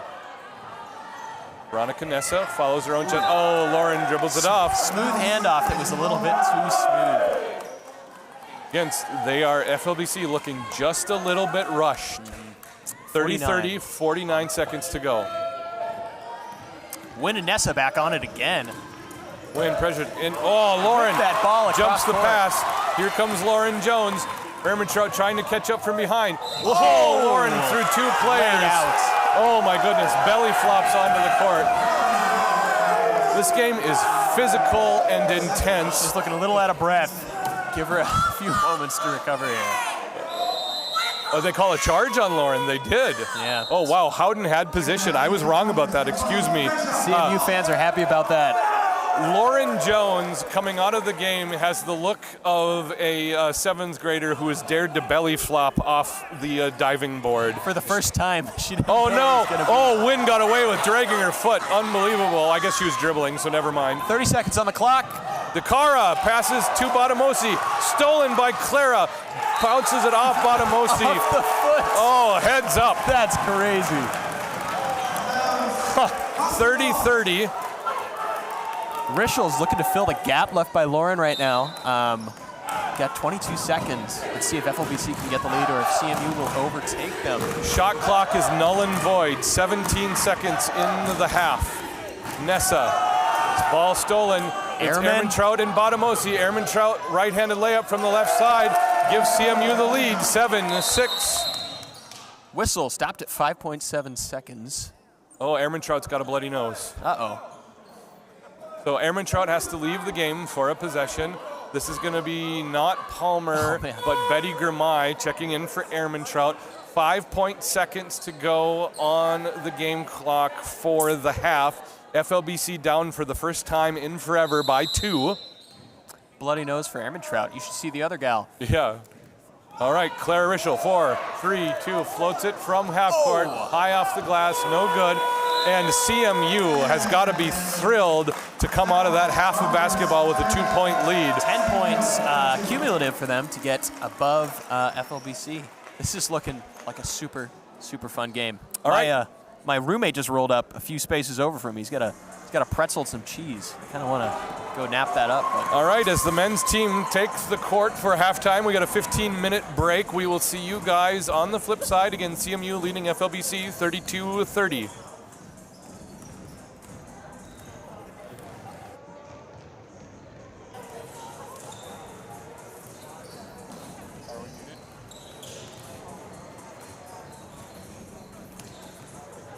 Wait.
And we're back. Back after 15 minutes of downtime, CMU with a 2-point lead over FLBC, 32-30. CMU, the 1 seed on the ladies' side of the NIAC tournament. FLBC, the 5 side. FLBC comes out of the break with their 5 starters. Lauren Jones, Richels, Clara and JoJo, Veronica Nessa and Faith Peterson. Emerging from the huddle for CMU is Brianna Ehrmantraut, Sarah Bergen, Badamosi, Zia DeCara, and Wynn. Ehrmantraut to inbound, going from east to west. Here's Wynn, guarded by Nessa.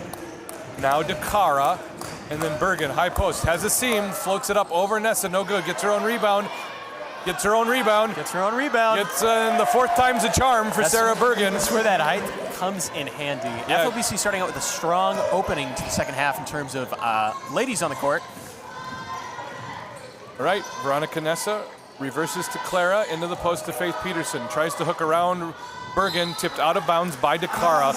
I think DeCara bailed out FLBC there as they were probably just about to turn the ball over. Back to player 12, first name Red, last name Wall. Ball kicked, do it all over again. 30 seconds have passed, viewers.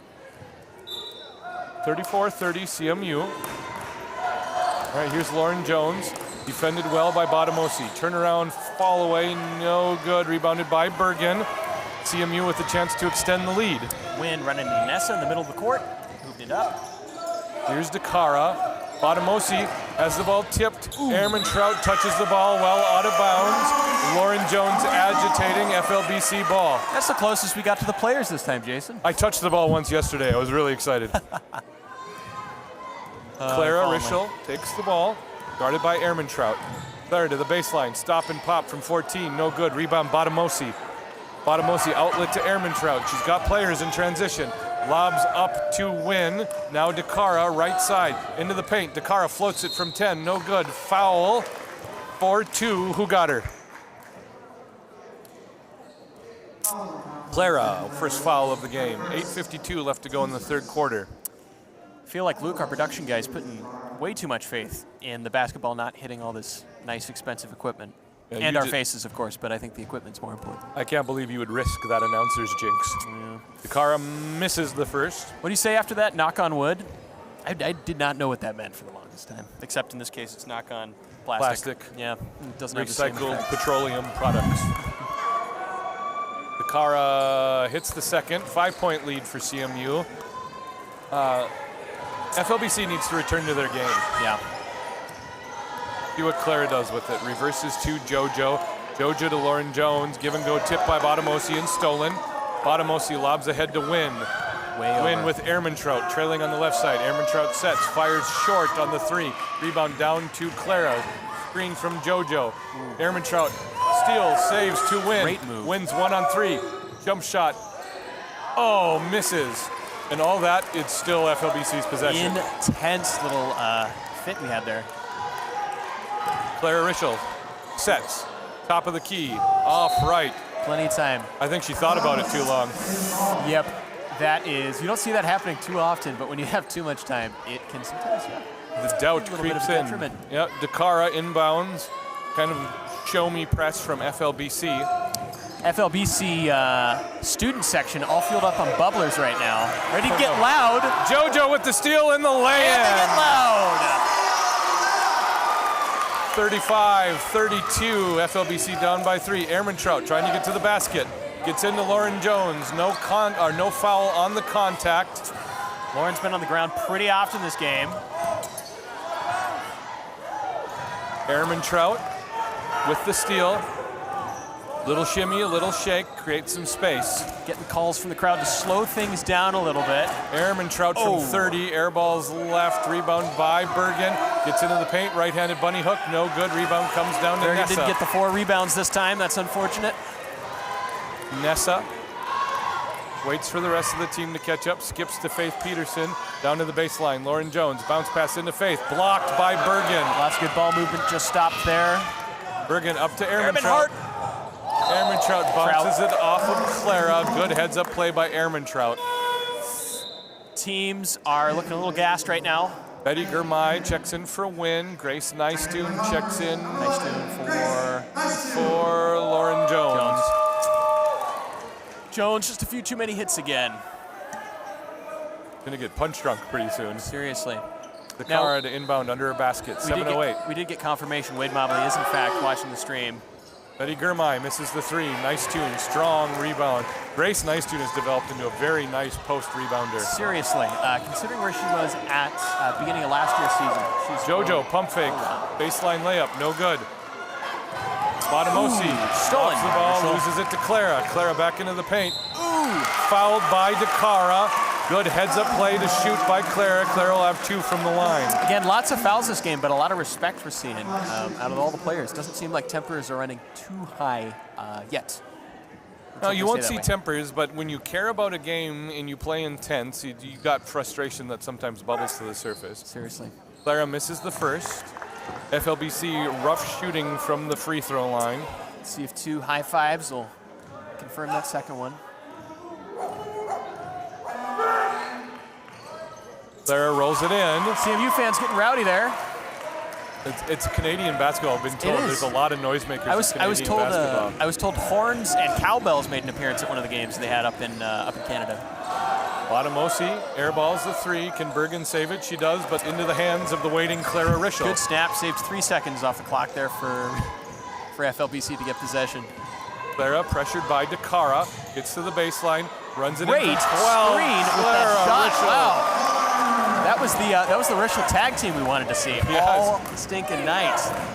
And it's a tie ball game.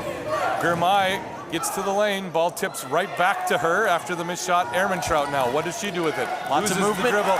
Dives. JoJo and Ehrmantraut tangle up for a jump ball. FLBC ball. 35-35. 6:05 to go in the third quarter. I keep clicking a pen. I don't know if that's showing up on my mic or not, but I think I'll stop. I do it down by the base when I do it, and I think it's fine. I think if I start chewing on it, I'm trying to do it. Yeah. Luke might accidentally switch to the table camera, and no one needs to see that. Accidentally. Yep. Lauren Jones ink bringing all the over ball my up the face. court. Lauren put the wheels on It's again. all the way to the hoop, and Great. 2! Lauren gives FLBC the lead again, 37-35. Comes back from the sideline. Germay doesn't see the pass, recovers. Germay into the corner to Eamon. Plenty of time to take that Eamon shot. misses the 3, rebound comes down to Peterson. All right, Faith hassled. Oh, turns it over to Eamon. Now it's Germay all alone underneath. Left-handed layup, up and good. Tie ball game. CMU's really being a lot more aggressive on the weak court there than they were Lauren the first lobs few. to Grace in transition. Grace and 1! Grace Nystuen! That fired is up! a happy lady right there.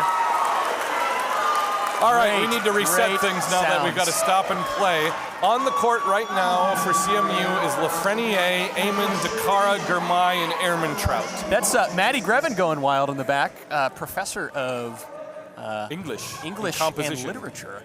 She gets pretty hyped at things like this. Nystuen, no. Rebound comes down to Eamon. FLBC with Rolf, JoJo Rischel, Lauren Jones, Faith Peterson, and Nystuen.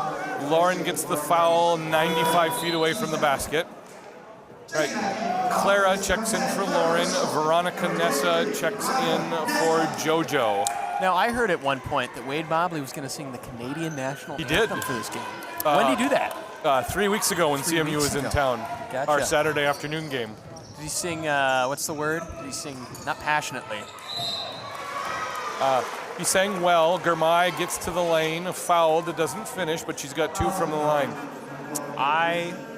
There's got to be a recording floating around of that. I want to watch that. And then tell him I watched it. And then see what his reaction is. Germay shooting 2. Makes Canada. the first. 39-38.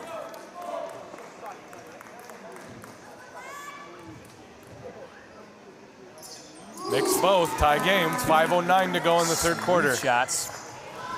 The Gracia Rolf. Leading in fouls right now. Clara Rischel gets to the baseline but loses the ball. Just at that last moment, went off the finger, off the wall again. Dakara Gurmai waiting for the inbound. Oh, Badamosi's going to check in for Dakara. Eamon's going to go under the basket with Gurmai, and Airman Trout's going to be an outlet. So CMU, FLBC is going to press here.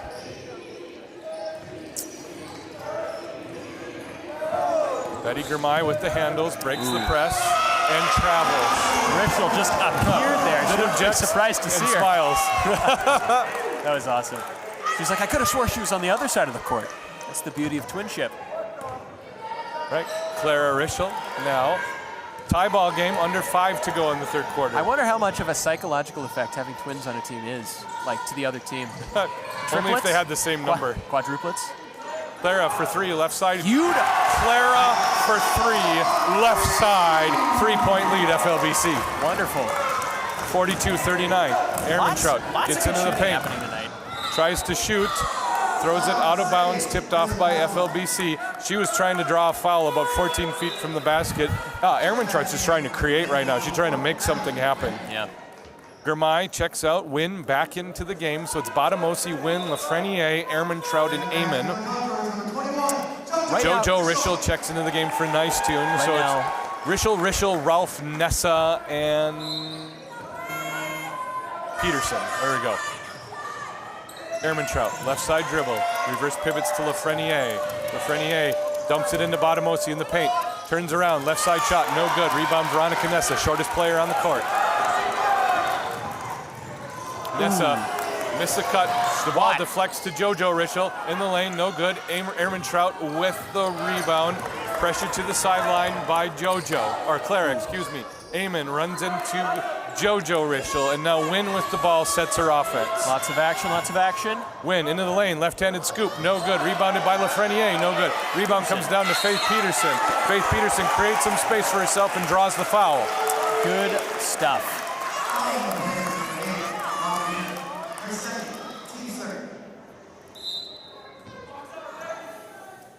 Right, Peterson gets the ball into Clara, and FLBC comes down the court with a 3-point lead. Who have we not seen on FLBC make an appearance tonight on the court? Norabel Kazuki, Mariah Coyle, and Ellie Utek have not made it. Nessa loses the ball. Here comes Wynn in transition. Around Nessa, lays it up, no, but draws the foul, and we'll have 2 from the line. How many is that on Ronnie?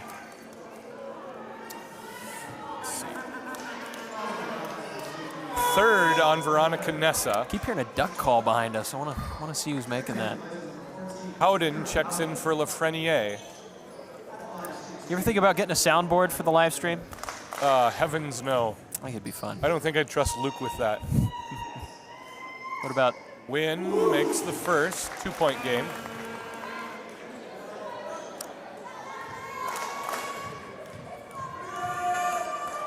Wynn shooting the second. Misses the second. Rebound Badamosi. Straight back up. No good. Rebound Badamosi again. Badamosi creates space and travels and claims that Peterson fouled her. Grabs her jaw. Physical and intense. Physical and intense is the name of the game right now. Lauren Jones and Nice Tune check in for Gracia Rolfe and Faith Peterson. Calls like that are going to get tempers a bit higher. Bergen checks in for Badamosi, who's just a little bit banged up after that play. So on the court for CMU is Palmer, Airman Trout, Howden, Bergen, and Wynn. Nice Tune is back on, so is Jones. Clara Rischel guarded by Palmer. Screen from Jojo. Loses her dribble. Howden pressuring ball. Now Nessa guarded by Wynn. Nessa right side. Crosses over, dribbles to the left, hands off to Jojo. Jojo's got a lane, up over Bergen. Hard foul by Bergen. Jojo misses the layup, but's got 2 from the line. How many is that on Bergen? Man, that was a collision. Was. Both looking a little worse for wear, but not too bad. Second on Bergen. Jojo from the line. Misses left.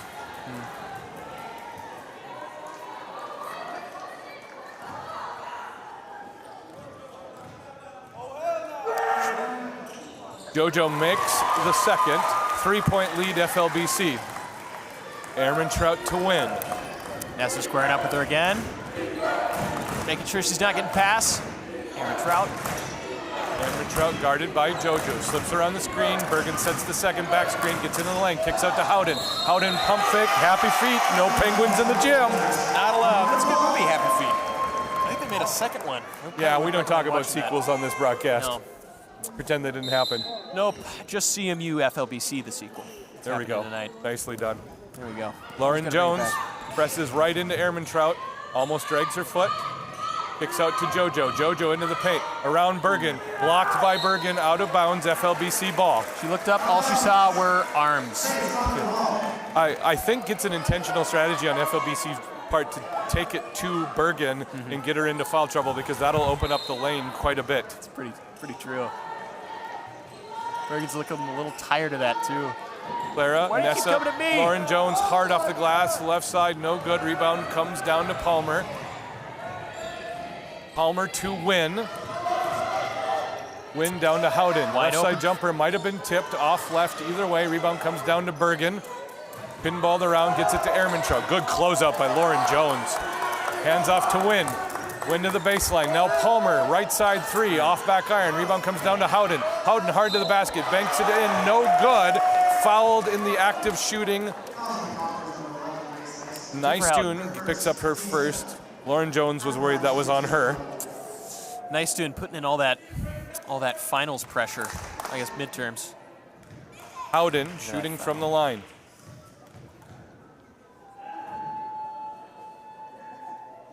Now Misses the first. CMU crowd notably silent when their players are. I think it's shooting. interesting that the FLBC fans respond with silence on these free throws, which is just as unsettling as ambient noise I is know, for a shooter. This is true. Lots of echoes. Oh, nice tune. Almost Nice has a lane shot. violation. Very smooth. Barely moved the net at all. 2-point lead for FLBC. 2:11 to go in the quarter. 43-41. Not bad. Let's see. CMU now leading on fouls. Cadence Oh, no, Staccato FLBC asking still. what the foul count is, and right now for this quarter it's 5-4. Conquerors leading with 5 fouls committed. In the first half, CMU committed 8 fouls. FLBC committed 6, and so it's 13-11. CMU's committed 2 more fouls on the game. I'm looking through the chat history. We got fans of both sides coming, and It's kind of showing like a support. stream of consciousness. It's I great. know, it's good. I used to manage live streams for my church, and that was always fun. Bergen misses the shot, gets the follow. Bergen fouls it, it ties the game. It's live really streams. hard when Sarah Bergen's got rebounding position. Live streams are fun. You always get one person who's like way out of off of somewhere, Africa or Russia or something like that. Lauren Jones saves it to Veronica Nessa, hits the wall. Did Lauren just get up and get back in it? Yeah, all Lauren does is get up. Ow. Oh my goodness, Lauren flat on her face again. Foul was called on That 22 Haley Palmer with the foul. That 22 on her front's going to keep getting worn away. Wow, Palmer has 4 fouls as a sub. Badamosi, who was banged up on a play on the other side of the court, back in. Does not look like she's flexing her jaw anymore. Lauren Jones with 2 from the line, 43-43. Palmer talking with the coaches right now.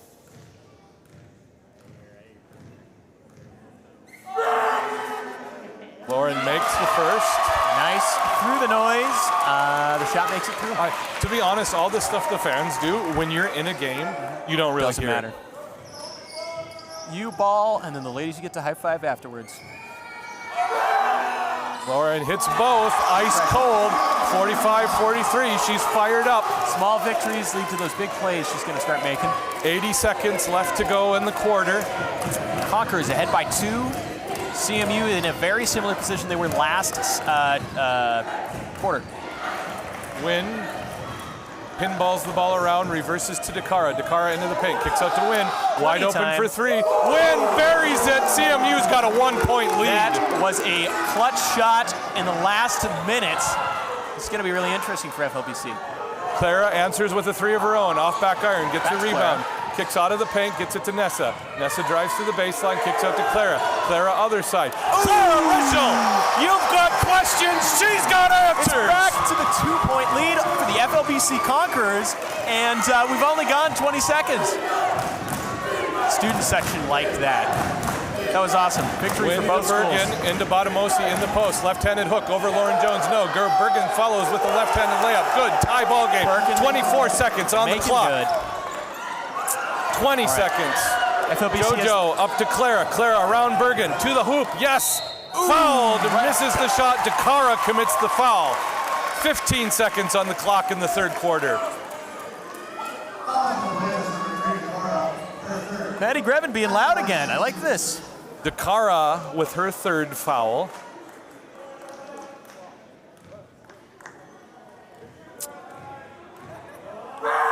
Clara Rischel misses the first. Still tie game.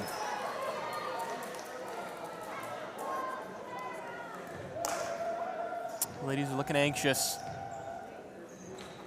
Clara hits the second, 1-point lead, FLBC 49-48. CMU has 15 seconds to work with. Dakara. Lots of speed moving down the court.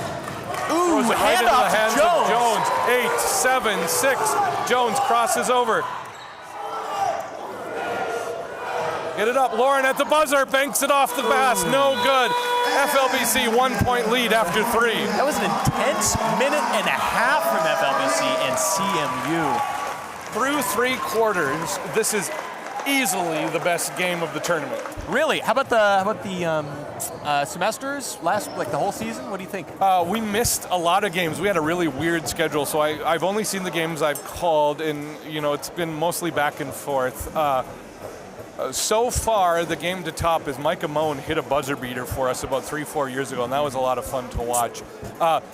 First round game, 6th seed St. Boniface upset Sisseton Wahpeton on the ladies' side of the tournament, and it ended up with a shot going in with 1.6 seconds left to go. That's the game of the tournament so far. This has been a much tighter game. As a consistent watcher, talker, analyzer of the FLBC women's team, I want to ask, what do you think of some ways they've definitely grown as a team since the beginning of the season? Well, it probably comes down to individual players improving, especially Grace Nystuen is a defensive rebounder. The girls as a whole have locked down their ball pressure, and it's just so intense. They are flustering with that 3-guard front, and it's so much fun to watch. CMU, at least based on when they were here 3-4 weeks ago or however long ago it was, has altered their offensive strategy considerably because of that pressure. At least that's to the casual observer being me. Gotcha. 2 teams both adapting to each other. This is really a good way to end the ladies' tournament tonight. A tournament game between 2 opponents that know each other well and match up well, man, that is just the heart and soul of basketball. When's the movie coming out? Yeah, we'll see. Hoosiers, not quite. We'll take what we can get. Faith Peterson passes it into JoJo Rischel. 4th quarter underway.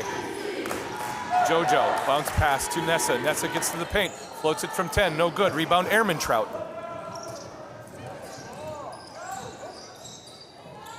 All right, this is Rootsis who checks into the game at the break. So Bergen, Botamosi, Rootsis, Dakara, and Ehrmantraut. Remember, Rootsis hit that clutch 3 at the end of the second quarter, or near the end of the second quarter. Dakara into Bergen. Bergen kicks to Botamosi. Botamosi tries to drive, leaves the ball behind, recovers. Top of the key to Dakara. Dakara pump fakes, floats it from 8. No good, off the glass. Rebound to Lauren Jones. Lauren Jones lobs to Clara Rischel. Clara takes it to Bergen. Fadeaway, Bergen blocks it. Bergen comes down with the rebound. Heights coming in clutch there for CMU once more. Bergen tangled up, trips over Clara Rischel. Bergen wanted to foul, but Clara's just laying limp on the floor trying not to move. Taking their time now, a bit more watching the court. Ehrmantraut. Shake step, loses the ball, stolen by Jones, trailed by Botamosi. Botamosi puts a shoulder into her, and Lauren Jones got 2 from the line. How many's that on Botamosi? Jones stole the ball and proceeded to steal free throws. Botamosi's only her first foul. That is great for Botamosi. Well played game for Bottomosi. 8:48 on the clock to see if the Conquerors are going to get blazed tonight or the Blazers are going to get conquered. We will see. Gracia Rolfe checks in for Clara Rischel. No subs yet this quarter for CMU. Lauren makes the first. Up by 2. 8:48 to go in the game. Smooth like butter, ice cold. Those are two things you don't want because you like to spread butter. It's called mixing metaphors. Yeah, exactly. Lauren Jones, good on the second one. 3-point lead for FLBC. She is a consistent free throw shooter. That's for when sure. Lauren gets locked in, she's hard to beat. Yeah, lots of commitment and focus from both teams right now. Rutsis kicks out to Ehrmantraut, high post to Bottomosi. Bottomosi pivots right. Fadeaway jumper goes up, no good, but fouled by Nessa. Picks up her 4th foul. Interesting for Veronica. Oh, Ronnie. Clara's going to check back in for Veronica. Bottomosi from the line. First one up and in. She's a good player. Bottomosi, fundamentally sound basketball player. Fun to watch. Tacking up the hands. Ball's going down and up. Bottomosi misses the second. Rebound comes out. down to Lauren Jones. Jones up the close side of the court. Taking her time. Lauren sets the offense. Hands off to Veronica Nessa, playing with 4 fouls. Nessa tries to bounce it into JoJo Rischel. Dakara and JoJo in transition. Dakara tries to flip to Rutsis, who saves it to Ehrmantraut. Ehrmantraut, step back 3. Nice off step back. Front of the rim. Rebound, Dakara straight back up, no good. Rebound tipped out of bounds off of FLBC CMU ball. Here comes Clara Rischel and Madeline Wynn. Rutsis will sit down and Nessa will sit down with 4 fouls. The ref almost got his block knocked right there. It was a smooth dodge on his part. Lots of, looks like teams are operating pretty independently right now. Not a lot of say-so from the coaches except for timeouts and half times. Both teams working really well together. Dakara, ball under the basket. Lobs to Bottomosi, disrupted by JoJo, but Bottomosi comes away with it. Wynn, left side 3 for the lead. Wynn hits it, and it's a 1-point lead for CMU. Wynn gonna be riding that high, lock it down. Right Clara side. with the ball, gets into the paint, almost loses the ball, recovers. Jones off the middle. Jones, here we go, into the paint, pulls up, 8-foot jumper, off back iron, rebounded by Ehrmantraut. Can CMU extend the lead? Football pass. Ehrmantraut Going to the end zone. had a man open in the middle of the field, but the free safety disrupted the pass and couldn't catch up with it. Yeah, that was a toss. Wow. It was aggressive by Ehrmantraut. I like it. Yeah. You want to push an advantage. Neither team able to pull away. She should aim for one of those canted baskets on the ceiling. Rolfe, now JoJo. JoJo dribbles to her left. Can she find a seam? No, pulls up from 16, short. Rebound comes down to Bottomosi. Bottomosi creates space for herself. It's trapped against the baseline, lobs to Dakara. Wynn with the bionic knee at the front. Bergen unmarked. Oh my goodness, how did Bergen finish that? What a shot. 3-point lead for CMU. Can FLBC respond? Will CMU pull away? Wendy Grevin wants a timeout to calm down her troops. Bergen matched her shots with her fouls. Good last quarter here. This is really fun. 7:01 to go in the game. 54-51. FLBC trails by 3. For the Conquerors, Lauren Jones with 18, Clara Rischel with 13. For the Blazers, Ehrmantraut has 14, Bottomosi with 10, and Bergen with 10. Now, if you had to pick another sport to commentate for that wasn't basketball, what do you think you'd go for? I wanted to do baseball. That's baseball. what I went to college for. You know, Yep. growing up, baseball was probably the most boring sport for me. Yeah, people say baseball is boring. I just love it. It's designed for a fan to have a conversation during with someone else. It's the beautiful That's a fair thing. point. I think both baseball and football, I appreciate the kind of the rush you get for quick moments. It's a lot more bursts. Basketball is a lot more long haul, which you appreciate that as well too. Faith Peterson, sideline. Lobs to JoJo, saves the ball. Stolen by CMU. CMU with another chance to extend the lead. FLBC needs a stop here. Ehrmantraut from way downtown, can't hit it. Faith saves it. Oh, trapped by Bergen. Tries a baseline jumper to Clara. Turnover, CMU with another possession. Ehrmantraut just trying to get something going. Unbelievable shot from 30. Just didn't go for a win with the ball on the baseline. Ehrmantraut, left side, guarded by Gracia Rolfe. Gets it to Amon. Back to now Wynn. Wynn with another dagger? No, not there. Rebound comes down to a trio of FLBC gals. Jones, Rischel, and Peterson came down with it. Yeah. Peterson passes ahead to Clara. Can FLBC get a score on this possession? Rolfe. Baseline to Gracia. Gracia dribbles, shuffles her feet, and it's another unforced error. CMU with the lead. Kind of feels like things are slipping through the Conquerors' fingers right now. Nice tune checking in. Gonna be Gracia. Yep, checking nice tune in for Rolfe. Peterson, nice tune, Rischel, and Jones. Met by Bergen, Botamosi, Ehrmantraut, Amon, and Wynn. Rischel, and Jones? Ehrmantraut tries to drive, just stolen by Faith Peterson. Wow. I'm kind of surprised they didn't call a jump on that. Here's JoJo around Rischel, lays it up and in! JoJo Rischel for 2. It's a 1-point game. That was a pretty smooth grandma shot, I feel like. Well, granny. Amon, guarded by Lauren Jones, gets around her. Lots of contact. Stutter steps, hands off to Wynn. Wynn calls the play or raises the roof, can't tell. Wynn's gonna be fouled by Clara Rischel.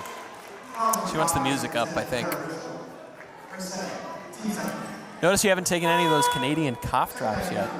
I haven't because I've got a hot lemon drink right now. This one's pretty good. Black cherry flavor. You could put one in the tea. I'm probably going to take one of those between games. Oh, you got one more after this, don't you? Yes. Got the 8 o'clock primetime game after this. Prime time. Bounce pass by Ehrmantraut, disrupted and stolen by FLBC. Nice two, hands off. Struggling with that. Botamosi tangles it up, and CMU gets the ball back with the possession arrow. Yep. Nice tune. A little. I think Grace kind of lost her balance on that play, which is why she couldn't dish it quickly, and that's what allowed Botamosi to tie up the loose ball. Yep. You can tell she was a little angry at herself, but picking herself back up. Howden's in the game now. Will be inbounding the ball. Did not check when she checked into the game. Not sure who she subbed in for. Scanning the bench right now. And Dakara's on the bench and Bergen's on the bench. One of those two. Here we go. Howden into Ehrmantraut. Ehrmantraut, good defense. Botamosi straight up in the paint for 2. A 3-point lead again for CMU. FLBC defense. Jones, move it up the middle. Screen from Clara. Jones almost got to the baseline before turning around and kicking out to Clara. Clara stepped back, thought about a shot, not there. Peterson, corner 3 for FLBC, no good. Ball rolls back out to Clara Rischel. Clara drives to the baseline. Pass tipped by Ehrmantraut. Pass to the wall, ref points at the wall. Going to be a corner inbound for Clara Rischel. Conquerors still behind by 3 right now. CMU leading. Lauren Jones all alone, top of the key. Oh, no justice. Rolls in and out. Botamosi, does she throw it away? No, saved by Wynn. Goes to Grace. Nice tune. Nice tune. Lays it in. Can't hit it. Mad she missed the shot, but she's got 2 from the line. Nice. All right, nice tune. It's time to shine. Little bit of the inexperience showing for Grace there because in the scrum for the ball and layup, she kind of short-armed that layup, and that's why she missed it. That's just pressure getting you in the moment. Nice tune, 2 from the line. Nice tune, 1 from the line after missing. Lauren Jones barking encouragement to her. Trout looking back at that yell. Nice tune, shoes of blue and pink. Both go up. Ball this is back iron. Ball tipped out to Wynn off the long rebound.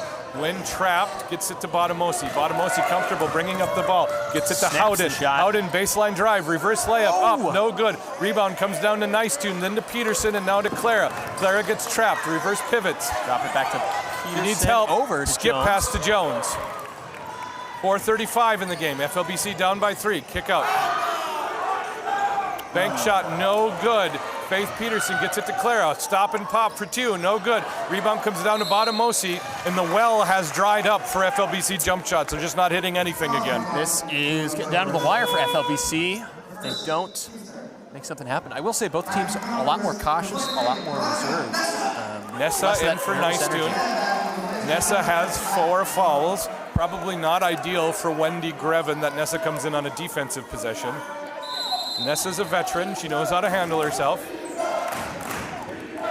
Dakara, sideline drive. Bounce pass into Ehrmantraut. Ehrmantraut, extra pass to Bottomosi. Lays it up. 5-point lead, CMU.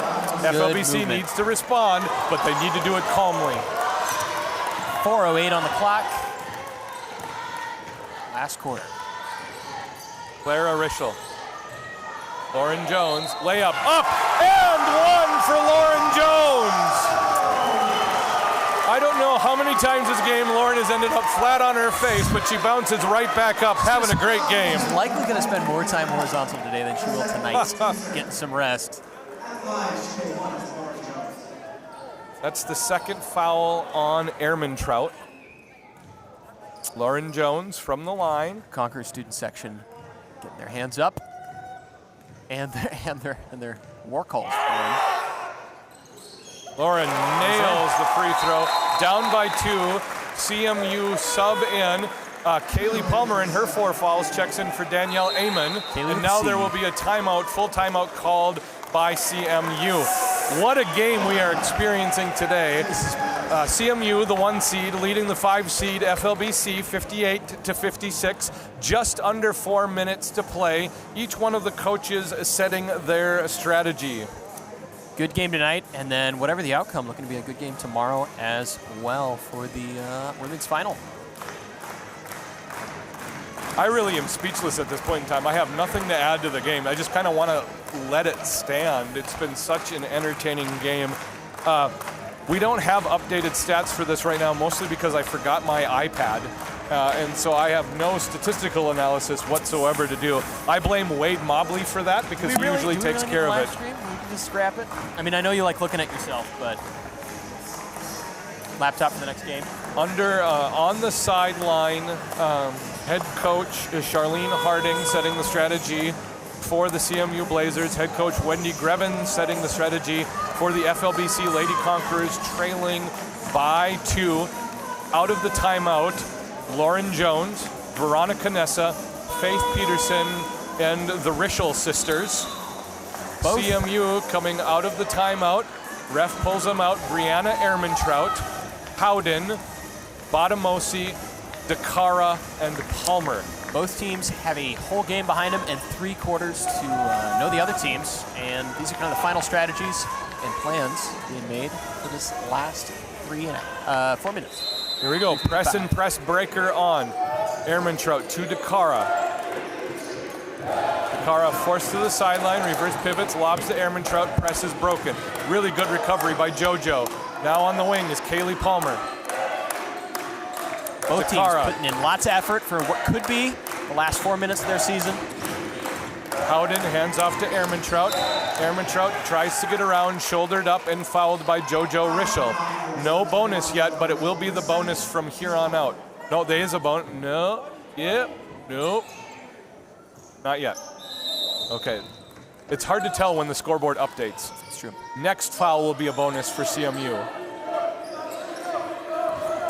Ehrmantraut curls around the screen again. Off her foot, rolls to Dakara. Now Kaylee Palmer, baseline drive. Over Peterson with the scoop, no good. Follows her shot. Tied up by JoJo Rischel. Jump ball favors FLBC with the possession arrow. FLBC coming the other way. Down by 2. 199 seconds. I was going to be crafty, screwed up the math, stumbled over that like I was falling down the stairs. Well, how embarrassing. Yeah, that's the reason you teach apologetics and not math. Yeah. Clara kicks out to Faith Peterson. Faith Peterson into Lauren Jones. Tie ball game! Lauren from Faith, 58-58. Lauren then commits the foul, overzealous and trying to deny the pass. Dakara helped up by her teammates. Now she's going to be shooting bonus from the line. Both teams tied up right now. Just imagining this as a clean slate. Whatever's gets them ahead could win them the game. Lauren has 4 fouls. Veronica Nessa has 4 fouls. Kaylee Palmer has 4 fouls. They're all in the game. Here comes Sarah Bergen to the low block for Howden. This is a powder barrel right now. About to explode. 3 minutes even on the clock for Dakara. Dakara hits it. Gets a second shot. Zia Dakara hit the first shot. Misses the second. Rebound comes down to JoJo Rischel. JoJo reverses course, gets it to Faith. Here comes Clara. Clara bounce pass into the corner, disrupted by Kaylee Palmer. Tipped out of bounds, FLBC ball. 2:51 on the clock, CMU leading by 1 point, 59-58. Clara Rischel comes to the sideline to inbound the ball. Looking for JoJo. JoJo 3 over Botamosi. Just what FLBC needed. 2-point lead, FLBC. Just like that, FLBC ahead, right where CMU was just, 2 minutes ago? Back and forth game.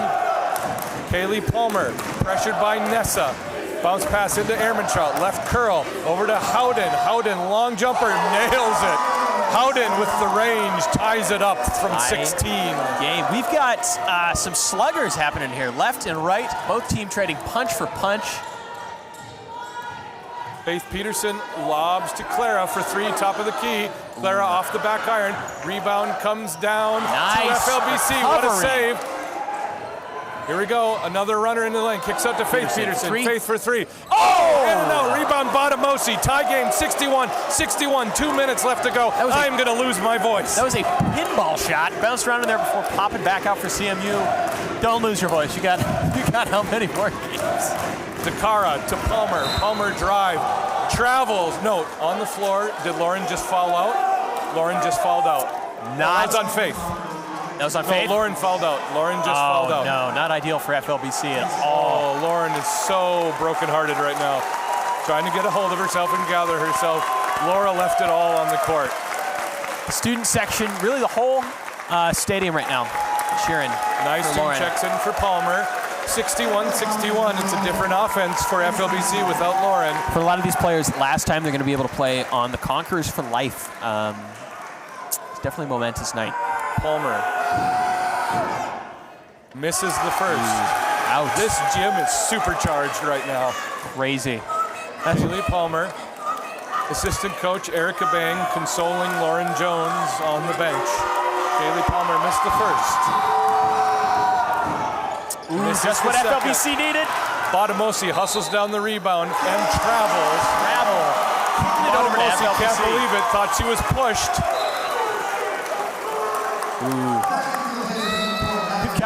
We definitely have some charged student sections right now. Lots of positives and negatives. Coach Harding pleading her case. There was contact on that play. Clara Rischel, Faith Peterson. Clara gets to the side baseline, passes it into JoJo. JoJo curls, tips her pass through Nessa, tipped out of bounds by CMU. Minute 32 on the clock, still tie ball game. 5 fouls on FLBC, 3 for CMU. Do we still have anybody with 4 fouls for FLBC on the courts? Nessa has 4 fouls. Nessa still. He's got to be careful with this. Peterson inbound, gets it to Clara, marked by Ehrmantraut.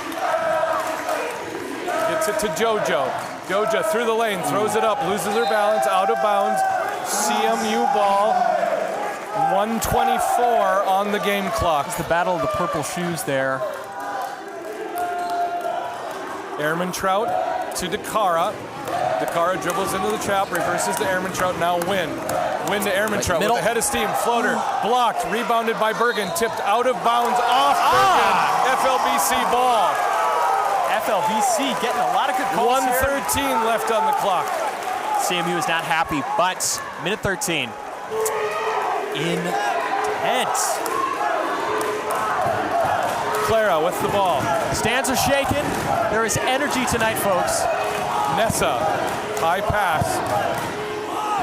Gets it down to JoJo. JoJo floats it in the paint over Bergen. No good. Rebound. Clara. Clara kicks it out to Nessa. Nessa recovers before it goes out of bounds. Good. Nessa guarded by Wynn. 9-8-7 on the shot clock. Here's JoJo. Does she see it? 6. JoJo floats it to Peterson. Peterson up strong. No good. Rebounded by Nystuen. Now Botamosi. Now JoJo. JoJo shoots it. Thought she had to beat the clock. She did 38 it. seconds on the clock. We are getting down to the wire. Tie ball game. Ehrmantraut bumped by JoJo on the fall. Ehrmantraut will be shooting 2 from the line. And I will tell you what, Brianna Ehrmantraut does not miss free throws. Looking like JoJo's third foul. 2 nails in the coffin. Botamosi is limping. Everything has been left on the court in this game. Ehrmantraut adjusts her knee brace. Calm, cool, collected. First one up. Makes it. 1 point lead for CMU. 62-61. Could make now, it a 2 here's point. the strategy. Does Ehrmantraut miss it with the rebounding advantage?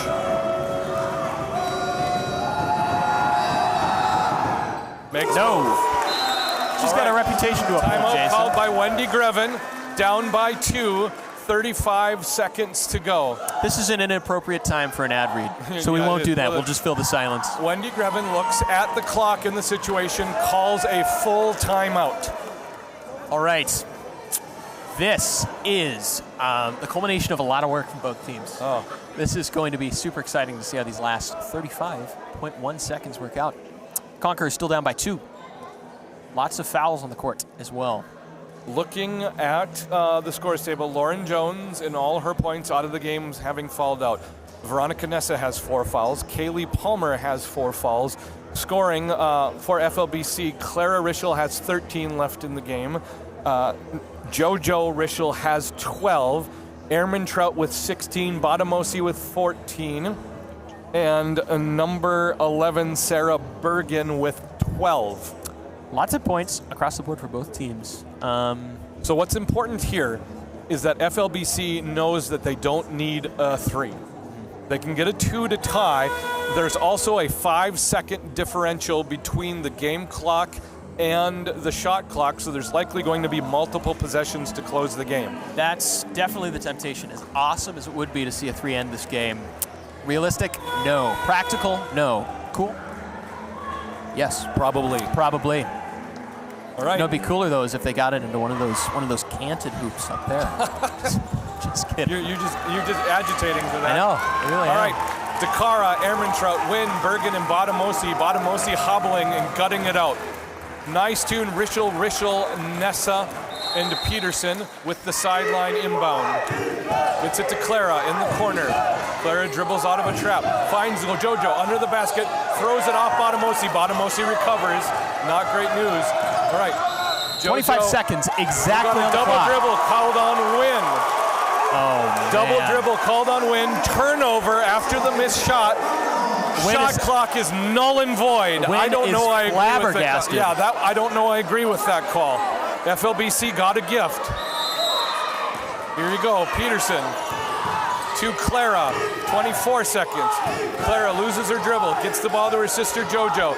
JoJo floats it in the JoJo ties the game! 17.6. Lob to Dakara, 14 seconds on the clock. Dakara to win. Timeout, CMU, full timeout. 11 seconds on the clock. Wow. Oh my goodness. 2 free throws matched with that. The crowd went wild there. All right, now does CMU make a sub? Botamosi is good in the paint, but she's hobbled. Sarah Bergen's in the paint. Do you put a scorer? Does Lafreniere come in? Does Germay come in? So far, no subs have reported to the table. Is Coach Harding going to roll with her 5? No subs in for FLBC. Coach Greven's going to roll with her 5. 63-63. What can you do in 11 seconds? You could do not a lot. I can tell you, as a teacher, In 11 seconds, a classroom can give you 11 seconds of awkward silence. One of the things you can do with 11 seconds. 11 seconds of, it's either awkward silence, you trade awkward silence sometimes for a student saying something and you're like, I don't know if that was quite the thing to say. I'm sorry, that was entirely wrong. Yep. All right. It's that scene, Billy Madsen. Everyone here is just dumber for having heard that. Nessa, Rischel, Peterson, and Nicetune. Bottomosi, Ehrmantraut, Dakara, Bergen, and Wynn. It's definitely not going to be 11 seconds of dead silence here. These teams have traded haymakers all quarters, and it's dead even, and the season comes down to 11.2 seconds. And the clock is on. Wynn in the corner. Wynn to Dakara, into Ehrmantraut. Ehrmantraut's going to have the last shot. Misses the layup. FLBC ball. FLBC, 3, 3, 2, 1. Oh no, they pass it. No! The shot is blocked by Dakara. Overtime. Oh, the extra pass results in a block shot, 63. And we got bonus basketball. 63. 1 minute on the clock now. That's period. Yeah. 5 minutes of overtime. 5 minutes OT. Oh my goodness. So he told me at the beginning of this he didn't wear hats during this because he gets too sweaty, and I can see now why. I am shocked. He's getting a little toasty. I love this so much. 63. I tell you what, announcing for like 16 hours. It's abusive, but you keep coming back to it. It's kind of strange. I just saw grab my temples on the live stream. For everyone still watching, and we've got 160 on the live stream, this is the first time I've done it all weekend, but I sincerely apologize for my face. From the bottom of my heart, I wish you could mute your TV when Luke does this to me, but you can't. And so we'll wait together. The last 20 seconds tick away before our first overtime of the NIAC Tournament. I got nothing else. I got no voice left. Here we go. 5, 4, 3, 2, 1, and we're gonna have basketball again, a 5th period. Coaches have made their tactical adjustments. Same 5 come out for FLBC, Nicetune, Peterson, Rischel, and Nessa. They are met by the same 5 from CMU, Ehrmantraut, Dakara, Bergen, Bottomosi, and Wynn. Nessa's still with 4 fouls, too. We're going to jump it. Nicetune is going to jump. No, we're not going to jump it. Okay, they thought they were going to jump it, but we were mistaken. And then they were mistaken about not jumping. All right, everything's sorted out. We are ready for bonus basketball. Nice ball up in the air. Nicetune tips. Ehrmantraut fights for the ball. Now it's Nicetune jump ball, and Ehrmantraut clutching her knee. Oh my goodness, Brianna Ehrmantraut got a bonk on the knee. It's the best, that's a technical term. Gonna try to stay in, looks like. Bonk on the knee, a boo-boo. I don't know what else to call it. Term. I'm not a doctor. We're going to re-jump it because you can't have a jump ball off a jump ball. Bergen wins the tip. This time, JoJo Rischel grabs it, almost falls out of bounds, saves it to Peterson. That was a cliff's edge move. Holy moly. JoJo, or Clara, without a dribble. Veronica to the baseline. Runner up, no good. Rebound by a Rischel. It's Clara. Clara dribbles out of traffic. Back all the way middle. around the world. Clara lays it up, no good. Nicetune, blocked by Bergen. Ball's on the floor. Recovered. We got a jump ball again. Bergen recovers. It's CMU possession. How many jump balls can you fit in 5 minutes, Jason? If you've never watched more than 11 seconds. junior high girls basketball, the answer is infinite. Infinitesimal amount of jump balls. Wynn dishes to Bergen. Has Bottomosi in the high post. Instead gives it to Wynn. 3 behind the screen, no good. Lots of black where that ball went. FLBC. Here we go. Here's Clara Rischel with Nicetune. It's a 2-on-2 game right now. Clara, step back jumper, no good. Bottomosi misses the rebound, loses it. FLBC ball. Yeah, that was unfortunate. That is understandable. It's been a long game. Man. I feel like every time I look, Dakara kicks the ball on the inbounds. We'll do it again. Every time I look, FLBC student section is closer to the out of bounds. And the call to have him back. I back can't see the up. corner. Faith off the inbounds, misses the shot. Ehrmantraut with the rebound. Win up the middle, passes. DeCara to Ehrmantraut, to Win. Now to Botamosi, top of the key. Left side drive, layup, no good. Rebound comes down to Bergen. Bergen turns around, gets it to Win. Blocked by Clara. Oh no, off of Clara's foot, CMU ball. Oh no, Win is slow to get up. She's got a calf cramp. All right, no, Palmer's coming in for Win. All right, let's see if Win can work that cramp out. And she already goes down to the baseline. She's going to stretch. There it is. Looks like it hurt. DeCara to Ehrmantraut. 3:37 to go in overtime. Botamosi. Baseline drive, right side, up and in. Good finish by Botamosi. Those are the first points of overtime. 65-63, Blazers leading the Lady Conquerors. Nessa gets around Botamosi, bounce pass into Nicetune, tipped. Botamosi gets the ball and then is fouled from behind. I think Ronnie just fouled out. Sure did. That's not good for her. Nessa fouls out. Gracia Rolfe gonna check into the game. Lots of fouls. Lots of talk in the chat about those calls made in the last few minutes of that final quarter. FLBC definitely got a gift. All right, Botamosi in the bonus, shooting from the charity stripe. Wynn still stretching her calf in the corner on her bench. Botamosi hits the first. Botamosi has all 3 points in overtime so far. That is in. CMU 3 points ahead. Potentially get 4 here on FLBC. Botamosi, second free throw, up. Off the back iron. Up and out. Rebound tipped out of bounds by Gracia Rolfe. CMU has another possession. FLBC starting to look gassed. CMU doesn't look much better, to be honest. These ladies have played hard tonight. DeCara into Ehrmantraut. Good close up by JoJo to deny the three-pointer. Ehrmantraut has to dribble out of it looking for help. Gets it to Botamosi. Botamosi juggles and then gets possession. Back to the line, Botamosi lays it up, no good. Rebound tipped out of bounds by Botamosi, FLBC ball.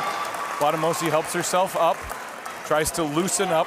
Again, Botamosi's looked dinged up since the end of the third quarter. Win, still stretching. FLBC definitely feeling Jones and Ness is missing right now.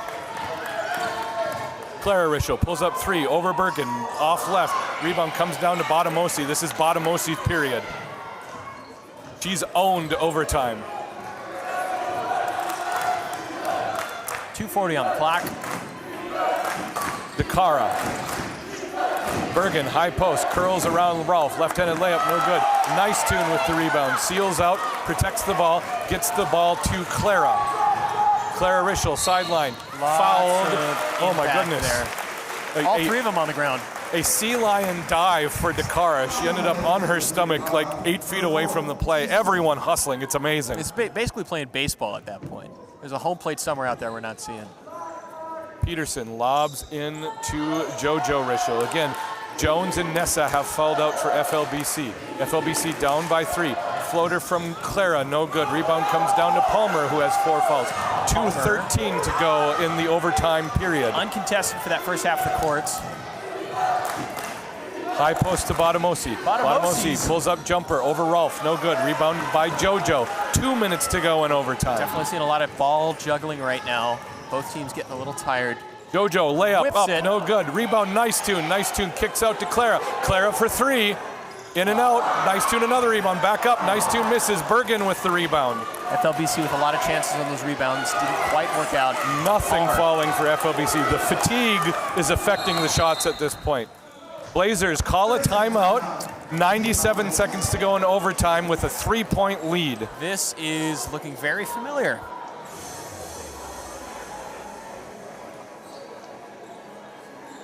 Wendy Greven is down to the last 5 of her regular rotation. If somehow this game goes to a second overtime, she's going to have to dip into her bench, and either Norabel Kazaki or Mariah Coyle or even Ellie Utek are going to have to play just to give some of the players a breather. CMU, a much deeper team, but we've not seen a sub other than Kaylee Palmer since the beginning. We saw Rootsis a little bit in the third quarter, right? She drained that 3. So we haven't seen much. Germay, Lafreniere haven't played, and so if CMU needs, they've got fresh legs on the bench. All right, Bergen, Ehrmantraut, Palmer, DeCara, and Badamosi. Wynn is still stretching out that calf cramp. Rischel, Rolf, Peterson, and Nicetune for FLBC. DeCara inbounds to Ehrmantraut. Ehrmantraut and the Blazers with the 3-point lead. 90 seconds to go in overtime. Bergen with the screen. Ehrmantraut looking for space. Pick and roll to Bergen, no good. Rebound comes down, or loose ball comes to Palmer. Palmer kicks out to DeCara.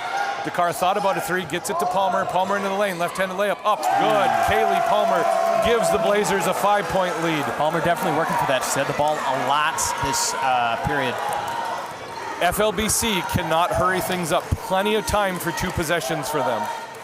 Skip pass to JoJo Rischel from Clara. JoJo for 3, off the front of the rim. CMU, Palmer with the rebound. Palmer not looking good.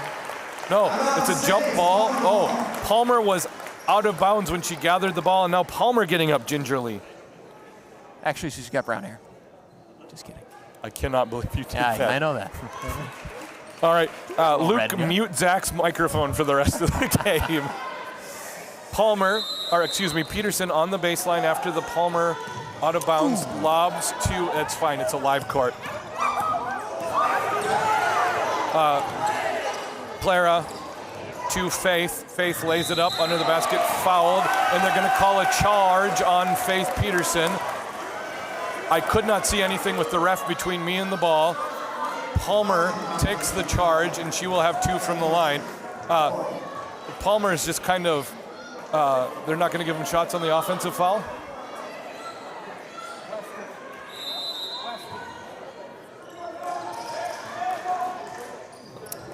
Ehrmantraut back to the middle, moving up. Right, DeCara brings the ball up the court. CMU a 5-point lead, 44 seconds to go in overtime. Palmer looking to get the ball. Ehrmantraut, Palmer pressured by Clara, somehow gets out of it without a jump ball. Now Bergen, and CMU wisely just working as much time off the clock as possible. 30 Badamosi, seconds. baseline drive, floater up, no good. Foul is going to be called on Faith Peterson, and that is it for Faith. That was a close one. Conqueror's still back by 5 to CMU. All right, looks like Mariah Coyle is now going to have to sub in. This is exactly what we talked about. So Faith Peterson, Veronica Nessa, and Lauren Jones, all sophomores in FLBC's 2-year program, have fouled out. Will this be their last minutes as Conquerors? 28 on the clock. Badamosi misses the first. Badamosi gives about 3 or 4 inches from the free throw line. She steps back a little bit. I don't know. Says something to how confident she is. Or that she's a little tired. And it's a 6-point, 2-possession game. Wendy Grevin calls a timeout. Mariah Coyle in the game again for FLBC, seeing her first minutes in overtime. Okay. 69-63. This overtime has been the Nefemi Badamosi show, starring Nefeni Badamosi. And a couple of knee injuries, too. Oh, everyone's dinged up. Yep. Whatever team goes into the championship game tomorrow is going to be battle weary. This is true. Lots of contact, lots of time spent on the ground. Are you out of your tee? Is your tee's gone now? No, my tee is cold, so it's cold. not helping that much. Just adding to the pressure. Dan Hovestall, commissioner of the NIAC, waiting to hand out all conference awards at the end of this game. Do you get a conference award? I don't. Here? Yeah. I get told to see you next year. We'll get you a Caribou gift card or something. I appreciate that. Yeah, you know. Right. FLBC, sideline inbound. Ehrmantraut will defend. Clara Rischel will throw the ball in. Rachel Rolfe flashes, gets it to JoJo. 27 seconds on the clock. JoJo straight to the hoop. No layup. Kick out Mariah Coyle. Stolen by Ehrmantraut. That is going to do it, Over to folks. Palmer. Kaylee Palmer trailed by Rolfe. Right-handed layup, no good. Botamosi finish. It's an 8-point lead. Palmer ends up on the floor after getting her legs tangled up. CMU pulls away in overtime, will win. Claire Rischel with the 3 off left. 6-5. Gracia turns around, put it back up. 3, 2, 1. And 1. And what a game we have seen. A wild game between the Blazers and the Conquerors. Unbelievable basketball. CMU, the 1 seed, survives the upset bid by the host FLBC Conquerors and will head to the championship game. It's going to be an all-Canada final on the ladies tournament. CMU will face Providence. Botamosi being helped off the court, exhausted, dinged up. Every single player in this game left everything they had on the court, and the Blazers prevail. I need to rest my voice. We will see you after some pre-appointed time for the 8 o'clock, in scare quotes, 8 o'clock Trinity Providence game. Thank you all for watching. Thank you to the fans. This has been terrific. We'll see you in a little bit.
First of all, 2025 All-Conference honorable mention is JoJo Reichel.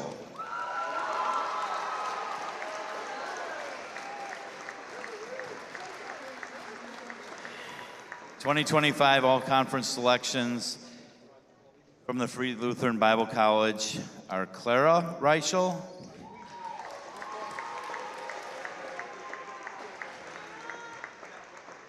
and Lauren Jones.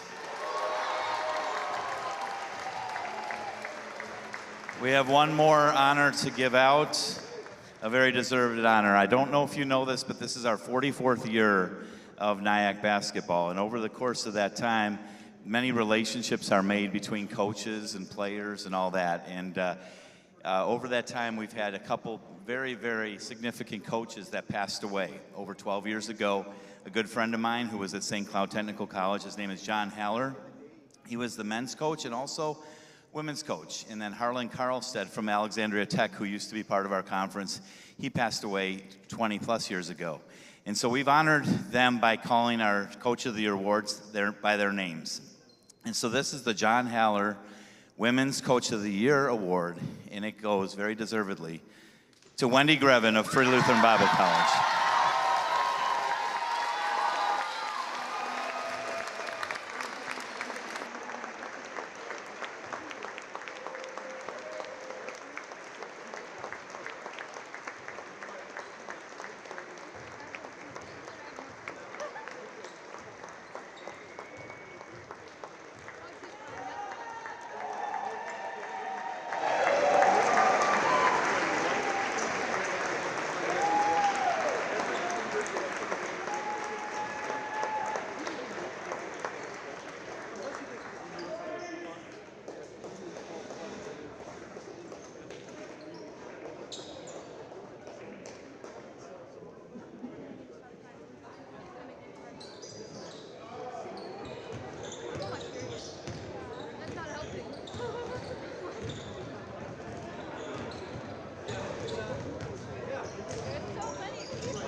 Welcome back to our final game here tonight at the Free Lutheran Bible College campus for our last matchup between the Providence Pilots and the Trinity Bible College Lions. Please join us in a word of prayer. Dear Father, thank you for a wonderful day here, Lord. I just pray for over this last game, Lord, that you just keep protection of all the players here, Lord. And I just pray that we just continue serving you on this court and also off this court to win our lives, Lord. Lord, you have done so much for us. In your name I pray. Amen. And now for the starting lineups. First, for the visiting team on the scoreboard, the Providence Pilots. Number 1, Elijah Roque. Number 8, Emmanuel Oleko. Number 9, Joshua Lemoreau. Number 11, Raphael Reese Maestri. And number 13, Riley Paul. The Pilots are coached by Pierre Dubras, assisted by Kender Purpall. And now the starting lineup for the Trinity Bible College Lions. Number 0, Quincy Wilson. Number 3, Jonathan Ogugwa. Number 11, Samuel Wilson. Number 20, Marcellus Mancarini. And number 22, Owen Pollard.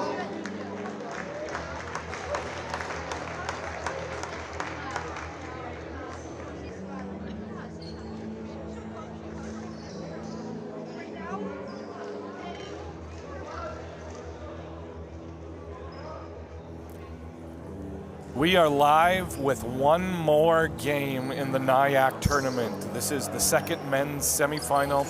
One-seeded Trinity versus, is this the fourth seed Providence? Yep. I have been looking forward to this game all day. If you're new in joining us and it sounds like I'm muted and not into the game, it's just because my voice is gassed.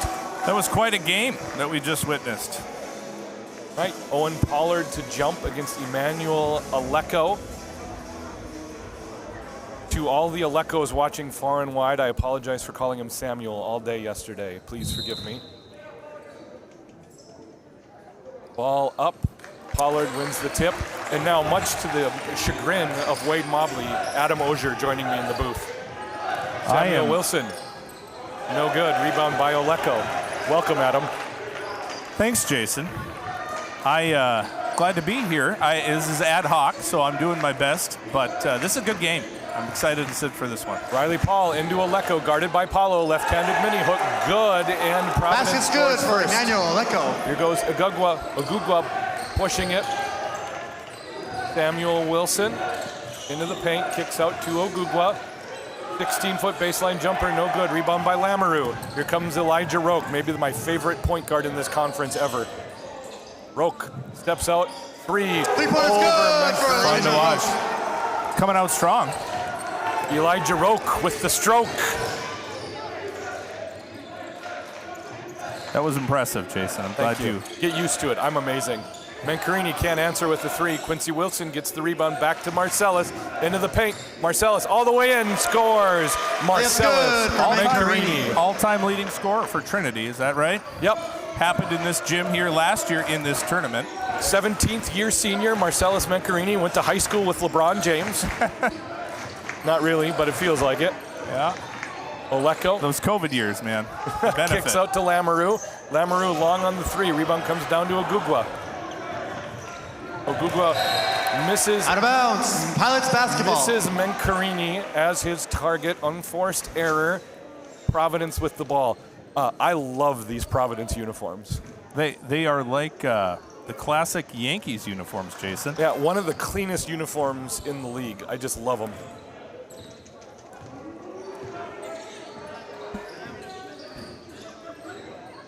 Roque, Riley Paul, high post underneath the Lamoureux. Miss! Oh, he got it to roll. Joshua Lamoureux. Good luck there.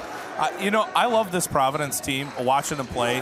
This is a lot of these same guys are the guys who've been playing for the last few years. They're gelling well together. I've always enjoyed watching them play. Ogugwa misses the long three. Pollard with the offensive rebound. I think these are two of my favorite teams. Yeah, they are. And as Quincy Wilson from Quincy Wilson. So I was going to say, they are teams that know each other. They know each other's strengths. They know each other's weaknesses. It's fun to watch this play out. I had a long talk with Riley Paul at halftime of the first game today. He's just relishing the senior experience. Yeah. Maestre throws the ball off the feet of Quincy Wilson, comes right back to him. We got a push in the post. Is that going to be on Pollard? Because that would be really great for my alliteration. Fouls on the lines, number 22, Owen Pollard. Excellent. Push in the post by Pollard. Personal foul. Maestre to inbound it. Lamoureux, three, right wing, long again. Rebound tipped up. Gathered by Aleko. Left-handed hook. Emmanuel Aleko with the putback. Emmanuel Aleko for two. Now, am I right, Jason? Aleko, is he not from Paris? He's from Paris, France. Yes. There's a whole story about that earlier in the season. If we got some downtime, I'll tell it. Quincy Wilson from the elbow, up, good. Jumper's good for Quincy Wilson has the hot hand early for Trinity. 7-9, Providence leads. A lot of these these Canadian teams, of course, with French being their language, you get some of this. But it reminds me of who's the guy for the Wembenyama from the French accent? Wemby, as they call him. God rest his shoulder. Pollard for three. Oh, in and out. Oh, wow. No justice for Pollard. Maestre brings the ball up the court. Crosses over Mencarini, pulls up for jumper, drains it. These guys are playing at a high level right now. This is fun. I have some questions about that rim over there. There's been a lot of in and out over there tonight. We're going to have to audit that rim at the end of the season. We'll have to look into it. Mencarini bounce pass doesn't find Pollard. Out of bounds. Pilots basketball. No subs in the game yet for either team. Again, it's Paul, Lamoureux, Maestre, Roque, and Aleko for Providence. Ogugwa, Mencarini, the Wilson brothers, and Pollard in for Trinity. Roque kicks out to Aleko, high post on the elbow. Aleko drives around Pollard, left-handed layup. Good, he's a good post player. Emmanuel Aleko it's fun to watch. two. There's something about watching a lefty, too. Oh, yeah. There's a lot of lefties in this tournament. There are, and he makes what's already difficult look good, Jumper's but he makes it look good for good Jonathan from a way, Ogugwa. left-handed way we don't usually see it. So Roque, quick three off of Paul's pass, no good. Rebound comes down to Quincy Wilson. Ogugwa made the shot down the other way, and it's a 4-point lead for Providence. Quincy Wilson hands off to Owen Pollard, who hands off to Marcellus Mencarini. Marcellus crosses over Maestre, gets to the basket, over Aleko. Pass is good for Mencarini. Marcellus might be the best finisher in NIAC history. I don't say that lightly, but Marcellus can get to the basket anytime he wants. very different than your experience, right, Jason, when you played? I could get to the basket anytime I wanted, so long as I was in the gym all by myself. And you didn't have a basketball. And sometimes I've defended myself too well. Yeah. Oleko with the long rebound, straight to the lane again. Left-handed That's good for Oleko. He is looking even better than last year. Just looks so strong. Looks more confident. There you Ogugwa, baseline jumper, gets it to fall off balance. 15-13, Providence leads. Oleko directing traffic like a point forward. Lamoureux, give and go to Oleko, disrupted. Samuel Wilson and Oleko. They're going to give Oleko 3 points Dump on ball. the takedown. Blocks the Pilots. And the ball. Check it in for the Pilots is number 23, Colton Pagnak. Okay, Colton Pagnak. There's a tilde over his N. Colton Pagnak checks into the game for Pollard. Colton has crazy hops. And he's a cowboy, and I'm trying to put those two together. And he's a cowboy. You grew up in North Dakota. I did. You know cowboys can jump. I grew up in North Dakota. I knew cowboys, and not a single one of them could jump. Yeah, that's the Mayport area, though. You know, they're a little... I don't know where Colton's from. They're a little heavier up there. Right, inbounds pass on the baseline. Maestre to Lamoureux. Lamoureux over to Paul. Back to Lamoureux, 3, again long. That looked good. Lamoureux is a little bit long on his stroke from outside. Ogugwa loses the ball, recovers the ball. He is so fast. Ogugwa looking to score, kicks out. Wide open was Maestre, who stole the ball. Maestre to Roque. Roque in transition, double Layup's pumps good for in, Elijah good Roque. with the layup. 17-13, Providence leads. Mencarini on Roque, tries to get around Roque. Good defense by Roque. Mencarini pulls up for a 3 instead. Mencarini drains the 3. It's a 1-point game. That's as loud as my voice gets. He is fun. He is fun to watch. This is a great game. I feel like looking at this, Jason, in the driving, you might want to make that call there. Maestre from the elbow, passes out. Roque and now Paul. Paul working on offense. Bounce pass out to Maestre. Maestre pump fakes, runs right into Quincy Wilson, gives him a little shiver, kicks out. Paul up, and then Riley Paul for 3. answers Mencarini's 3 with a 3 of his own. Colton is from Minnesota, not North Dakota. Adam, you were way off. Oh. Garrett Fryer, please tell us where Colton's from.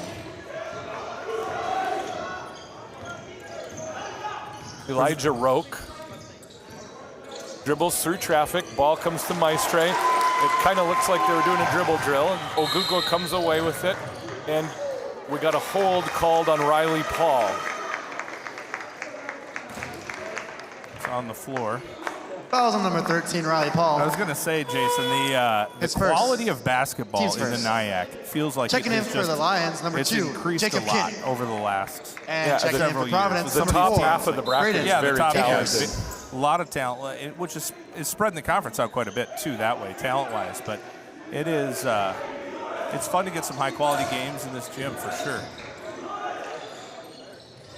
Colton's from Stephen, Ogugwa Minnesota? for 3. No way. My aunt and uncle live in Stephen. Stephen, like Stephen Argyle. Yes. Shout out to the. That is what are they- awesome. What is their name? Are they the The Storm. Stephen Argyle Storm. Yeah, the Storm. I wonder if he was played in this. Oh, I've got questions now. All right, 2019, Providence leads.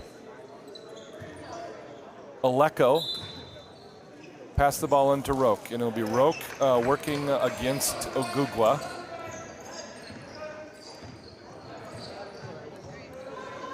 Gets it to Riley Paul, who hands off to Maestre.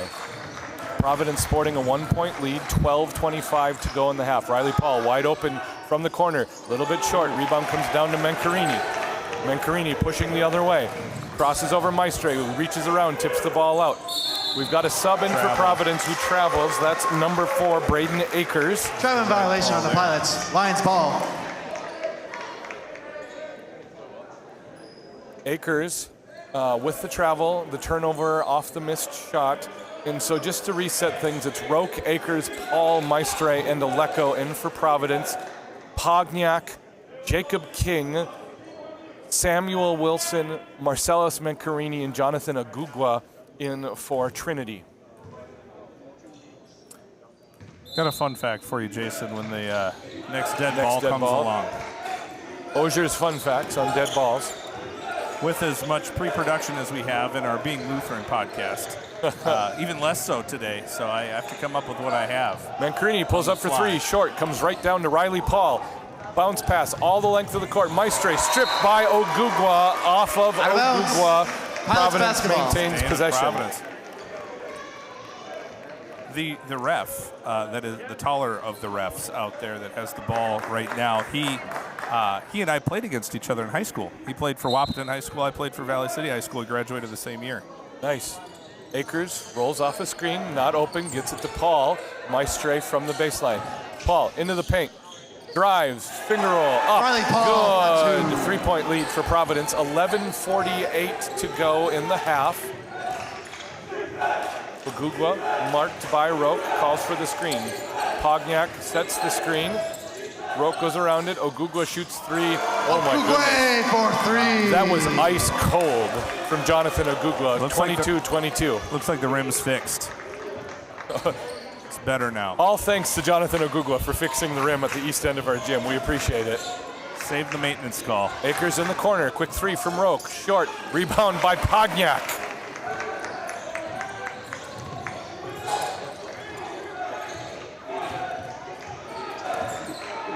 Ogugwa dribbles around Roke. Still with the ball. Oh, falls down. Turns around, gets the ball out to Pogniak. Pogniak going to the basket hard. Under Paul, lays it in, good. That's Colton good. For number Pogniak for 23, two. Colton Pagnak.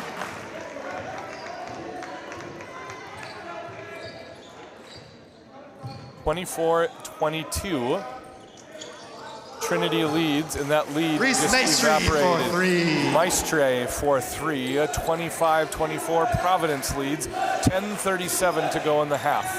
Ogugwa tries to create space against Roke. Kicks out to Mencarini. Mencarini against Maestre. Doubled by Aleko. Into the corner to Pogniak. Wide open. Colton Pogniak short on the baseline three.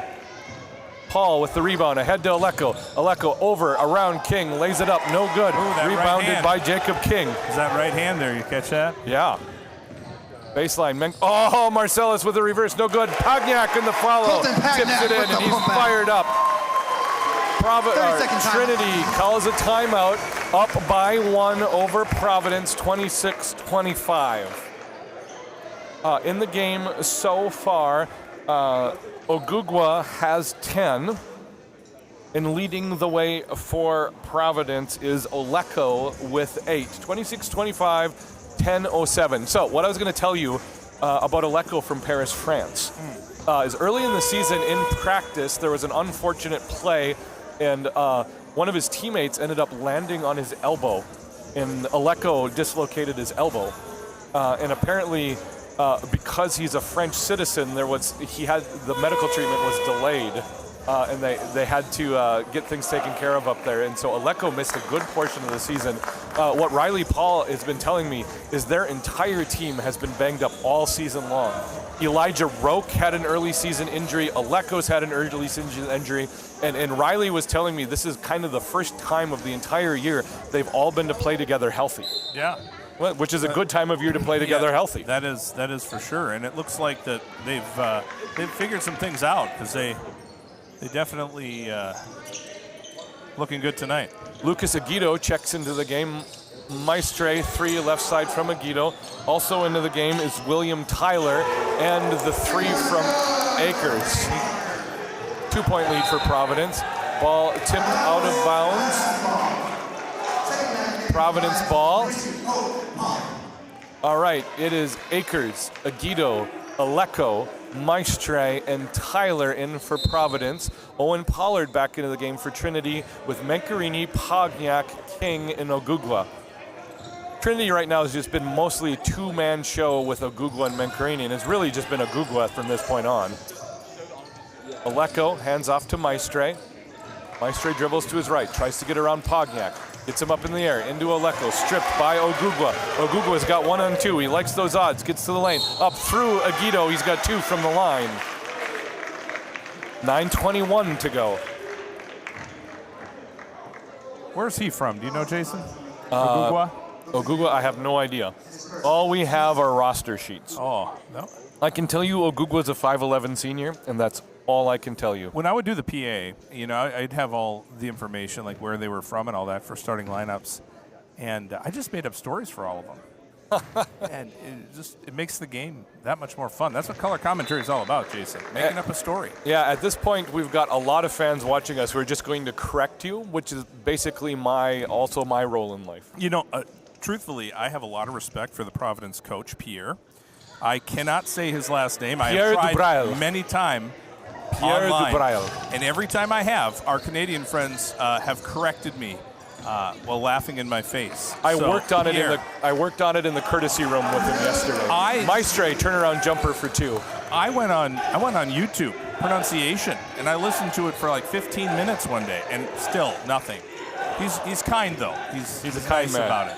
Ogugwa, left elbow, good. 1-point lead for Providence, 30-29. This has been an amazing game. Jonathan is from Houston and moved to Minnesota.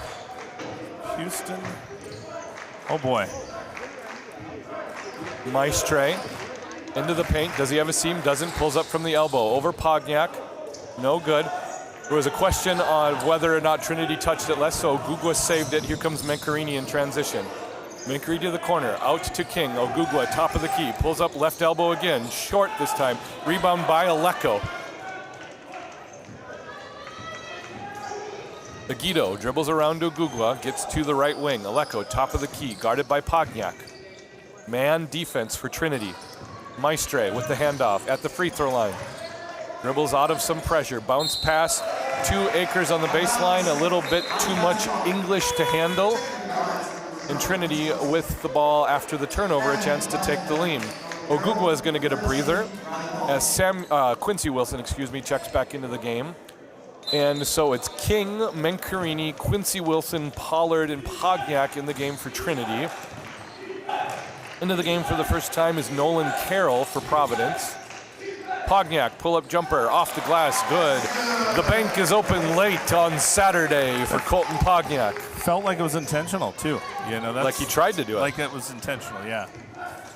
Aguido, left side drive, kicks out to Tyler. Top of the key to Riley Paul, who's back in the game. Paul reverse pivots on Pogniak. Reverse pivots the other way. Extra step, up and in, and one for Riley Paul. He's playing like he wants this game right now, that's for sure. Riley Paul to the line for his and one. Providence up by one and has a chance to extend the lead to 2. Carroll, Aleko, Paul, Aguido, and Akers in the game for Providence. 7:33 to go in the half. Riley Paul hits the second one. Providence up 33-31. So I wonder what the pipeline is for Trinity from Houston. Trinity is a regional Assemblies of God university, and so they recruit the Assemblies of God really well. Yeah, is that a big presence down in Houston? Must be. There's been a lot of players from there, from Houston. Gets to the hole. It's kind of like we have a number of students here at the Bible College from certain areas of the country. I suppose there's a little bit Pacific of that. Northwest. Riley Paul, very high post. Hands off to Aguido, left side drive, off the glass. Aguido gives Providence the lead again, 35-33. Mencarini again, behind the back dribble, gets it to Pogniak from the line, jumper up short, rebounded Riley Paul. Here comes Aguido the other way. Aguido into the lane, over Pogniak, no good. Pogniak skies for the rebound. Loses his footing, but gets the ball to Quincy Wilson. That was a quick reaction. You see that? He was trying to take the charge, and then he realized not going to happen. He backed up and ended up playing good defense there. And Pogniak has quick hops, too. And that type of reaction, it's a good player right there. Quincy Wilson 4-2 to tie the game, 35-35, 6:15 to go. Aguido, left side dribble, Carroll, Akers, and Paul. Carroll underneath, unmarked, reverse layup, good. Nice. Riley Paul is the best passing big man in the league. Mencarini to Quincy Wilson, guarded by Aguido. Dribbles to his left, pulls up three, Quincy, no good, rims out. Providence with a chance to extend their 2-point lead. Riley Paul, nearly stolen by Pogniak, passes out of it. This is Aguido, open for three, off back iron, rebound Pogniak.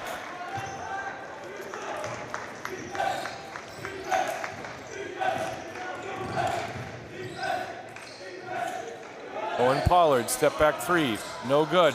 Mencarini can't get the tip. Almost had it. Here comes Lucas Aguido, 5'18", Akers, open in the left corner, drains it. It spiraled down like a drain, 40-35. Mencarini guarded by Carroll. Reverse pivot, left-handed layup, no good. Gets the foul called on Tyler, who is appealing his case. The ref may have suggested that this is not a democracy.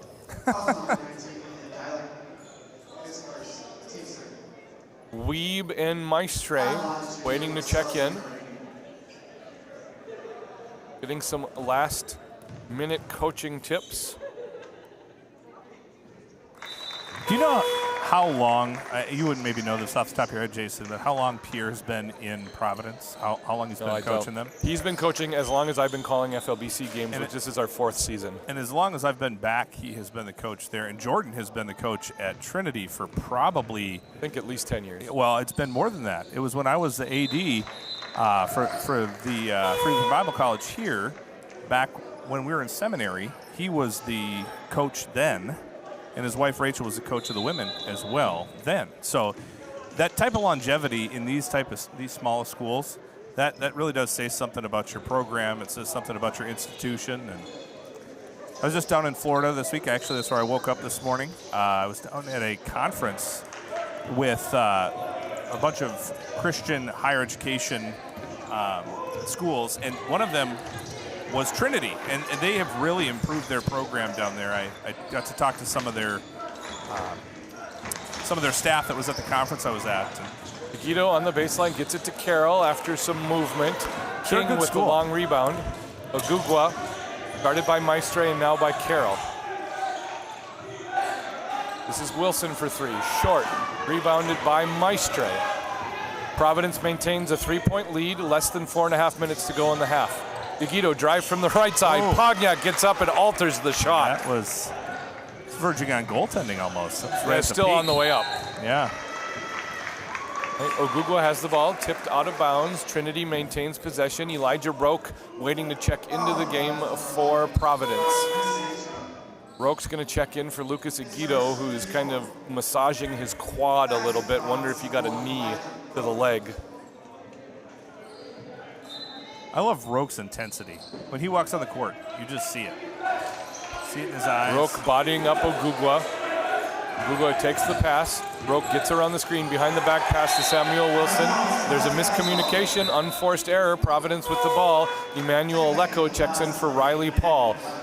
So it's Alecko, Weeb, Carroll, Maestre, and Roque on the court right now for Providence. Ogugwa, Pogniak, Samuel Wilson, Quincy Wilson, and King on the court for Trinity. 8 years. Someone tells me 8 years. I'm guessing that's for Pierre. Pierre, I'm guessing, yeah.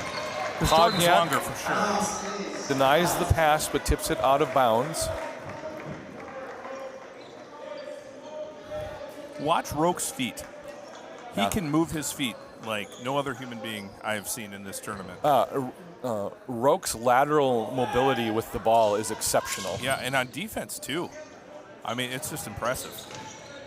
Hand off to Roque by Alecko. Roque guarded by King. Weeb screens for Maestre. Yeah. We're going to get Weeb on a moving screen. Yeah. Weeb's going to come out for Paul. I think that was the right call. Providence still with a 40-37 lead. 3:46 to go in the half.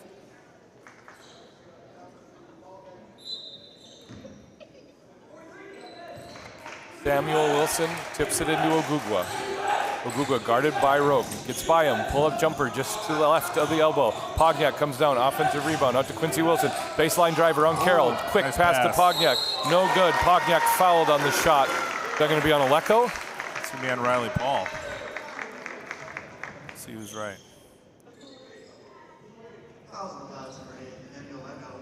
You're welcome. You win. You win, Jason. You always do. The more experienced, knowledgeable man. I think it was the guilt on Riley Paul's face as he... was that guilt or frustration? Yeah, sometimes it's hard to read, Jason. Sometimes it's hard to read. Pogniak misses the first. A little frustrated with himself. Timeout called. Going to ice the kicker on the second. 3:32 to go in the first half. It's been an up-tempo game, but the offense has more or less stalled for the last 2-3 minutes or so. Yeah, I think the defense is stepping up too, and yeah. You gonna finish that thought? I don't know if I am, Jason. I've been up now. I think it's my 20th hour of being up. I can't promise I'm going to say anything intelligible. I can tell you stories though. You want to know stories? Right now, I want to know who's in for Trinity off the timeout, and it's King, Ogugwa, Pogniak, Wilson, and Wilson. I would like Trinity to set a screen that just ends up with a Wilson peering just over the top of a fence. There's a 90s TV reference for y'all. I get that reference, Jason. You might be the only one. Home improvement. Pogniak, second of 2 free throws from the line. Hits it. The icing Trinity did with nothing. 2. Nothing for him. Roque brings the ball up the court, guarded by Ogugwa. Paul Lob to Carroll, can't get it. Pogniak, oh, he's got quick ups. man, yeah. Ogugwa dribbles through some traffic, gets around Carroll, Euro step, no good. Paul with the rebound. Here comes Maestre. Maestre's marked by King. Maestre plays defense on offense and seals off King from doing anything. Carroll for three, hard off the back iron. Aleko rebound, second chance opportunity. Riley Paul straight to the basket, blocked. Oh, travels before the block. I'm going to be entirely honest with you. I think he traveled at the top of the key before he got down there. You think? Might have traveled twice. Lamoureux checks in for Carroll. A makeup travel call. He had so much traveling, he used Expedia. What would you have done, Jason, if you could jump? I could jump. Pogniak, I could dunk in 9th grade. You could not. Yes, I could. That's not true. Wilson floater from 8, good. I want footage. If anybody out there has footage of Jason dunking in 9th grade, I would love to see it. I knew you in 9th grade. There's no way you dunked. You didn't see me play basketball. Riley Paul out on the wing, hands off to Maestre. I feel like I did see you play basketball. At camp?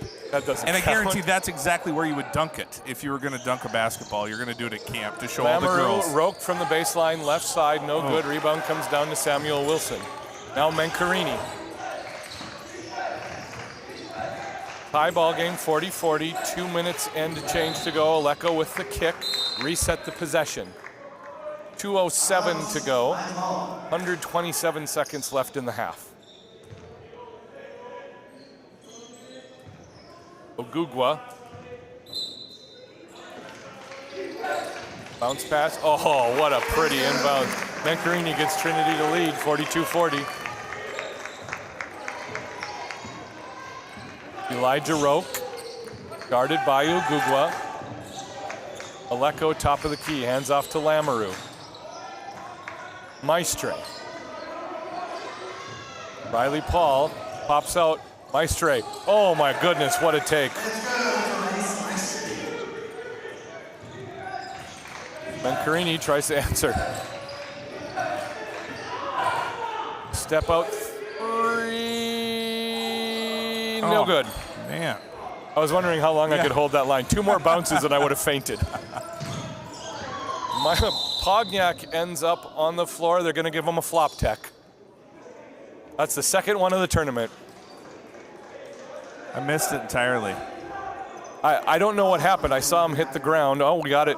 Our 20-second delay on the video broadcast. We'll get the thing. What we had, but see if he's on the camera. I don't know if he's going to get it. Oh, yeah. I think that was a correct call, Jason. You? Looks like it. Either that or that Frenchman is far stronger than than he looks. Emmanuel Aleko. Not to say he's not strong. It's just that was pretty aggressive. Elijah Roque to shoot the technical free throw.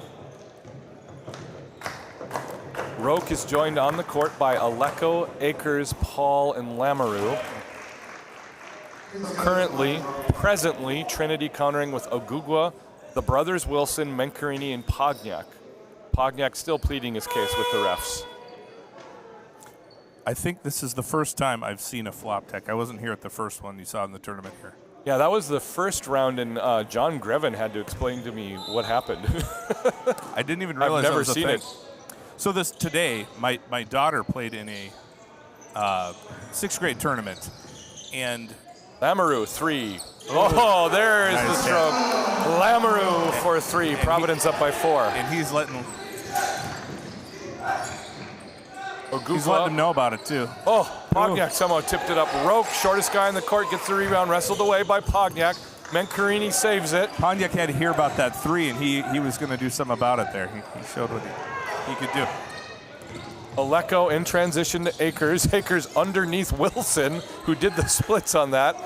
Akers misses the 3, tipped by Lamoureux to Aleko. And Elijah Roque's just going to calm things down. He's a peacemaker. Until he explodes. Elijah Roque gets to the basket. Just like that. 6-point lead for Providence. Quincy Wilson with the ball. Gets it to Ogugwa. Ogugwa gets into Roque, who got a little bit of handsy on defense. I was saying, I was watching my daughter's game today, and then I watched the FLBC and CMU girls game before this. Twice today, I've watched a jump ball have to be recalled because there was no You can't possession. jump to a jump? Yeah, exactly. And I knew that conceptually. I've never seen it in the game. In all the years I've watched basketball, it happened twice in one day for me. Good job. You probably buy a lottery ticket. It's like a flop tech. I wish I had a bingo card going right now. Agugwa makes the first 5-point lead for Providence. That would be a good color experience, is to have a bingo card here. Oh my goodness. A tournament bingo card. All of my terrible catchphrases. Yeah. Terrible catchphrases. Impressive athletes doing things impressive athletes should do. Agugwa shooting the second. Makes both. Random quirky things of the games, like the emergency goalie rule in the NHL. The greatest rule in professional sports. It is so fun. It's like the lottery. It's like watching some poor person win the lottery. It's so exciting. Elijah Roque guarded by Agugwa. Gets it to Aleko. 7 seconds on the clock. Elijah Roque's going to try to get to the hoop. Scoop. Oh! Woo! Yeah.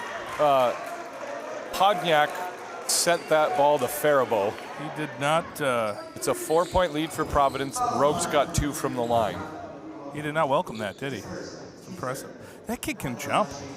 Podniak? Oh, man. Yeah, he's got mad hops. And he's wearing 23 for Jordan. I love it.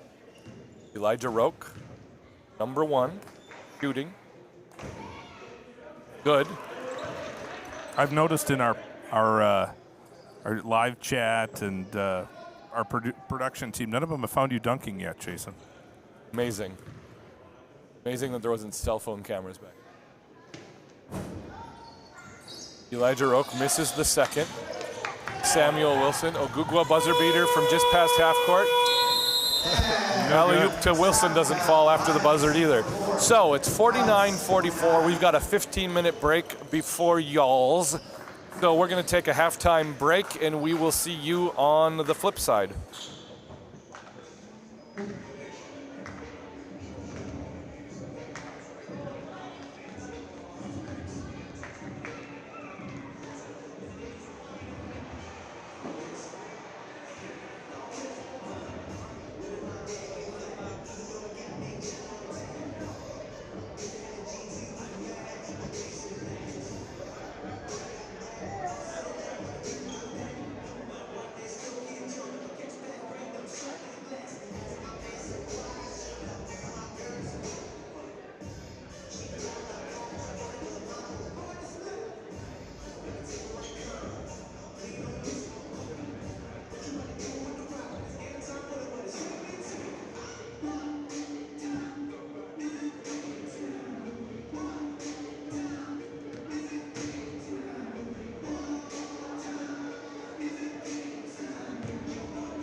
All right, we are back after halftime with the final game of the day, Trinity versus Providence.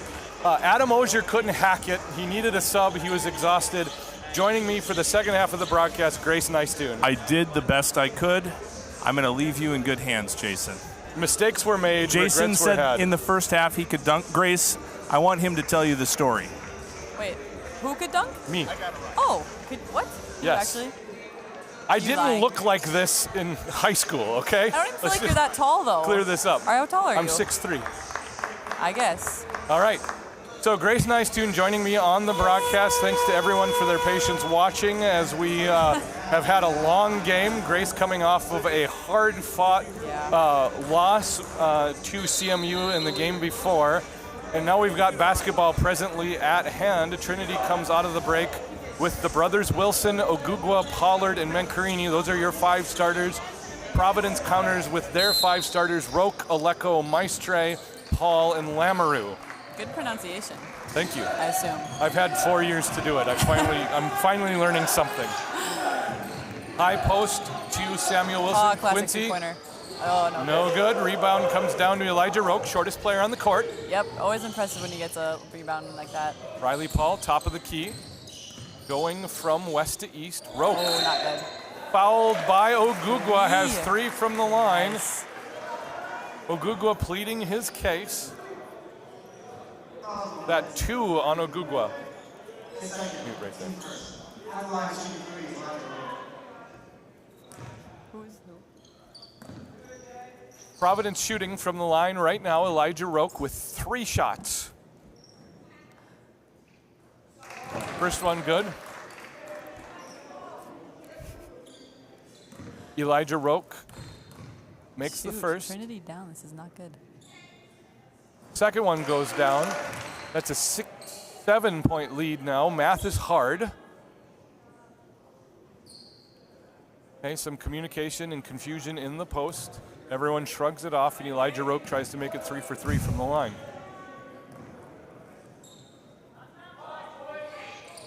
Good. Good. Box out by 22. 3 for 3 from the line gives Providence their biggest lead of the game at 8. Let's see how Trinity counters. Mencarini running the point now for Trinity. What seed is Providence? Providence is the 4 seed. Trinity's the 1 seed. Giving them a run for their money. Elijah Roque tries to score a goal by kicking the ball to the baseline. Stopped nicely by the ref, unfortunately with his face. Ogugwa with the ball. Gets around Aleko. Takes a step under Paul. Gets fouled, and he'll have 2 from the line. That's, what, 2 on Riley Paul? I don't know. First name Riley, last name Paul. First name Riley, last name Paul. Second foul. Riley Paul, 4th-year senior for Providence. Ogugwa shooting 2. Misses the first. That's not a normal occurrence. Are you a fan of the colorful shoes or no? I sound like an old man when I complain about them, so I just let it be at this point. I figured you wouldn't be a fan. Thanks for that. Second one falls. It's a 7-point lead now for Providence. Elijah Roque with the ball, gets it to Aleko, and now to Maestre. Maestre on the wing, guarded by Quincy Wilson. Now picks up his dribble, passes to Lamoureux. Lamoureux has Paul in the post. Paul looking for something, feeling things out. Pollard doing a good job on defense. Paul gets in the lane and then nice stripped. block by 22. Ogugwa comes around. Roque, no good. Misses the layup in transition. Aleko up to Paul. Paul Dunk with it. Wilson, good. Riley Paul for 2. No Assist bonus from points for the Aleko. dunk. Doesn't count in Grace Nicetoon's mind. Lob to Mencarini. Mencarini worked on by Roque. Tries to get an open breathing air. Nothing there. Quincy. Down baseline. Ogugwa. Samuel Wilson. Pump fakes. wow. Gets Aleko in the air and That's one. a good one. Samuel Wilson converts. Pump fake, got Aleko in the air, leaned in, laid it in, and has 1 from the line as a reward. Down to a 7-point lead again for Providence. Wilson can make it 6 with this shot.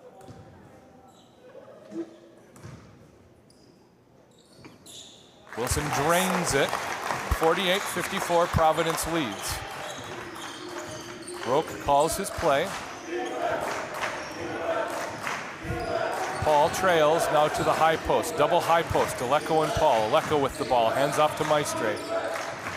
Looking for a cut, nothing there. Now Lamoureux. Lamoureux kicks out to Maestre. Thought about a shot, gives one extra pass to Paul. Now into the post to Aleko. Aleko worked on by Wilson. Good defense. Lamoureux off the kick out, nothing there. Agugwa Nice gets the rebound. It's Agugwa and Paul. Agugwa and Paul. shoot. And Agugwa finishes. Paul was looking a little tired on that one. Paul did really well not to follow Agugwa. That is true. One. Was looking for a block, but Agugwa quick to the basket. Trinity's closed the lead to 4. Aleko back to the basket, kicks out to Paul. Missed Maestre, but Lamoureux is there. Fumbling the ball left and right. Maestre was missed twice on that play, and it's a turnover for Trinity. Quincy Wilson over Aleko. Drains it. Drains it, fired up, and Trinity down by 1. The crowd goes wild. Providence calls a timeout, resetting thing. Trinity all the way fired up. Jordan Knoll congratulating his players coming into the timeout. 17-16 left to go in the game. 54-53, Providence leads by 1. Providence is the 4 seed. I really thought Trinity was going to run away with this one super easily, but Providence is giving them a run for their money a little bit. I expected this to be the best matchup of the day, and then you guys went to overtime. So good job. Oh, yeah. Thanks for that. What can we say? We like to give CMU a hard time. How tired are you right now? Very tired. My whole body is combusting on itself. Have you heard of ibuprofen? I did take some. Good. Wasn't enough. I look forward to a little bit of rest for the next couple days, but it's a bummer that we won't get to play tomorrow. My senior year at FLBC, then Afflebis, I had shin splints in both legs, and those turned out to be stress fractures. Oh, good. And I went into a specialist, and they told me I had 2 options. They said either you can end your career now and heal up, or you can take just a boatload of Advil and try to finish out the season. I opted for the Advil, Yep. and it was a decision I do not regret. But looking back on things, I was averaging about 4 minutes a game. It was probably not worth it. Hey, you and every other senior ever. It's just the choice you got to make. That was the whole thing. It's the last time I've ever played organized basketball. Dang. 17-16, coming out of the timeout. Wilson, Mencarini, Ogugwa, and Pollard. Maestre, Roque, Lamoureux, Paul, and Aleko. Providence with the ball. Without missing a beat. You get to know these guys by face after a while. This, I think, is probably the 9th or 10th Providence game I've called in the last couple of years. Trinity probably more than that because they come down regularly. True. Paul, left wing. Roque, back at the volleyball line. Thought about pulling up, almost lost the ball. Swarmed by Ogugwa, smothered. Paul kicks out baseline. Lamoureux got Wilson in the air. Lovely Lobs to jump by number Aleko, 11. no good. Aleko gets the offensive board, put back good. Providence back up by 3. I really like the star jump approach. Really worked out. Providence has a lot of a height advantage against Trinity. And with both those posts in, it's really hard for them under the basket. Yeah, but number 1 evens out. Pollard, 3, no good. Rims out to Aleko. Maestre dribbles through traffic in transition. Gets to the baseline, handoff to Lamoureux. Baseline 3, good.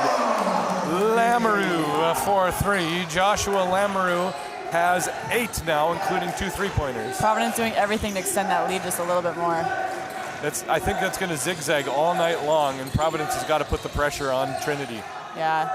Wilson tied up. That they are. Jump ball on the double team. Providence has the possession arrow. That'll end up as a turnover. Providence very fired up out there right now. Maestre inbounds to Roque. Ogugwa guarding Roque. Roque looking for something to develop ahead of him. Gets it to Paul. Paul turns around, hands off to Roque. Does Roque have a seam? He does not. Bounces out to Maestre. Maestre into the paint. Puts a shoulder into Wilson. They're going to call a charge. Wilson sold that well. I get very confused by all the charge calls. That was It has seen excessive Fine all day line, long. yeah. It has seen excessive all that. Now, I will say, Maestre initiated the contact, and Wilson was probably going down on that play no matter what, but Wilson hit the ground hard and got the whistle. Ogugwa at the volleyball line, guarded by Roque. Tries to get around him, into the paint. Hesitation dribble, left-handed hook, up, no good. Pogniak in the game, tips it, can't come down with it. Aleko to Lamoureux. Now to Riley Paul. Paul into the paint, kicks out to Roque. Roque for three. Roque for three, hits it. I don't know if it was a gang sign that he held up, but It probably it wasn't. was suspicious. Mancarini. Guarded by Maestre. Mancarini loses the ball, gets back to it, maintains the dribble, passes out to Ogugwa. Good save, 13 good on the save. shot clock. Ogugwa lobs in, high post to Samuel Wilson.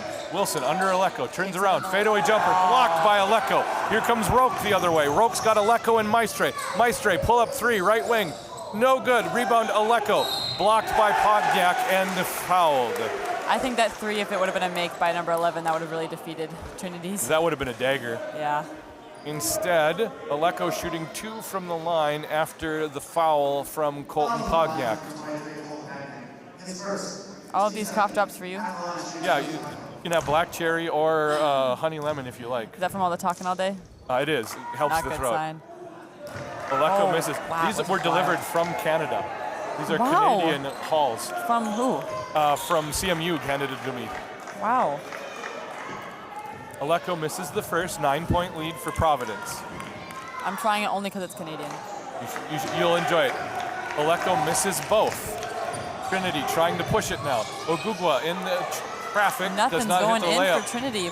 I think they're forcing it a little bit. Yes, for sure. You need to slow it down. Roque turns around the other way, hands off to Maestre. Maestre cuts to his left, tries to get to the baseline. Pull back, fadeaway jumper, no good from 16. Ogugwa, rebound comes straight to him.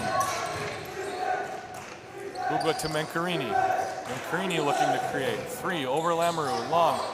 Good Pogniak rebound. with the rebound. Back into the paint, Pogniak, reverse layup Oh, underneath, shoot. around Aleko, misses it. That's tough to miss. Man, I thought he was gonna go up for the dunk. Pogniak's Yeah. got hops. Would have gotten a bonus point.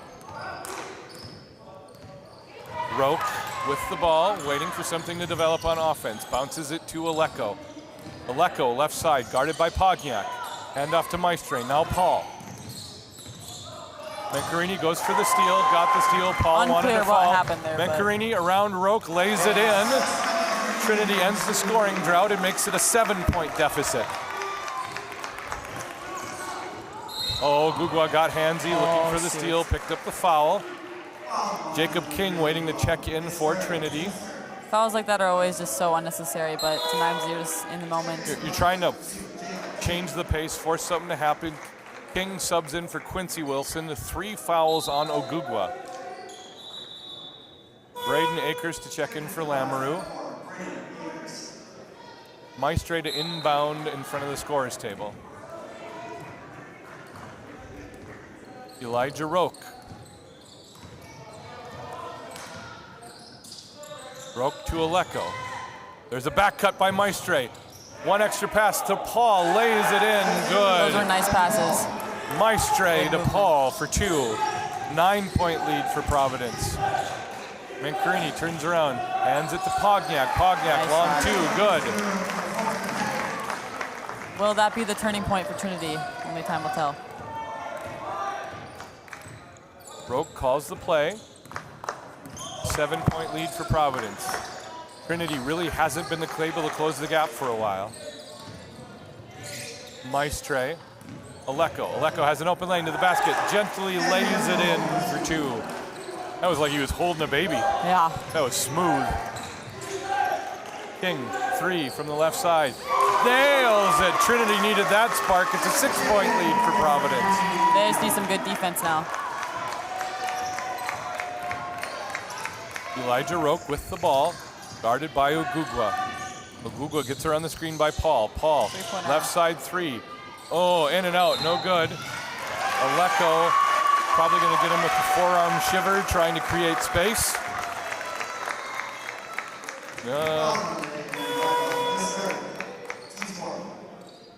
Emmanuel Aleko with 3 fouls now. Almost in bonus. That would be good for Trinity. Okay, Lucas Aguido has checked in for Roque, and Tyler has checked in for Paul. Bencarini hands off, doesn't hand off. Now he hands off to Wilson. I think I know their offense right now. It's amazing. Pogniak off the glass, no good. Rebound to Leko. Nice steal. Bencarini with the steal, quick to the basket, left-handed layup, up and in. It's a 4-point lead for Providence. Timeout called by Providence. Akers calming down Aleko at center court. Maestre herds the rest of his players to the side lane. Oh, it's a technical. They called. Did they hit Aleko with a tech? Wow. They did. I missed that entirely. I'm sorry. 4 fouls now on Aleko. What'd they do to get the tech? I didn't see it. Shoot. I wonder if he said something to the ref. Yeah, that's probably likely. Nice shot by number 2. King hits the first tech free throw. Gap is now 3. Was that a momentum shifter? King hits the second. It's a 2-point lead. All right, Aleko sits down. Paul, who got about 15 seconds of a breather, back into the game. On the court now for Providence is Aguido, Akers, Tyler, Maestre, and Paul. Samuel Wilson inbound with King, Bencarini, Ogugwa, and Pogniak on the court for the Lions. All of a sudden, Trinity's back in this. 11:50 to go in the game. High post, Samuel Wilson, hands off to King. Reverses to Wilson, drives left side. Reverse pivots into the paint, gets it to Bencarini. Bencarini, baseline drive, bounce pass to Pogniak. Oh, can't finish. Every time. Colton Pogniak frustrated with himself. This is Aguido.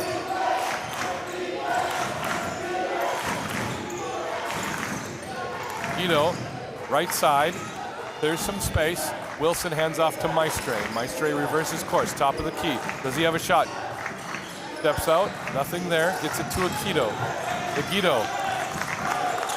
Tyler, Maestre got Wilson in the air. Step back 3 from the corner. Fades away and rolls it That in. was a beautiful shot. Someone was Raphael Reese Maestre. they were all itching for a 3-pointer. Ogugwa, fadeaway jumper doesn't fall. Paul with the seal, lets the ball bounce, picks up the rebound, gets it to Lucas Aguido.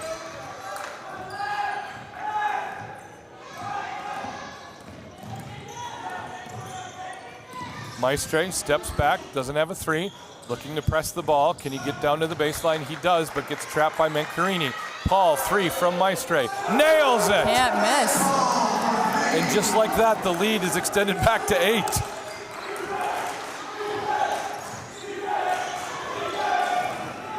Bencarini, long 3, short. Rebound comes down to Aguido, fighting hard. Pogniak ended up on his back, slow to get up. This Slow is to get back on Maestre. D. We need you down here. Apparently not. I fear that you've led me astray with this mint that I have in my mouth. You don't like the black cherry? No, not my favorite. I got the honey lemon because my throat is drying out and I'm just running out of the ability to communicate. If I do sign language, you guys are toast on the live stream. I'll do my best to translate. I know very little, but All right, Samuel Wilson. Samuel Wilson picks up the ball. Oh no, miscommunication with King. In his defense, the corner was in fact wide open. Timeout called. I think both teams are out of sorts right now. I don't think they've got any rhythm whatsoever. Providence is just lucky, I think, sometimes. 64-72. Okay, now I have to ask, is Zach Davis better at this than me? No comment. I've had so many different color commentators this weekend. So it's been John Grevin, Mike Amone, Aaron Arneson, Lauren, you, and Zach. So that, and Orger, so that's 7. And I've done 11 games. Well, we're keeping you fresh and lively. You never know what to expect from your co-commentator. Yeah, you seem a little bit more comfortable though. Yeah. You watch a lot of basketball? No, I know very little about basketball, but I'm just kind of going with it. in confidence. I like that. You're doing well. Thanks. Thanks for that admission. One half, last opportunity. I got to take it, seize my moment, do what I can. 10:04 left to go in the game. 8-point lead for the underdog Providence Pilots, 72-64. Everyone getting a rest and a timeout. I think both of these teams in the timeout are going to just try to restore functional offenses. Yeah. I commend your ability to think so quickly. There's so much going on. It's radio training where you got to fill dead air. You just learn to talk. But talking without saying anything wrong is also a skill in itself. I don't know if I've not said anything wrong. I've not said anything significant either. Quincy Wilson, Pogniak, Jacob King, Mencarini, and Samuel Wilson out for the Lions. Aguido, Maestre, Akers, Riley Paul, and Tyler out for the Pilots. 10 minutes left. Let's see what happens. And away we go. Was that Tyler. A Pilots reference? No, it's just away we go. Tyler to Aguido, corner to Paul. Riley Paul, long on the 3. Rebound tipped by Aguido to a Trinity player, and in fact through a Trinity player, and Aguido commits the foul on the rebound try. And away Providence goes to defense. Nice. Thank you. Right, Samuel Wilson inbounds to Mencarini. Marcellus having a quiet game by his standards, and by his standards I mean he has 17 points already. Mencarini gets it to Quincy Wilson. Left side drive, loses the ball, up in the air. Providence ball, 8-point lead. Trinity so far just a little bit off. Yeah. Their shots have not really been consistent. Aguido gets the ball back to Riley Paul, who gets it to Maestre. Quincy Wilson playing defense on Maestre. Oh, runs right into a screen by Riley Paul. Paul on the elbow, kicks out. Akers for 3, right side, nails it. Another 3 for Providence. 11-point lead for Providence. Jacob King, Samuel Wilson, excuse me. Mencarini guarded by Aguido. Mencarini crosses over Aguido, gets it to Samuel Wilson, short on the 3. Rebound comes down to Braden Akers. I think Trinity needs to do a better job of crashing the boards at the end. Yeah, like I said, they're just a little bit off. Paul hands to Maestre, right wing 3, short. Rebound comes down to Pogniak. Mencarini, guarded by Maestre. Mencarini gets his lane under the basket. Kicks out to Good King. movement. Quincy Wilson for 3, nails it. And swinging it around works. Needed that. Trinity really needed that. It's an 8-point lead for Providence. Things usually do go better when you use more of the shot clock. Get the shot you want, not the shot you have. Aguido guarded by King, nearly loses the handle. King ends up bodying him out. So in that case, the missed dribble benefited Aguido because King went for it before Aguido recovered, and he just kind of went through him. Yep, just a little bit too much body. First foul on Jacob King. Lucas Aguido, sideline, inbounds pass, finds Maestre, hands it right back to Aguido. Crosses over, gets into the lane, all the way to the hole, no good. Rebound tipped by Samuel Wilson to Mencarini. Here comes Trinity with a little bit of urgency. Mencarini crossover, nothing there. Samuel Wilson, Quincy Wilson, his brother, nails it again. Quincy Wilson is on fire right now. You just told me that someone was brothers out there? 0 and 11 are brothers. No way. Yep. How precious. Just another Rachel twin moment. Riley Paul, corner to Maestre. Maestre can't answer. William Tyler tips it back Good in, put though. up by 19. Samuel Wilson, top of the key, tries to get around Tyler. Nothing there. Mencarini steps out, takes the ball from Wilson. Looking for some help. Gets it to Wilson. Wilson to Wilson. Quincy Wilson again. Oh my goodness. Quincy's got 21. It's a 4-point game. 7:12 to go. No let up by Trinity. I love to see it.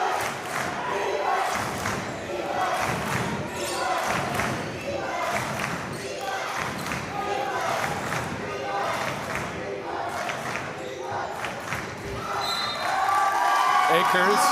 No, that's Tyler.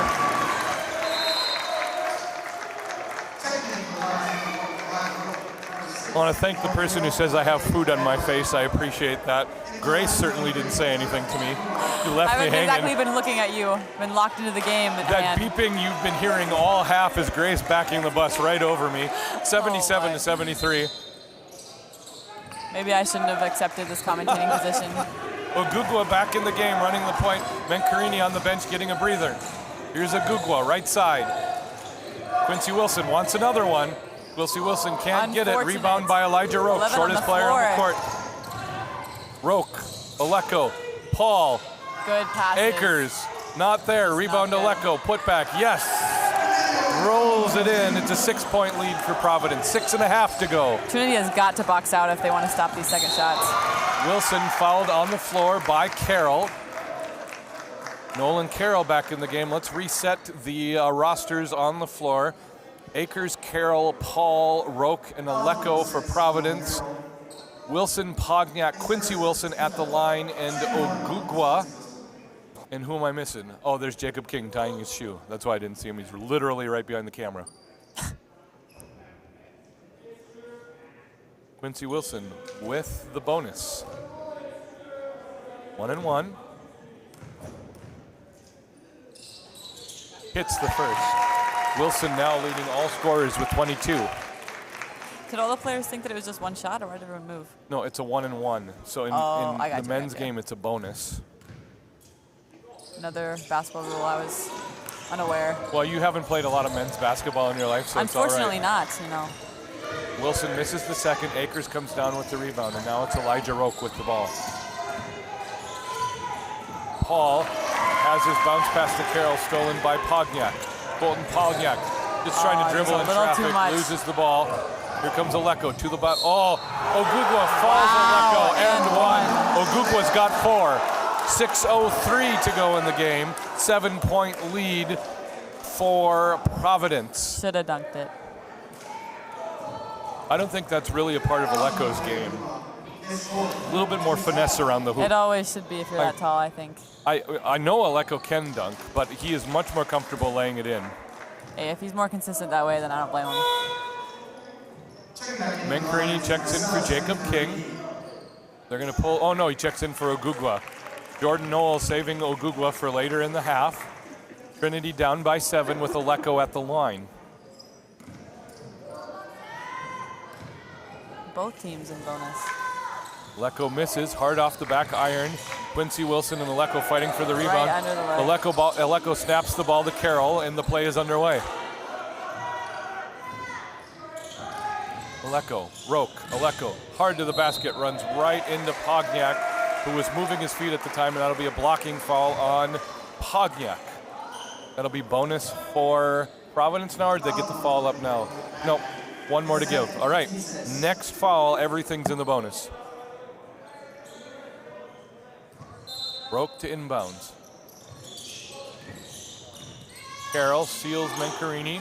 Fadeaway jumper from 8, no good. Pogniak skies for the rebound. Trinity's got to start working fast. They run out of time. Baseline drive, step out by King for 3. Very nice. Oh, Jacob King with the big 3. It's a 4-point game. 5:26 to go in the game. Paul sets the screen for Roque. Roque thought about a 3, gets it to Paul. Paul did not think and shot it and nailed it. It paid out. The answer.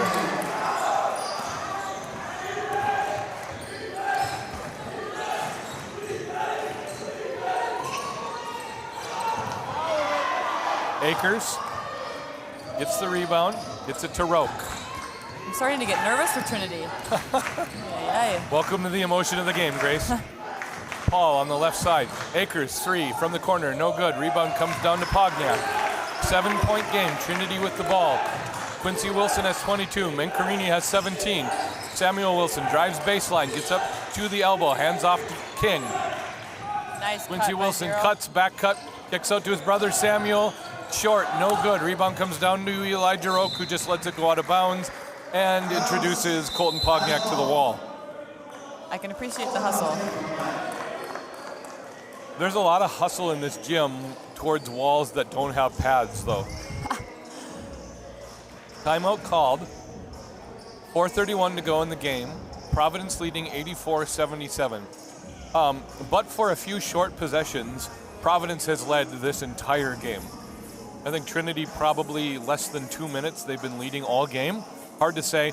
I don't have the stats at my disposal.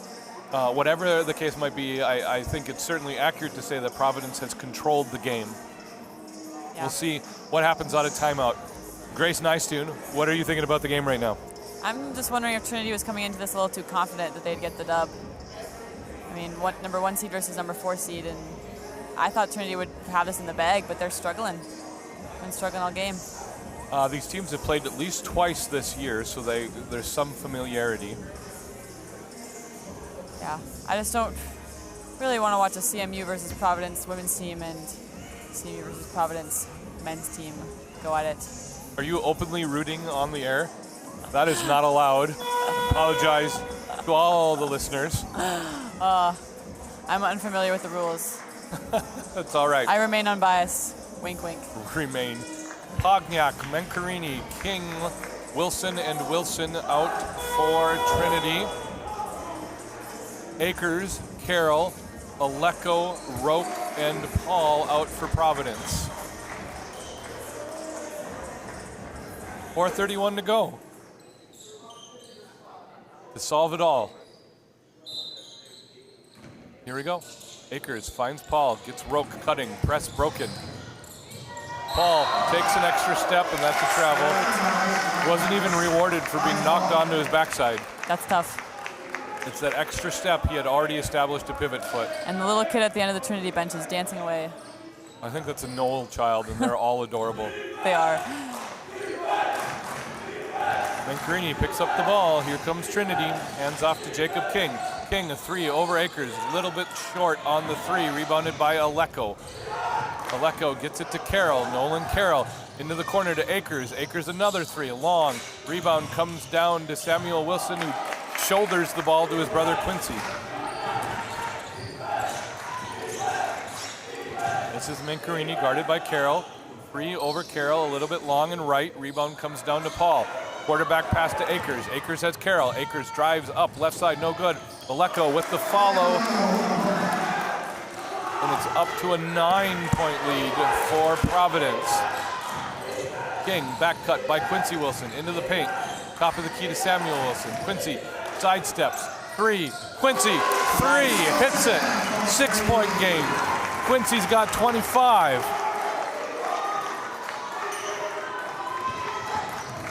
Oh. Roque tried to sell a foul, didn't get the call. King catches up. Behind the back dribble to Roque, gets all the way to the basket, lays it in. Impressive for the shortest man on the court. Oh, it's a strong take by Elijah Roque. 88-80, Providence leading. 20 trying to do the same thing. Mencarini misses the layup. Paul, Carroll, in transition, Akers. Akers decides to slow things down. Under 3 to go. Trinity running out of time. I think that was a smart idea to slow it down. Roque looking for space, back into the lane. Euro steps around Mencarini and lay in. 10-point lead. Trinity calls a timeout. 2:45 to go. Trinity down by 10. Instead of crawling back into the game, Providence is starting to pull away.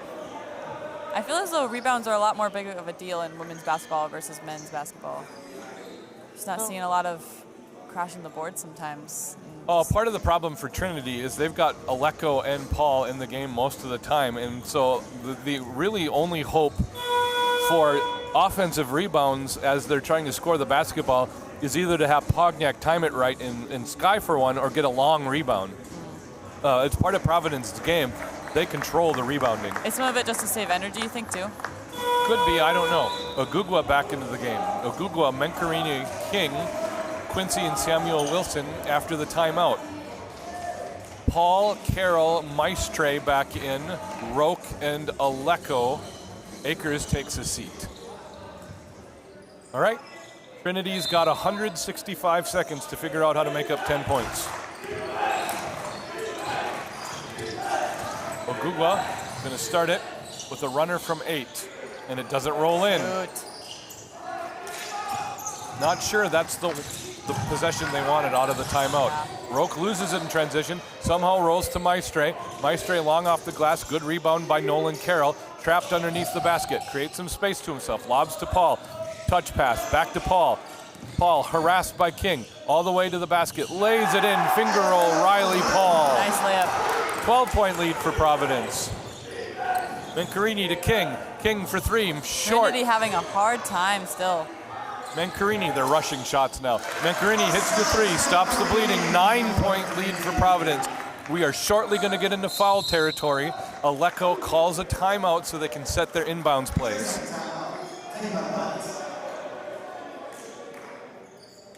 Providence bench rushes out to encourage their team. Trinity already in a huddle. Jordan Knoll setting the strategy. How possible is this for Trinity? It's possible. You can really close 9 points pretty quickly with made threes especially. The problem is the last 3 or 4 minutes, Trinity's really been rushing their shot, and Quincy Wilson has been the one making most of the shots, and they just haven't gotten him a touch. So it's possible. It's hard, but it's possible. It's really not that hard to score 9 points in 2 minutes. What's hard is to keep your opponent from scoring in that stretch. And to get a good look every time, I think, too. Yep. King, Ogugwa, Wilson, and Mancarini, Paul, Maestre, Roque, Carroll, and Alecko out of the timeout. 1:55 to go in the game. Riley Paul on the baseline. What's the play? Roque cuts to the basketball. Guarded by Quincy Wilson. Tries for the steal. Roque gets the ball back.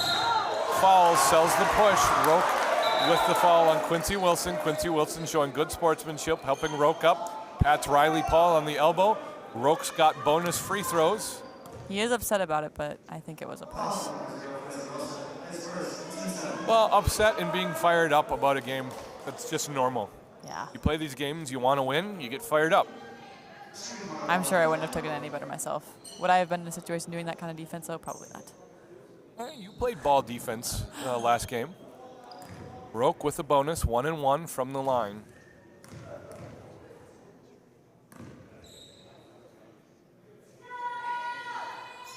Roque hits the first. Trinity women's team trying to get one to miss a shot. 10-point lead for Providence, 1:50 to go.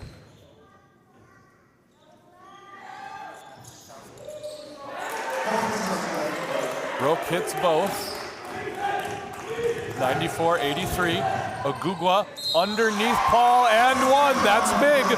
That's big. That's how you extend those points. Ogugwa quick to the basket, 94-85.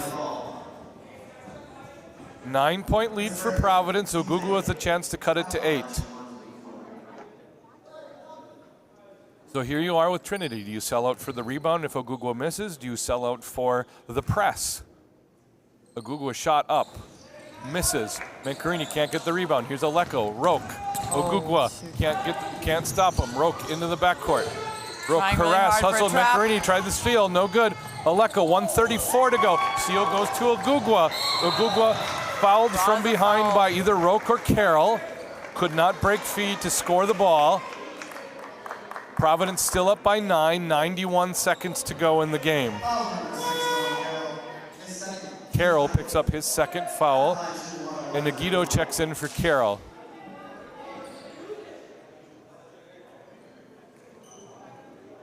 Okay, so Ogugwa shooting from the line.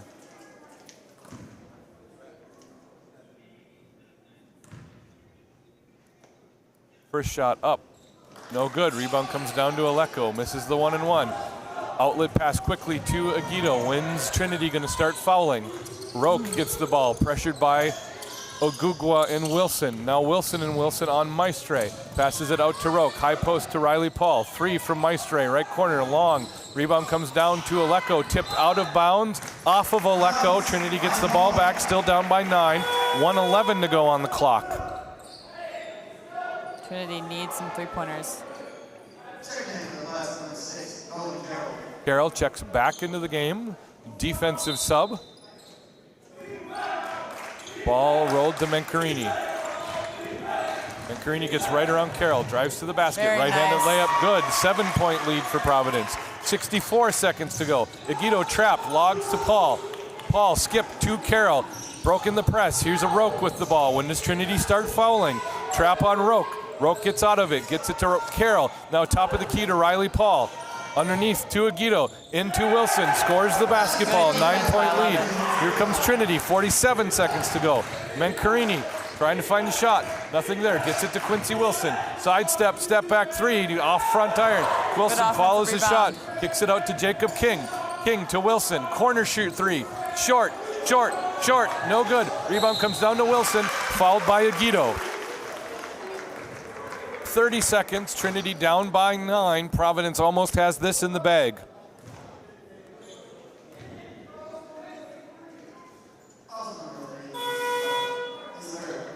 Aleko checks in for Carroll, rebounding prowess.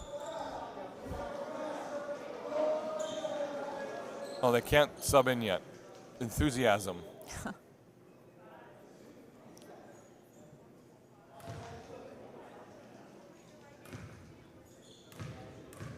Quincy Wilson shoots the first one. No good. Trinity's free throw shooting's grown ice cold here at the end of the second half. Pogniak and Aleko check in. Tough shots to make at a time at the end like this.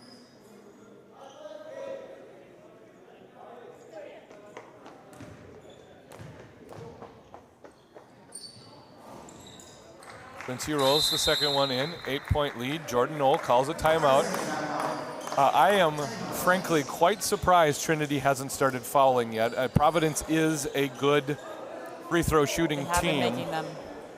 But what the result of this is they found themselves down by 8 with 30.3 seconds left to go in the game, and almost an insurmountable point difference unless you're Reggie Miller versus the New York Knicks. I wish you got that reference, but you don't. I was going to admit that to you, but... Look up Reggie Miller 8 points in 9 seconds sometime on YouTube. It's worth it. Is it as good as Micah Moan three-pointer at the end of the game? Depends on if you're a FLBC fan or a Pacers fan, I guess.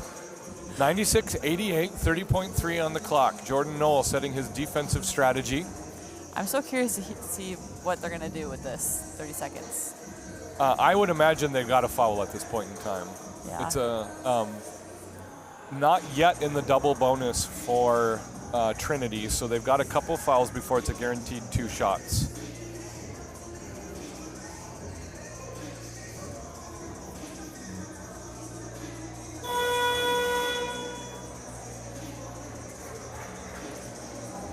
Mancarini, King, Ogugwa, Pogniak, and Quincy Wilson come out of the timeout. Providence going to counter with their 5. It's going to be Agito, Maestre, Roque, Paul, and Aleko. I get a text from Pastor Ozier that says, making fun of me for not knowing the Reggie reference, but what can I say? I'm not old. That's what you can say. Paul gets it to Roque. Roque immediately fouled, not really. Mancarini, Roque gets across half court, gets it to Aleko, 24, 23, 22. Mancarini fouls Maestre. I don't know if that was intentional. It wasn't intentional. He tried to foul, but it wasn't violent. Maestre shooting from the line. Mancarini's first foul of the game. Wow. That really surprises me. Good job, Marcellus. Maestre, 1-1. Makes the first. And that's the trouble when you get fouling a good free throw shooting team. Carroll checks in for Aleko. They send Carroll down to the low block with Elijah Roque, naturally.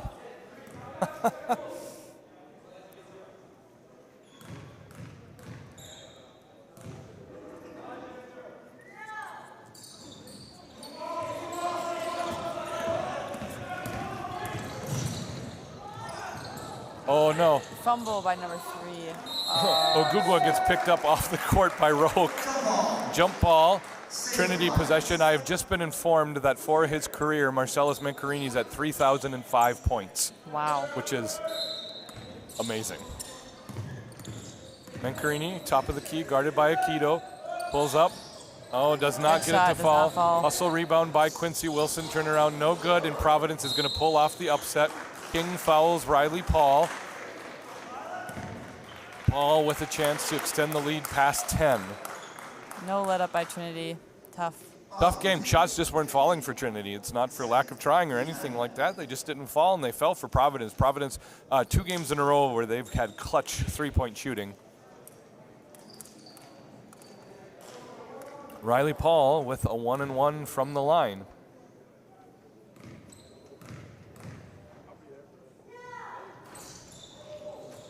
Pogniak with the rebound. Quincy Wilson does not get the shot off, and the Providence Pilots have upset the Trinity Lions, and it's going to be a Providence CMU doubleheader tomorrow for the championship game. For all of that, y'all, for all of you who are with us during the day for this second round of NIAC tournament action, thank you very much. Thanks to Grace Nystuen, Zach Davis, and John Grevin, as well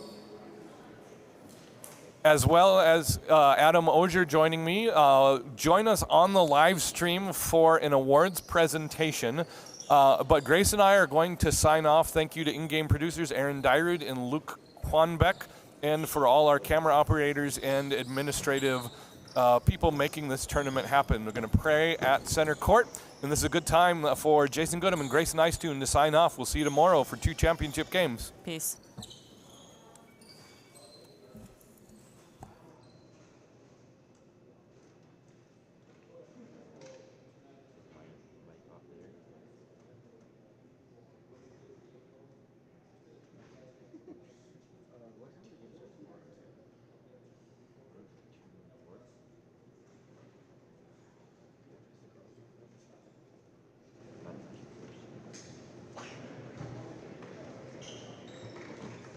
All right, before we close out, we want to give some recognition to the Trinity Bible College team. All Conference 2025, NIAC All Conference from Trinity, Marcellus Mancarini,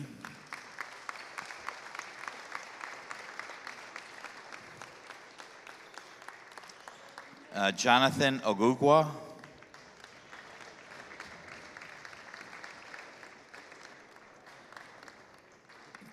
Quincy Wilson,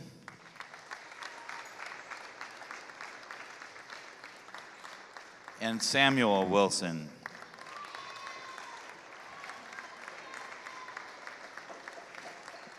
We'd also like to recognize the NIAC's 2025 Men's Player of the Year from Trinity Bible College, Jonathan Ogugwa.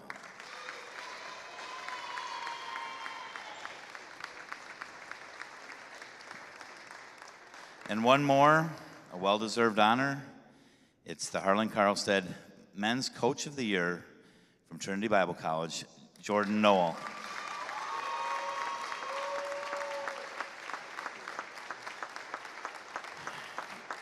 See you tomorrow, 2 o'clock for the women's championship game, followed by 4 o'clock the men's.